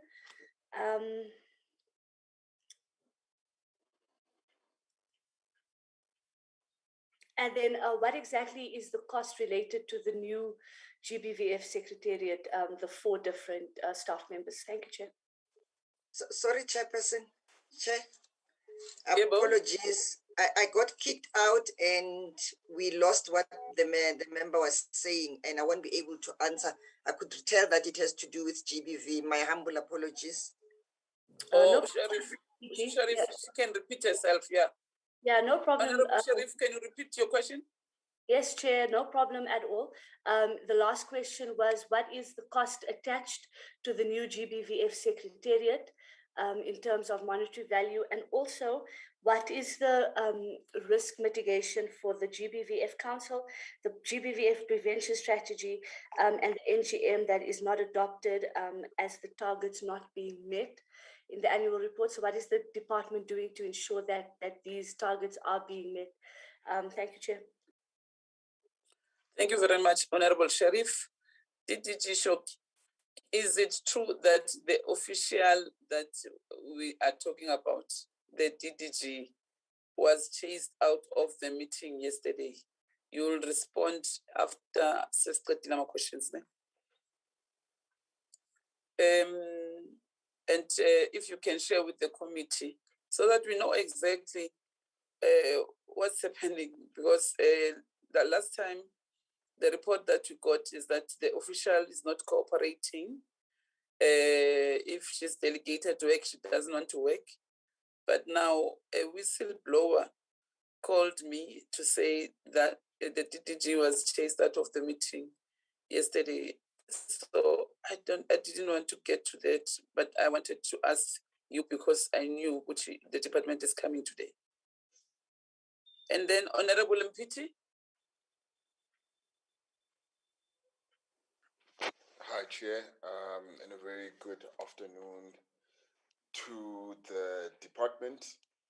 I hope I'm audible, Chair. Please excuse my video won't be on this time around, but hopefully if I come back the second time around, I'll switch it on. Just a number of points on my side. Just the first couple of key questions. What is the status of the National Youth Machinery Framework? And then I also just want to find out and follow up on the issue that was raised during the presentation that the NYDA amendment bill has been sent and approved by Cabinet and is a discussion document. I just couldn't follow that line of thought. So is the amendment bill passed by Cabinet, or is it a discussion document? Which one is it? And what does it mean when they say that it is a discussion document? I'd really like to have some clarity on that. A few other things, Chair, that I just also wanted to follow up, and I think are a bit of a concern for me, just, looking at the reports that we've received. And I think some colleagues have touched on it, but I really do think, just from my own view as a young person, I really think, to spend 57% on the budget on Program 1 is very problematic for me. And I'm not sure whether colleagues had touched on that particular point because I was disconnected at some point. But I really think that to have 57% of the budget of the department entirely going into Program 1, which is essentially employee costs, is super problematic. And also noting the fact that there's also targets in Program 1 that are not being achieved, with almost a 99% spending of that particular budget that was allocated for Program 1, I think is hugely problematic. And I think the senior management of the department really need to start paying a close eye, particularly on these particular issues, because if you spend, close to the close amount of an allocated budget, that being 98 or 99%, but yet have targets that are not met at the same time for the very same program, then it tells me that there's something that's not going right. And so I'd really like to get some clarity on that particular issue. Why did we almost spend all of the budget but did not meet our targets in that particular program? I also think we need to really look at, the overall performance, and you look at the other programs, 1, 2, 3, 2, 3, 4, and 5. You see quite a number of targets are not being met there, and I'd really like to understand if any, the causality between the budget allocation being spent there and the lack of targets being met. Whereas we have Program 1, which the budget is almost spent, but targets are not met. I just also want to find out, and this is a question I had raised to the Auditor General's office earlier on, which was to say that, one of the repeat findings of the AG's office is the lack of consequence management, which I think all colleagues who serve on this particular portfolio committee will remember that this has been one of our issues from the beginning of the term, and it seems to continue 2.5 years into this term. So I really want to understand what type of approaches are being done to deal with this particular instance. I think it's a huge problem for me, particularly when you are speaking about, having internal controls within the department, but yet, you have officials who have not signed, their performance management documents. They have not, pledged, to perform in a particular standard. So why weren't these performance agreements not signed?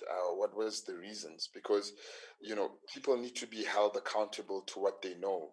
And if they don't know how they need to perform, they obviously won't perform what they need to do. And that's obviously reflected in the fact that many targets are not being reported on, or at least are not even being met. And perhaps it would be worthwhile to look at that causality of performance agreements not being signed and targets not being met. So what are these consequence management for, I think, the 6th time I'm asking in this portfolio committee, what is to be done? What is being done? Can we have some concrete steps in the responses around these particular issues? The other issue, Chair, that I'd really like to focus on is the issue of the security contract that started in 2018 and ended in 2020. And, according to the report, we see that it's about 41 million Rand irregular expenditure. So I'd just like to have a breakdown of that amount, because according to the Audit and Risk Committee, that 41 million Rand is not necessarily only from the security contract, but also includes other issues. So can we just have a breakdown of what exactly does that particular irregular expenditure include?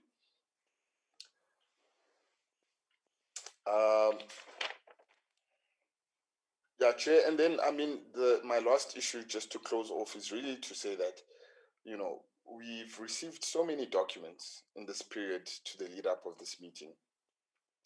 And, it became very evident at the beginning of our meeting that, the issue that we faced, I think in 2019, end of the year, is happening once again now in 2021, towards the end of the year, where targets are being left off the annual performance plan and were not reflected in the APP. So just to look at some of these things, you have program one where there's about 2 targets which have just completely not been reported on whatsoever.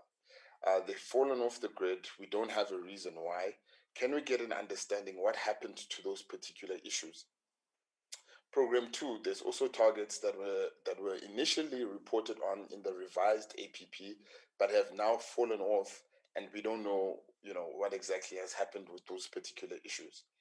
And I think this is important because it's going to guide us now going forward. Because, though these issues can be in the broader understanding of looking at South Africans and delivering to South Africans these very essential services and skills and knowledge that the department does do, though little it is, it becomes majorly problematic when we can't comply. And I think compliance really is something that is becoming to be a repetitive problem in the department. So I'd really like to understand, how did that happen in the compilation of these targets? How were they missed? What was the process? What went wrong?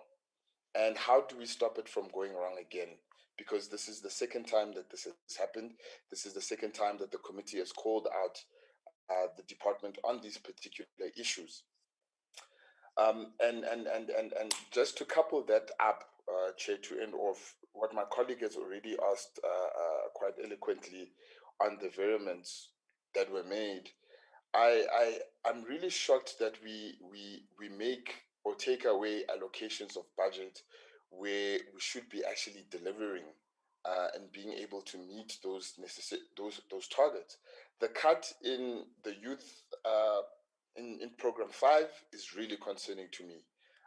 Because nothing has been done. We've been asking as a committee around youth issues being prioritized by the department. We've been begging, literally, for more work to be done in this particular section of the department, particularly in program 5. Now we have variaments that cut youth work that is supposed to happen, and that money is taken to pay employees in program 1. That's completely unacceptable to me. I think it's completely unacceptable to young people in this country who are relying on this department to actually do something for them and to empower them with the necessary skills or information that this department is supposed to do. And the fact that this has happened in the peak of youth unemployment is really shocking to me. It's really shocking to me.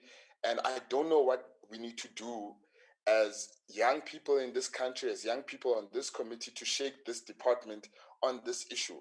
It cannot be that every time we raise the issue of Program 5, that there's not a lot happening there. We are told there's policy being submitted here and there, but what are we seeing on the ground?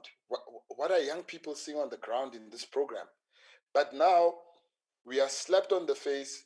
Millions are taken from this program and put somewhere else to pay employees and officials, and young people are left on the sidelines. I think that's completely unacceptable. So I really want to understand what happened here, and I really would like to request, please, people in the department, please, you need to prioritize young people. Now is the time to prioritize young people. We have an unexpanded definition of youth unemployment at 74% in this country, and this department has taken about 5 million away from Program 5 to pay officials. I don't understand. I think I need some clarity on how we are really not prioritizing young people in this country, why this department is failing to actually do that. Because we don't know what the status is of the Youth National Machinery Framework. We don't know what happened with that. We told the NYDA Amendment Bill is now a discussion document. I mean, really, what is happening here? I'd really like to get some feedback, Chair, on those particular issues, so that we can really start moving somewhere within the last 2.5 years that we have in this term to actually do something worthwhile for young people. And as it stands, I don't feel that this department has been able to do that. I don't feel that young people have been prioritized.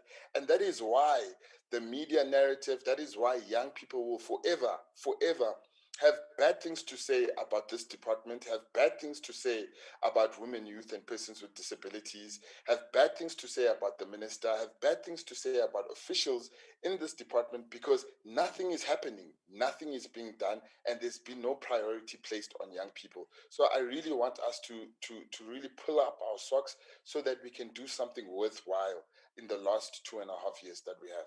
Thank you, Chair. Yeah, thank you very much, Honorable PT. I want to ask the CFO, looking at your report, the environments that you have made so far as a department, do you call this smart planning, or do you call this smart planning? Because if you are doing things properly and you comply with what needs to be done in the department, I don't think your department will be having all these kind of questions that members are asking, and the report is reflecting. You ask yourself, you are a department that you've been complaining that you are underfunded. But if you're underspending with plus minus 18 million, do you think National Treasury will take you serious? That you would really need extra funding?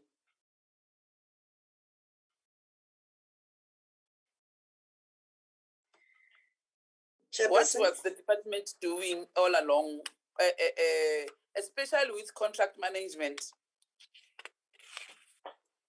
This thing of security, you overspent with the 40 million, it's not acceptable at all. So who is responsible? Who must be accountable for that?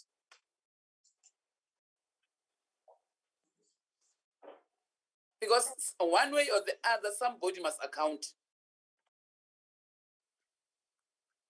Or what do we need to do, honorable members? To take a resolution of a forensic investigation, whose company is this in terms of security? Why was it left for so long when they know the contract has expired in 2020? How do you pay CFO, a service provider, such amounts when you don't have a contract with them? How do you pay? You pay who? Based on what?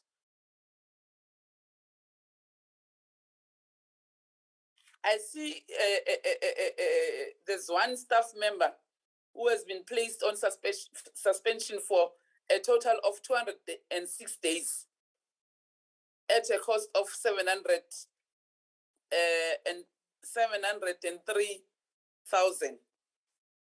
Why do you have an employee that will be on suspension for 206 days?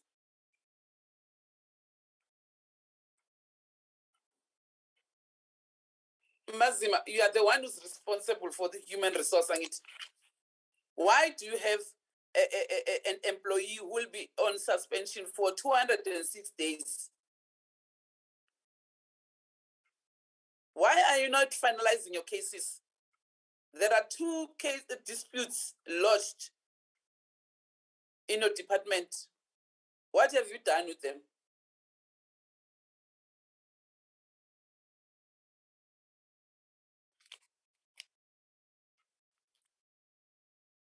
I still repeat, how do you deal with contract workers? They work for how long?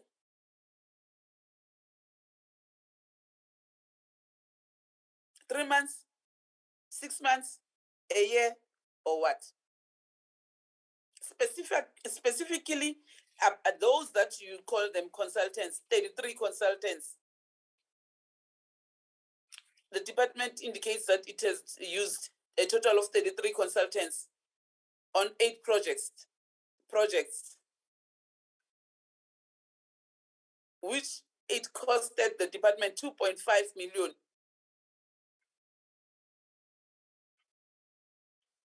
So my agreements that you have with these consultants, what are they saying?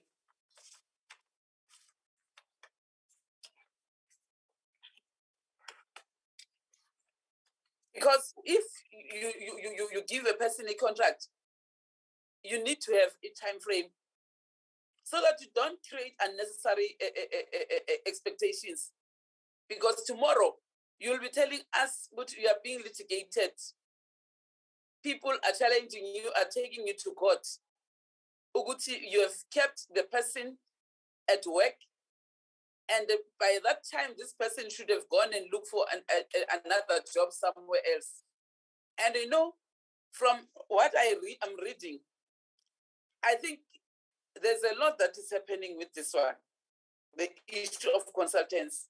Maybe, in fact, some of them, you don't even, when the contract ends, you just give them another contract, or you place them in other positions. But one day, we will get to the bottom of this. Somebody must be held accountable for it. Babu Ngobo? Thank you, Chairperson. I have several questions on Program 4, which is rights of persons with disabilities. Thank you, Chairperson. I think it's really concerning that despite the small budget for this program, the department did not spend all its budget under this program. With an already limited budget, why is the department continuing to underspend in this program? And also, at what point did the accounting officer become aware of the risk of underspending for Program 4? And what remedial actions did the accounting officer take to deal with this problem? Given the poor performance of the department on Program 4, the question I think the department must answer is whether they are meeting their mandate, which is to promote and uphold the rights of persons with disabilities. The department has also noted that it has analyzed 12 national government strategic plans and APPs for responsiveness to persons with disabilities. I just want to find out which are those 12 departments whose strategic plans and APPs were analyzed, and what were the outcomes as it relates to persons with disabilities. Chairperson, the period between the 3rd of November and the 3rd of December is the Disability Rights Awareness Month, and I would like to know from the department, what are they doing during this period to raise the awareness of the rights of persons with disabilities across the country? And lastly, what is the status regarding the development of the Disability Rights Bill, and when can we expect the bill to be finalized? Thanks. Thank you very much, Babu Ngobo. And also, maybe Didi Jishoki, if you as the department can tell us on how do we deal with this issue of the APP, the revised things that you have done as a department, which were not processed properly. They were not tabled in Parliament, but you continued to do things without a proper approval by Parliament. How do we deal with that one? Because remember, we have only approved the revised APP last year. Is it last year? Yeah, last year. Yeah, this year. Yeah, last year, right. So those that we did not approve, Zona, what is going to happen? Which one is legal and which one is illegal? And what are the implications?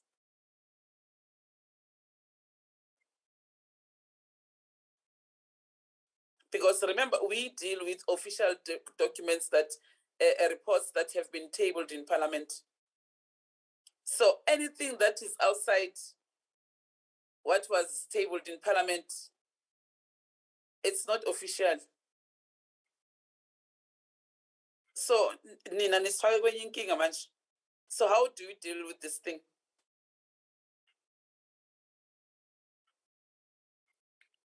And thank God, even your letter, I did not receive it. Because there was no way that I will entertain that letter. How do I entertain it? Because I need to get it through the speaker. But how do you submit something, you want to correct something at the end of the term? Of the end of the financial year?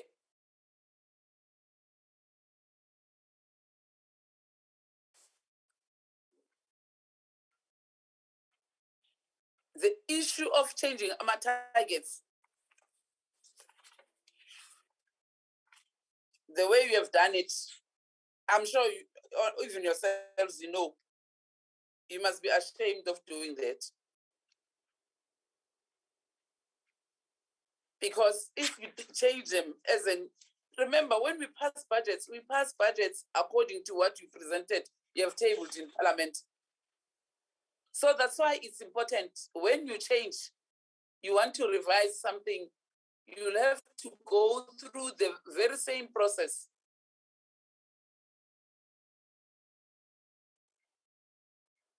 Over to you, department, if there's no other, any member who wants to contribute. Chair. Yes. I have Yes. just, can I just finish all the three that have left because no one has touched them? Okay, Yes. What is the department's assessment of its monitoring and evaluation of government's departments during 2020-2021? Which of the 25 targets achieved were executed by external service providers and what was the cost incurred?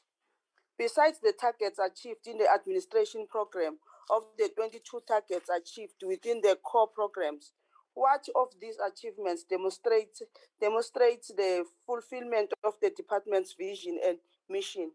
Thank you, Chair. Yeah, poor planning. When there's poor planning, poor budgeting, you'll experience all those things. Yeah. Sharif? Yes, thank you, Chair. Chair, just on a follow-up to Honourable Ngobo's question, I see that the department did send a status report on disability inclusion in departmental strategic plans, which is literally a 4-page document, and it's hailed by the department as an achievement. Can they please speak to this on what makes this report an achievement?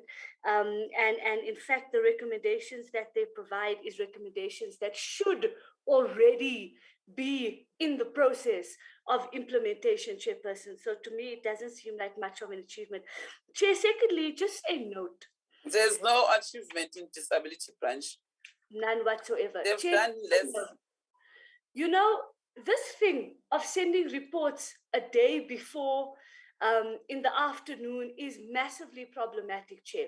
As people know, this committee, we pride ourselves on ensuring that we read the reports and we come to committees prepared.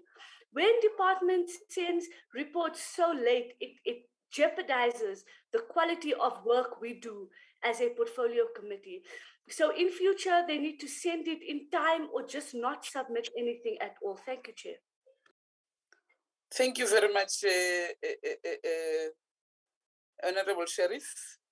I'm sure the CFO must start first and tell us, because it's important, the underspending and all the other things that they've paid for, the contracts, the security contracts, it's things that are very important for us as the portfolio committee. How do we pay something when you don't have a contract? Let's start with the CFO to respond to all the financials of the department. Chairperson, I need to indicate that CFO is connected on my phone. She can hear. She will try to respond. If you can't hear her responding from the phone, I've attempted to connect through Bluetooth on my home speaker. Let's see whether that also won't work. But for now, let her try and respond on the phone and you tell me whether you can hear her or not. Okay, it's okay. Okay, thank you, Chairperson. I'm going to respond to the concern raised by Member Mpiti regarding the percentage representation of the budget in Program 1 administration, where he indicated a concern that this budget represents 57% of the total budget of the department. According to the figures that are published on the annual report of the department, the budget for administration, Program 1, before the environments was 14%, and after the inclusion of the environments, the percentage of Program 1's budget translated to 16%. The allocated budget of the department is 620,976,000, whilst the final appropriation in Program 1 is 100,593,000. 57% of the 620,000 million should have translated to an allocation of 300 million and a half. On the contract management, a contract for security chairperson, the department did not pay for a contract that did not exist. During the financial year under review, the period of the contract was still valid up until end of December when the contract expired. Thereafter, a new contract was put in place effective January 2021. In terms of the details of the irregular expenditure as has been reported by AG as well as the ARC members, the irregular expenditure for the financial year under review was only relating to the security contract that was paid during the period of April and December 2021, and as indicated by previous presenters, 41 million is an indication of the cumulative figure of the irregular expenditure that has been incurred in the department since the beginning of 2011, if I am correct. The details as requested by Member Mpiti, the department can refer back and categorize the nature of the irregular expenditure and be able to submit a detailed report to the portfolio committee. The other issue is on the issue around the environment. In terms of the PFMA, at year end for every financial year enclosure, once we close the books for the department at year end, the unspent funds, the department is allowed to shift funds from areas where there's understanding to areas of spending pressures in line with the requirements that are outlined on the Public Finance Management Act. And these requirements are approved by both National Treasury, and there are those that are delegated to the accounting officer to approve. Those that are approved by the accounting officer, the department is obligated to report on those requirements to Treasury within 7 days of the date of approval. And the shifting of funds to Program 1 was mainly due to spending pressures that were experienced in this program during the financial year under review relating to provision of tools of trade for officials that worked remotely as a result of COVID, and we had to reprioritize within the baseline allocation of the department to be able to provide the official the tools of trade while they working remotely under the COVID environment. I'm not too sure, Chairperson, if I responded to all the questions that were raised in relation to finances.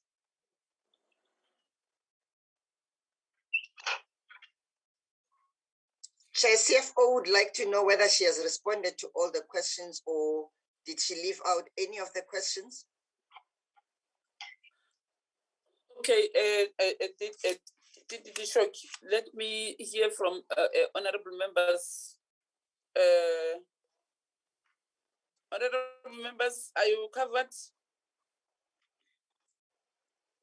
Chair. Yes, Honorable Mpiti. Thanks, Chair. Just one point is to say that in terms of the variaments that have been spoken about, just a point of clarity then. If there's an agreement that in some of the programs, the money was not spent, and therefore the money had to be moved to other pressure points within the department. The CFO had mentioned that some are competencies of the accounting officer and some have to be approved by Treasury. Do we know which ones? Could we perhaps know which ones they are? And just for my own personal knowledge, Chair, what is the baseline motivation for that to happen? Just to understand that process, because for me personally, I cannot wrap my head around why, when we have such high numbers of unemployment, we would move certain funds away from a point that, in my view, is considered a pressure point, where young people are requiring assistance, to another point of maybe buying laptops and routers for employees because it's lockdown, etc. If I have to measure those 2 points, I measure youth unemployment as a higher priority in my view. But I'd really like to know what was the motivations, or what's the baseline motivation that is used in that instance, so that I can have that for myself going forward. Thank you. Yeah, I think the other question that I'm having is that what have you done to the official in supply chain management who was responsible for the appointment of that security company, the previous company? DDG, can I come in, CFO? Okay.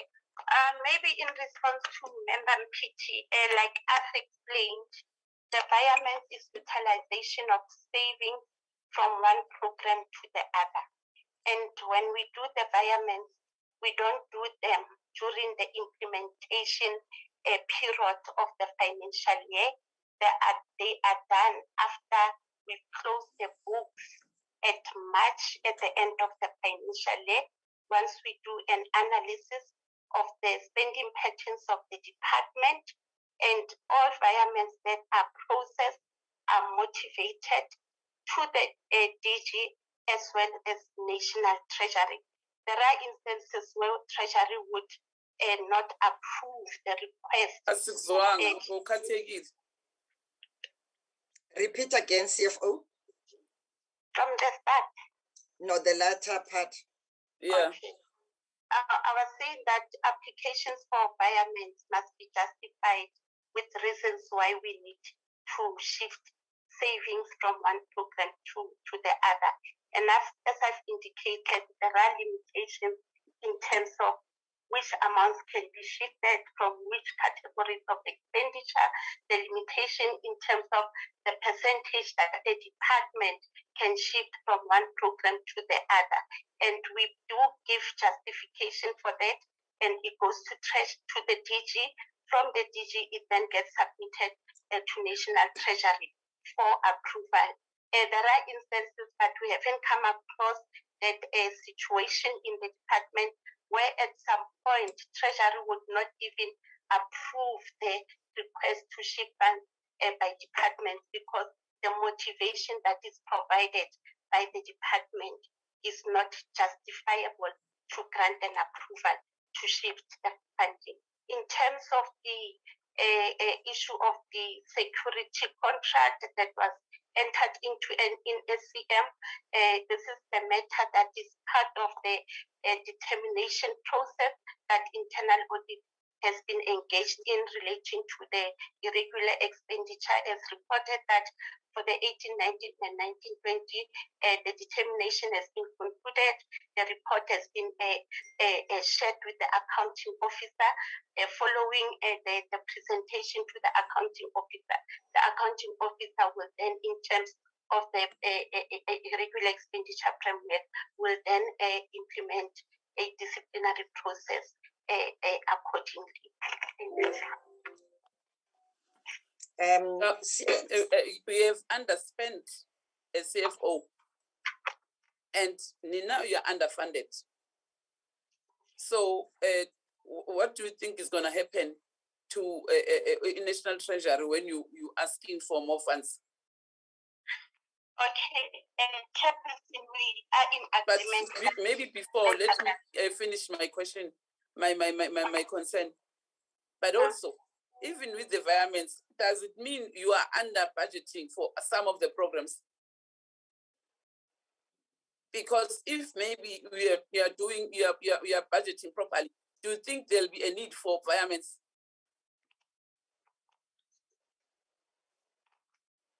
Can I come in? Yes. I think so, Chair. Yes. Okay. Chairperson, I want to necessarily relate the environment shifting of funds to that budget planning. We need to also be cognizant of the fact that when we do the budget plan, the budget is an estimate of what we anticipate to spend as a department throughout the financial year. During actual implementation, by sourcing services and goods from the market, the outcome of the market at some point may be above what we projected as a department or below the projections that we estimated as expenditure that we envisaged to incur in the department. So for me, I can relate it to poor budget planning. And Chairperson, if I may also indicate that we are all aware that COVID-19 had an adverse impact in terms of delivery of services and activities within the department, which was reported throughout the quarters in the previous financial year, where some of the activities couldn't be implemented in the department because of the change in lockdown restrictions that were imposed, and hence the amount of underspending that has been reported by the department. We have put measures in place in this financial year, given that we continued to operate under the COVID-19 environment, and the spending of the department is monitored monthly through the budget committee. Yesterday, we just had a meeting, a robust meeting with management in the department to advise them to start accelerating their processes of spending to ensure that we are not going to realize underspending by the end of this financial year.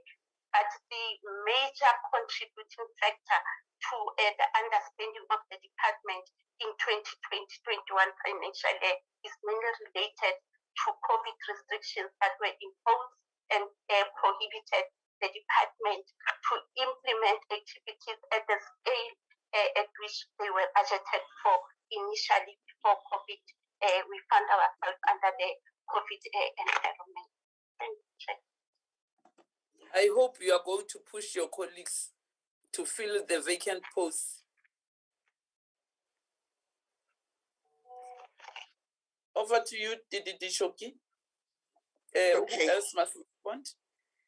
Chairperson, there were a few questions that I thought DDG Ranji can respond to on the mainstreaming issues, but also the monitoring issues.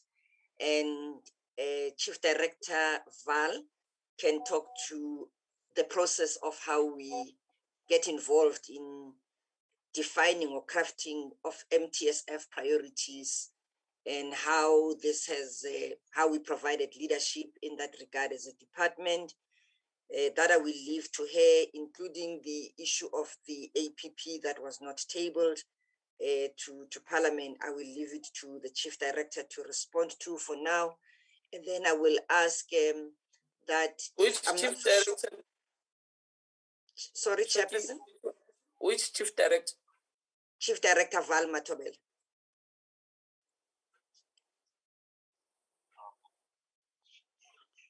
she will respond to that part. I'm not aware that one of our colleagues from Disability Unit is in our midst, but if she's not in our midst, I would plead that we provide the responses in writing so that we are accurate in terms of the responses that we need to provide. Then I will ask that let me peruse some of the questions because I will respond to the one on sanitary, and then I will then see what else is outstanding that I have not assigned to anyone to respond to. For But now, she did not respond to, the CFO did not respond to my question regarding the official in supply chain. Did she respond it? Yes, I did. You said what? Oh, sorry, Chairperson.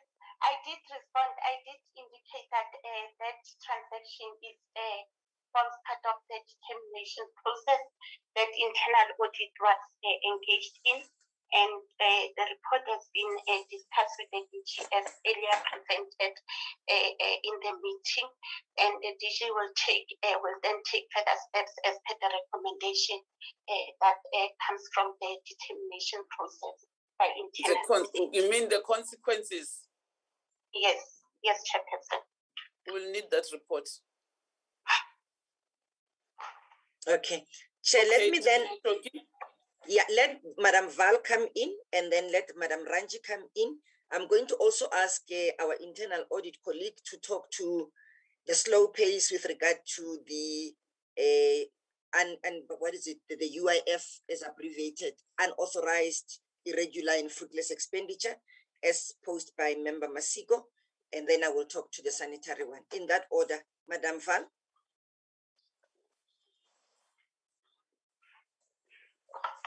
Thank you, DDG. Thank you, DDG. I request to start with the issue of the revision of the APP that was not tabled in Parliament. Chair, in terms of the audit standards, there are inconsistencies that may be identified between the plan that was tabled and when we did the adjustment in the accounting officer's report, which is included in the annual report on page 14.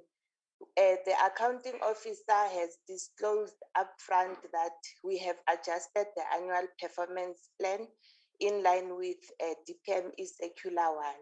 This circular had specifics on how you then adjust. It was a clear cut out of targets. Then you say these are the targets that we will adjust as we give up budgets to National Treasury for the management of the COVID-19 pandemic. Now that happened in July, beginning of August.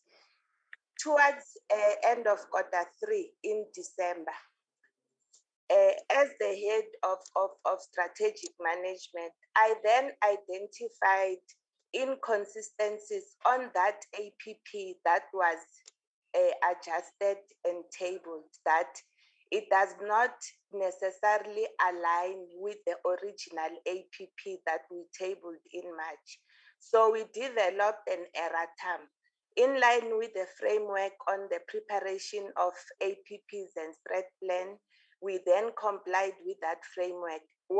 There was an oversight on my part because after doing the erratum and the minister has signed it off, approved it, we did not come back and retable it because the tabling period had passed.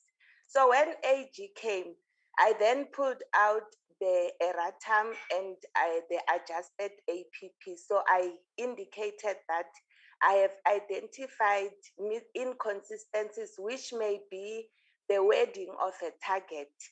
If there's a there in the initial, the word there, I'm making an example in the initial APP that was tabled in March. If you do an adjustment in that indicator, you leave there or the word developed, we will have audit findings. So it was not a complete change or changing of targets. It was the matter of fixing errors. So we called it an erratum. The erratum was not tabled, but when we prepared the annual performance report, we then prepared it in line with the erratum. Then AG said, no, the revised framework of DPME does not allow us to audit you on this erratum because you did not retable it.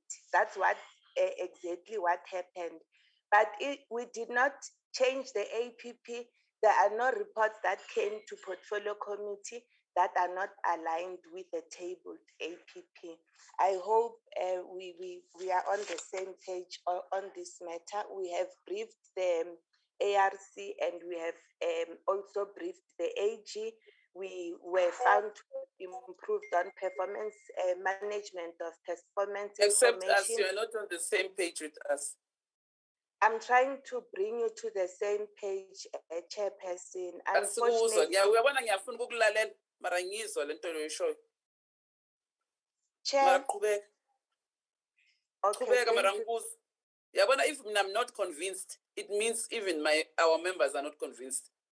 Can I attempt to convince you? Know why am I saying this? It's because some of your targets have been changed.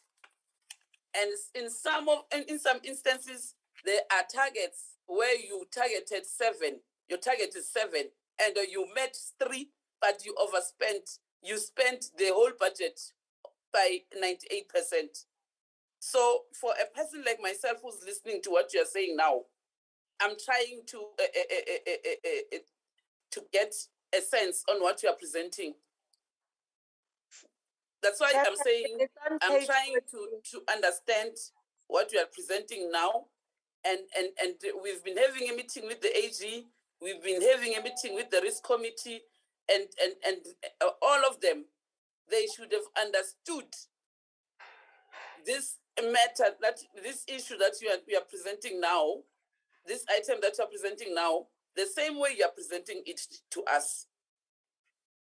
They did not, both the ARC and the AG's Lokujan. They did, Chair. They did. I had meetings with the AG. I have briefed the chairperson of the ARC and members of the ARC. They know we did not change any APP.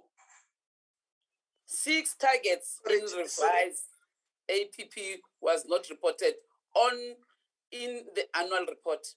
6 targets. So the changing of wording. They are disclosed on page 14 because the framework to prepare the annual report has a section where you must indicate if you have discontinued key activities or activities to be discontinued.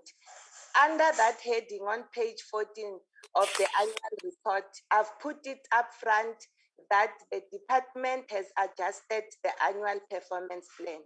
Now, what I was trying to explain again, Chairperson, is that there is an erratum that was signed by the minister to make sure that the adjusted APP is aligned with the initial APP that we tabled in January, word by word.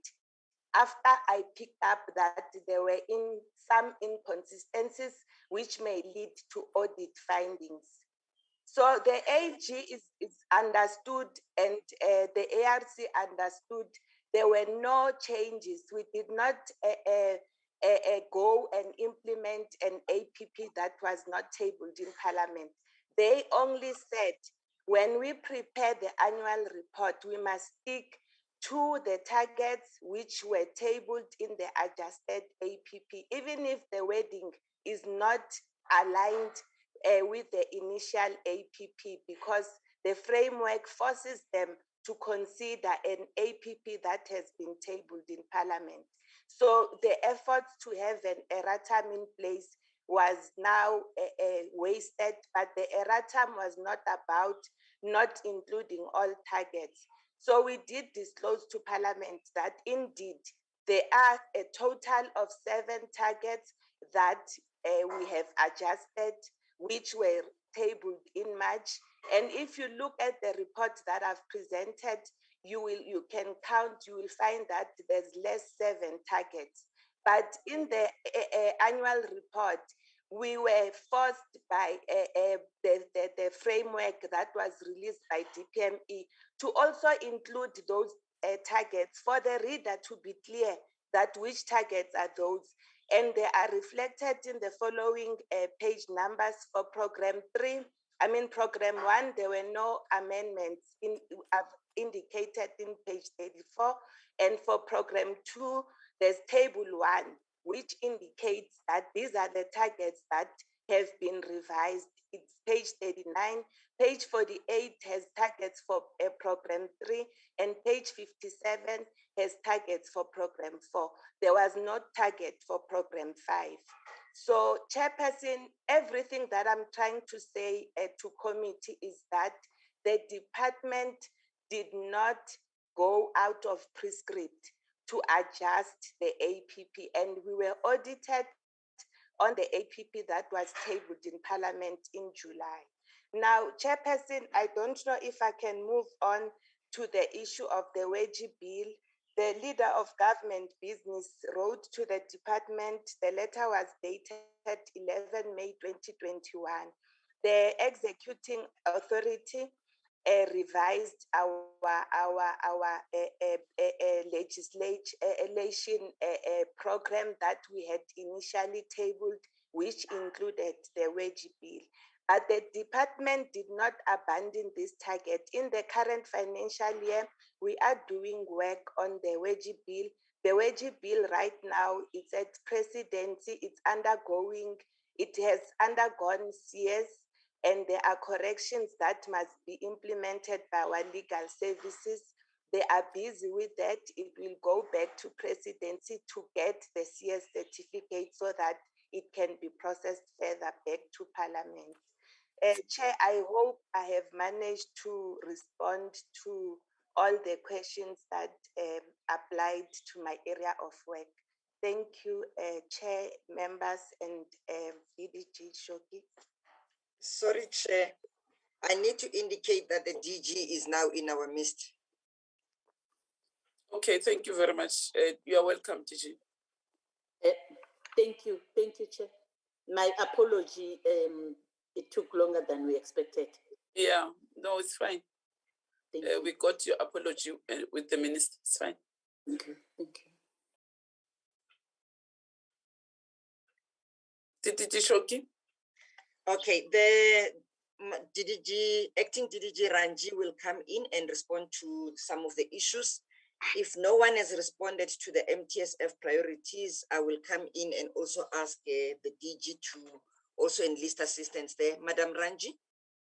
Thank you. Thank you, DDG Shoki. Good afternoon, Chair and the committee members. I'm Ranji Reddy. I'm going to speak on the first issue of the mainstreaming that is done across government during the 2020-21 year. I'll begin by saying that the mainstreaming function of the department is actually a mandate across all 4 programs that are in the department. And so I'll speak holistically, but of course I would not be able to give detailed work that is being done. First of all, Chair, the Cabinet approved gender responsive planning, budgeting, monitoring, evaluation, and auditing framework was implemented from over this period. And it was implemented across departments. It has 10 pillars. So in one of the pillars is the work of doing an analysis of draft APPs. And we do this together with the DPME, the Planning, Monitoring and Evaluation Department. And so that is the starting point of ensuring that the issues of women, disability and youth are actually mainstreamed into the work of government departments. So as you would note, earlier in the disability section, they reported that they had done an analysis of 12 departments.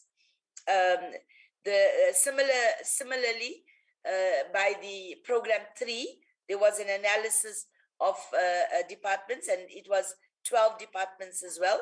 And that was mainly the economic sector departments.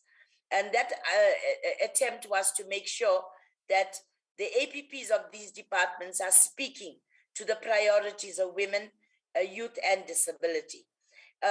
Furthermore, the department also has been working with the National Treasury and last year, during the financial year, the work on tagging some of the departments in terms of women and youth and disability had been initiated.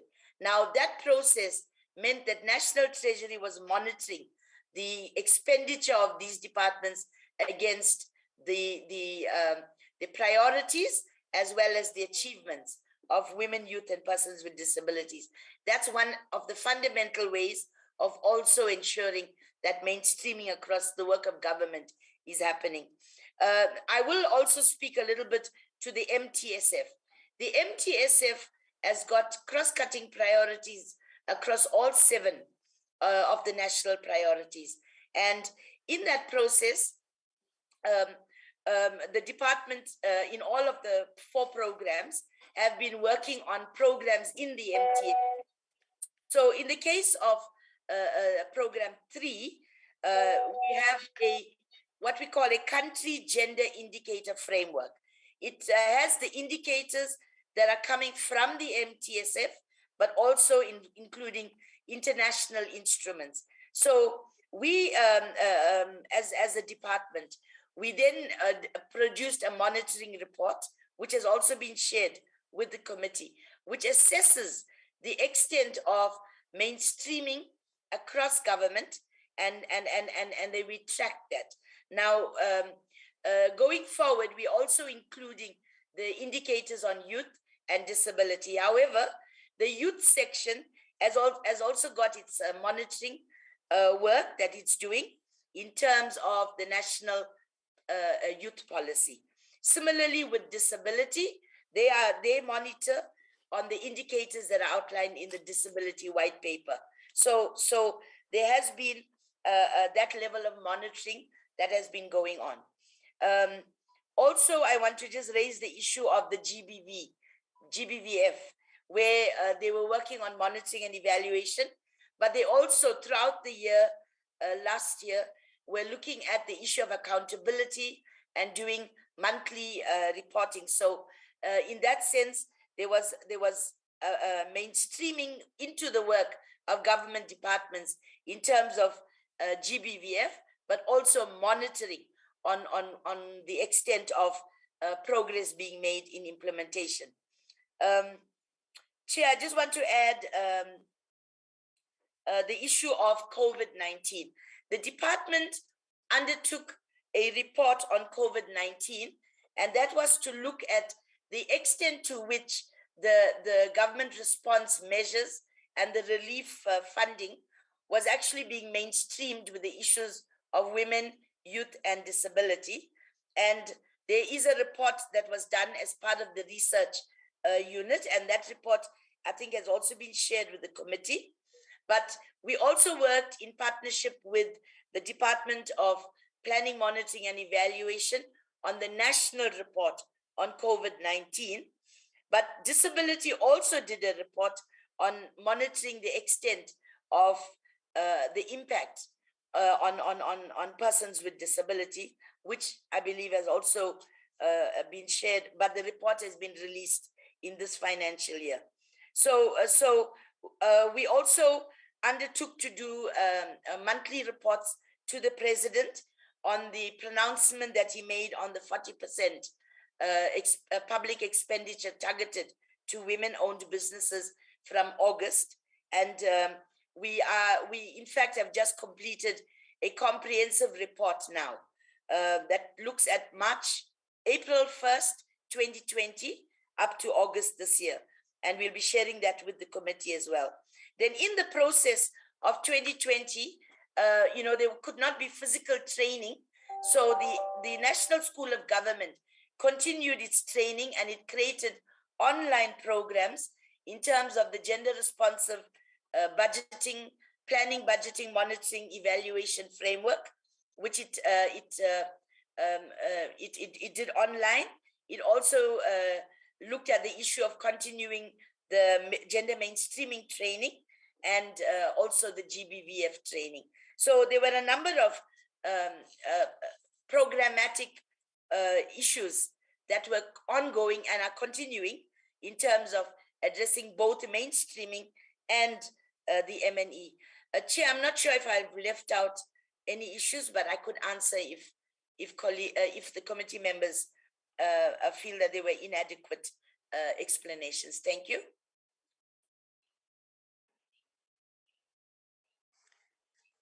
Thank you, Madam Ranji. DG, there were 3 more issues to respond to. Youth, there were questions for them. Emmanuel is in our midst. There were questions for HR. Mr. Mbazima will respond. And I will check again who else is outstanding. Let's take maybe Ntate Mbazima followed by youth.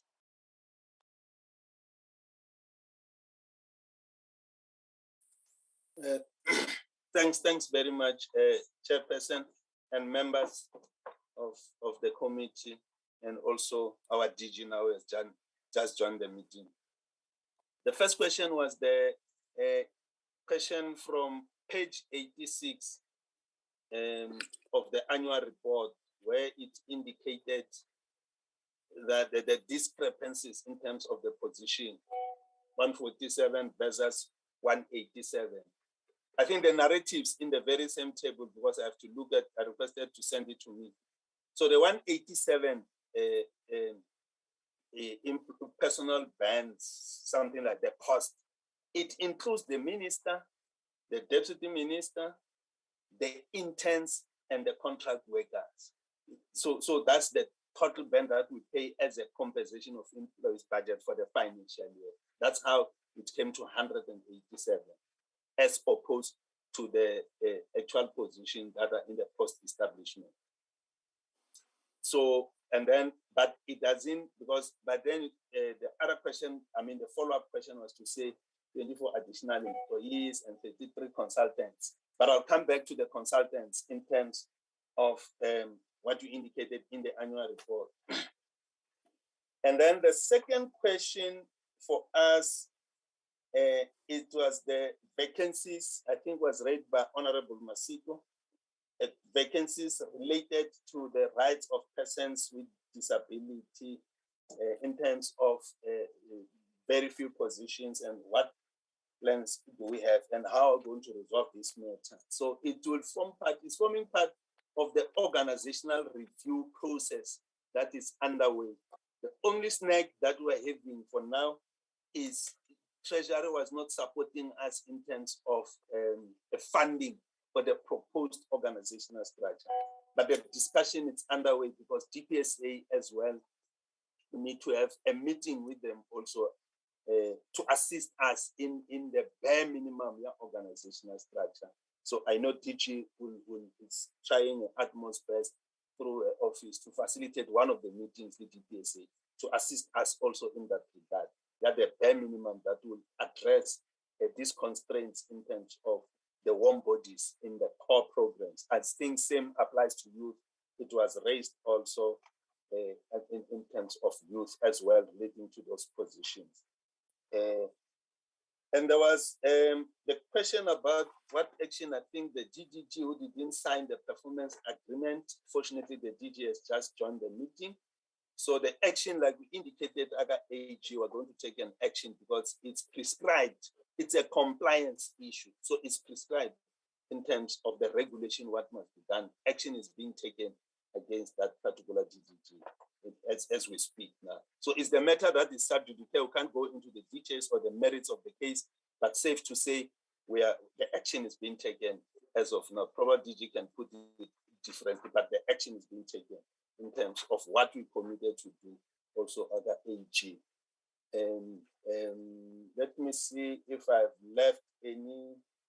I think there was an employee who was on suspension for more than 206 days. I can still remember in which page of the annual report that employee wants something for more than 206 days. For the 2020-2021, I'm not aware of that employee. Those employees were in the past. So there's no employee who's on suspension as we speak and last financial year. Because the only employee that we finalized that case in the first quarter of the financial year, which was cumulative from 2019, and that person was just finalized that one that we indicated in the report. I'm not aware of the 206 days employee who has been on suspension. Well, these two disputes that the chairperson also raised against those employees is the dispute that was raised by one, now it's a former employee, if I put it that way. I got the question of the question is two disputes that were not resolved, like we indicated, but eventually, as we speak now, they are in the arbitration. We're busy with those one of the arbitration. Safe to say the other one was even dismissed by the arbitrator, but he put it differently to come again. So it questioned that arbitration, but we're busy with those disputes in the arbitration. If I have left any other to respond to other questions, because these are the ones that I've responded. Thanks, Chairperson.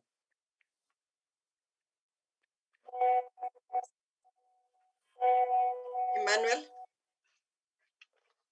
Thank you very much, DDG. Good afternoon to the Honorable Chairperson and the Honorable members of the Portfolio Committee, and of course to our DG and the rest of the colleagues. I will respond. My name is Emmanuel Khanaga. I will respond to the questions that were raised by Honorable Mpiti. I think the first one was on the issue of the National Youth Machinery Framework. I think I'd like to say here on this point, our Youth Machinery Framework continues to sit on a quarterly basis, especially the National Youth Machinery Framework, where government departments, private sector and civil society organizations sit and work together on a common program of action for youth development. I think it shows even in the annual report that we did have 4 quarterly meetings in the last quarter, in the last financial year. Even in the current financial year, we have been able to meet, even during COVID-19, by using virtual means. There are numerous provinces that also host the machinery meetings on a quarterly basis in order for much more localized discussions and much more localized action. And I'm aware that even at local level, some of those meetings do sit. Now, in terms of the framework document itself, we do have a draft in place that essentially will be consulted with the relevant stakeholders just to try and strengthen the way our machineries function in order to really achieve the purpose that they want to achieve. So that draft will be finalized, it will be approved by the minister, it will then be consulted with the rest of the stakeholders towards the relevant approval levels like your cabinet. So essentially the meetings are sitting while the framework is being finalized. I think one more point that one can mention is that since the youth function and the disability functions were merged with in the Department of Women, Youth and Persons with Disabilities, I think we've seen it prudent, right, to say there are real advantages to working on collaboration and integration on some of the aspects of our machineries. So I know that probably that is something that might have been presented in previous meetings to say that there is an integrated machinery framework that is currently being worked on in the department. There was also a question around the NYDA amendment bill. And I think Honorable Mpiti was saying that what does it mean when we say it was approved by cabinet as a discussion document to be further consulted? And I think to answer, the key aim here is that when we do go out to consult on documents as a government department, we do have to take documents that are official documents of state.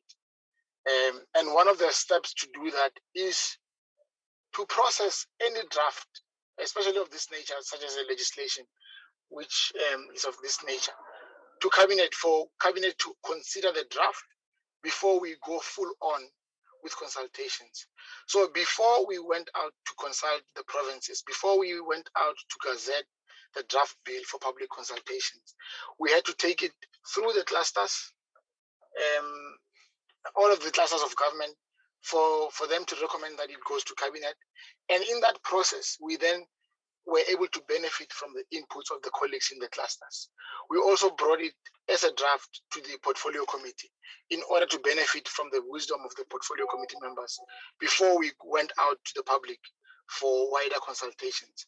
So in November 2020, we then tabled it in Parliament, sorry, in Cabinet, as a draft, as a discussion document, which was then approved for us to then proceed with confidence that the document that we will take out to all the 9 provinces and to the youth structures in our country is one that has been endorsed by Cabinet.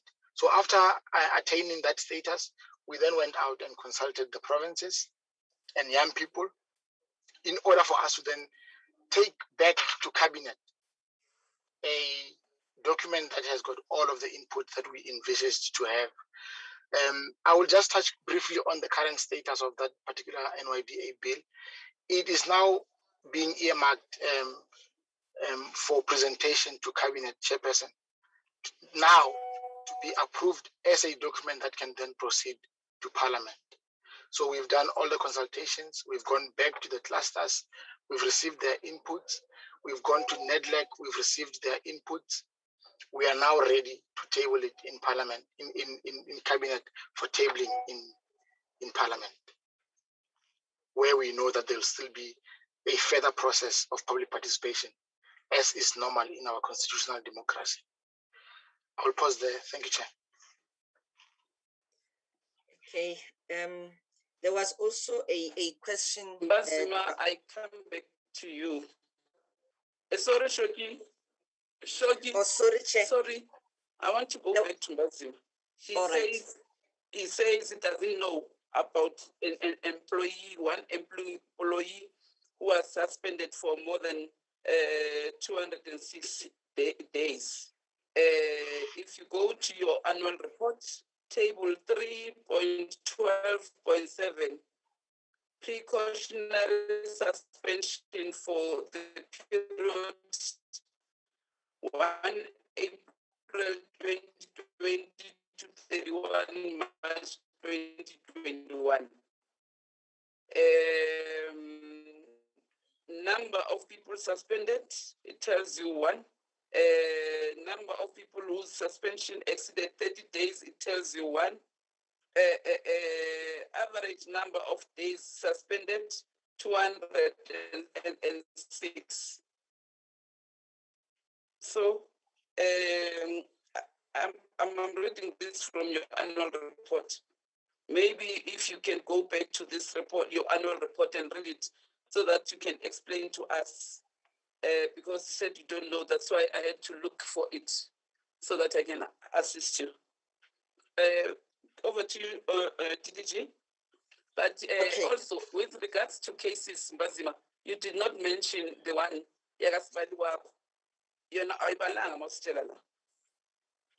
so when we say we want cases, we want all cases. Don't be selective, give us all cases. Over to you, DDG Shoki. Thanks, Chairperson. On my side, there was a question from Member Sharif. What is the cost that is attached to the new GBV Secretariat?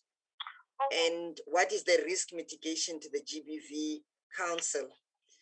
The cost is that we received an allocation of 5 million over the MTF for the council, but because we couldn't establish the council, as we had to draft the legislation that will inform the governance of the council, as advised by National Treasury and DPSA, we were advised to go the route of appointing a secretariat so that we can then deal with whatever risks that would emerge as a result of us not having a GBVF council.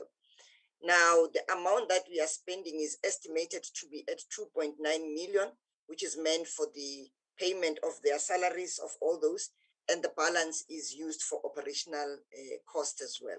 So that's it on my part around the GBV matters. Then there was another one that had to do with the issue of the sanitary program for special schools. I think the best way to explain this is that each province receives its allocation, and the allocation is meant for special schools in their area, farm schools in their area, including children from quintile 1 to 3, which are the schools that are designated to receive the sanitary programs. So whatever decision that is made in terms of how it's dispersed, it is informed by the criteria used by National Treasury, looking at the number of girl children of that particular age in that province and dispersing the funds to that very province to take responsibility for those children that are deserving in those areas. So that's it from me around the issue of the sanitary. Then DG, there was a question that was asked by the chairperson. Is it true that yesterday there was a member who was asked to leave a meeting and was not allowed to be part of a meeting yesterday? So I would request probably DG to assist us in terms of responding to that. Recording stopped. Recording in progress. Chairperson, for now, we seem to have responded to everything, but members I can think still...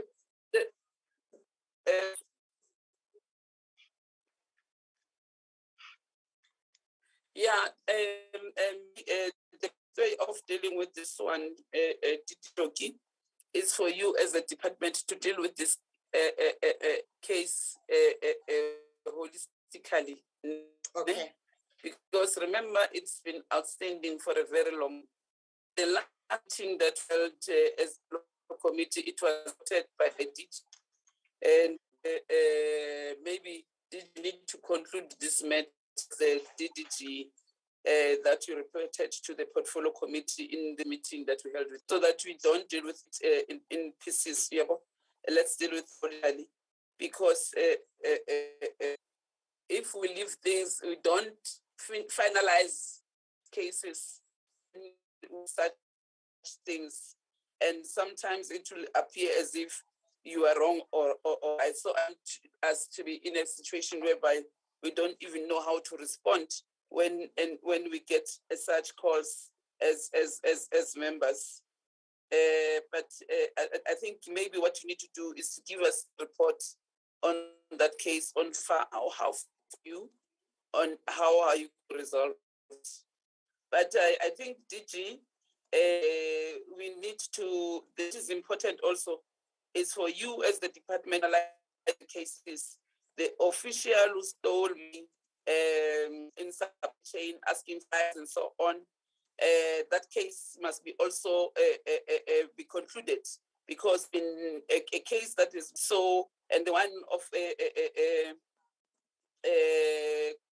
contract management, those cases must be finalized so that we have a way forward on how far are you with the cases, or in those that are in the annual just right now. Remind Mr. Mbazim on this is that you have as a department, even including those ones got this, so that we get a full report, a comprehensive report, all the outstanding case as the Auditor General's report, so that we close all those once and for all. I think that you are running out of time, but Honorable Sheriff, do you want to ask a few questions? I think she'll be the one, and we'll have to then, Honorable Sheriff, you respond on that issues that she's going, and then we questions if a member still wants to ask questions, and if okay, let me give honorable members first. Honorable Sharif, Honorable Ngobo. Thank you very much, Chairperson. There's a couple of things that I just want to touch on. The first thing is Raji's point on the analysis for each department, and the report that they've given literally in some cases is a copy and paste, and doesn't really give much information on the analysis of women, youth, and persons with disabilities across government. So maybe I can get a little bit more info on that, and why these analyses are so short, and basically don't really have enough information for me as somebody who's doing oversight to be able to understand exactly what's happening in those departments. Second thing is DDG Choki explained that they're using the money which we've already known when they introduced the GBVF Secretariat in the first place. And we were then told that this is only an interim sort of situation until the legislation can come into place to form the GBVF Council. So I just wanted to find out what the progress on that legislation is. Chairperson, my next question is directed to Val. Whoa, Val, you tried to get us on the same page, but I might probably be in a different book. When I went back and looked at your revised APP that was submitted to us around the 8th of July, 2020, and I look at the targets for Program 1, Program 2, Program 3, Program 5, there are indeed targets that are missing, Chairperson. They have not reported on all the targets in the annual report. And I'll give you an example. Let's go to program number 2. The annual progress report developed on public sector institutions, evaluated on the implementation of the NSP, not reported on. NGM Coordination and Accountability Forum biannual meetings, not reported on. Program 3. Sorry, Chair, I'm just moving quickly. Your Program 1, 4 progress reports on the implementation of business system plans provided. 100% of all disciplinary cases resolved internally within 90 days of the cases being initiated. So there is indeed targets that were in the revised APP that is just simply not being reported on in the annual report. Can I please get some feedback? Thank you, Chair. Yeah, thank you very much, Honorable Sharif.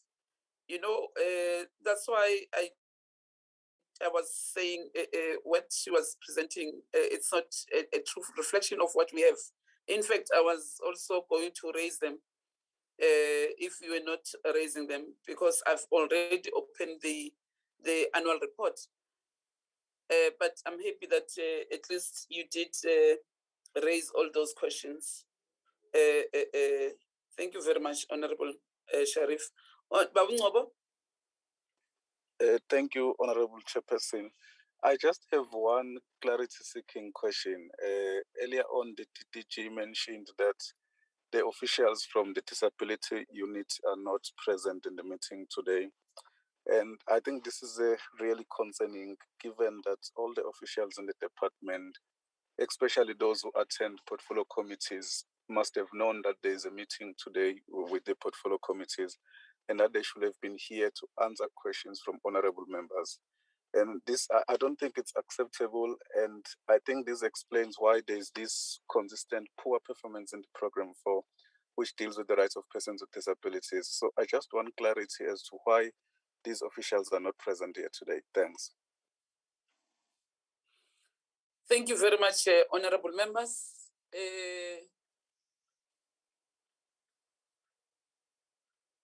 Masiko, is your hand up?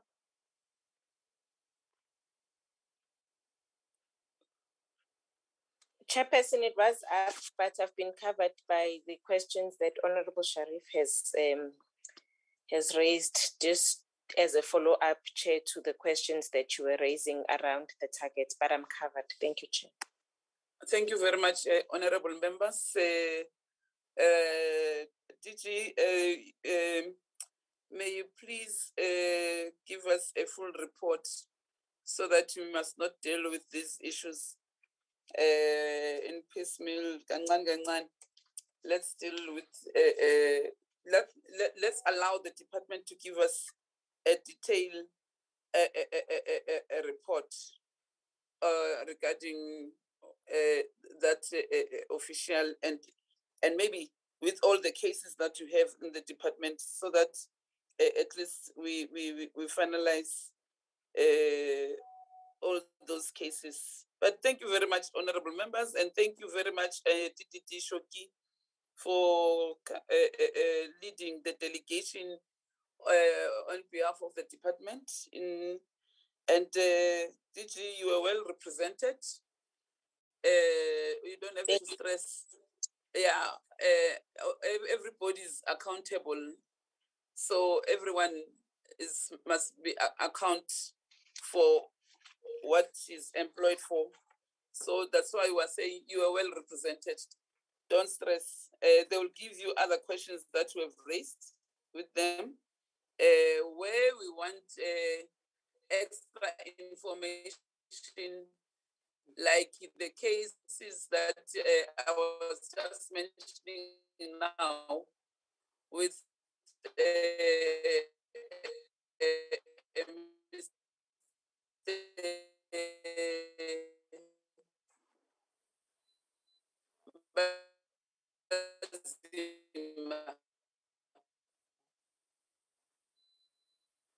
that he must not be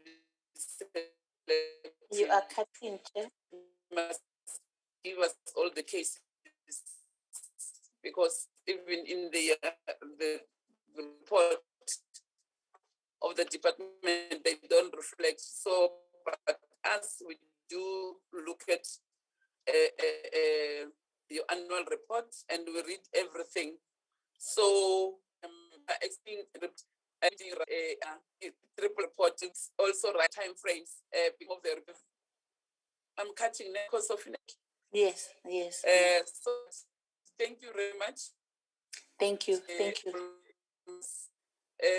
We have come to the end of it, and yeah, we will send questions to yourself and the minister, so that you can look at them. If there's an opportunity for you to come and present, we will do that. So that you try yourself in other things we've asked, raised in this meeting. There were issues that we have raised with them sharply, so they will brief you.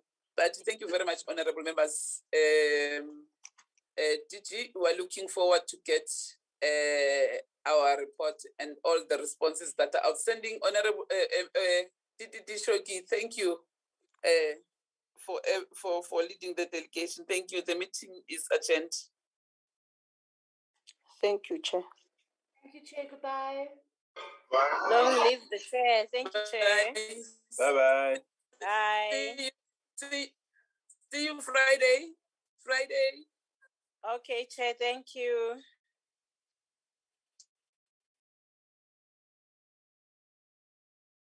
Bye. Electricity yahlupha yo. Yang keep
Record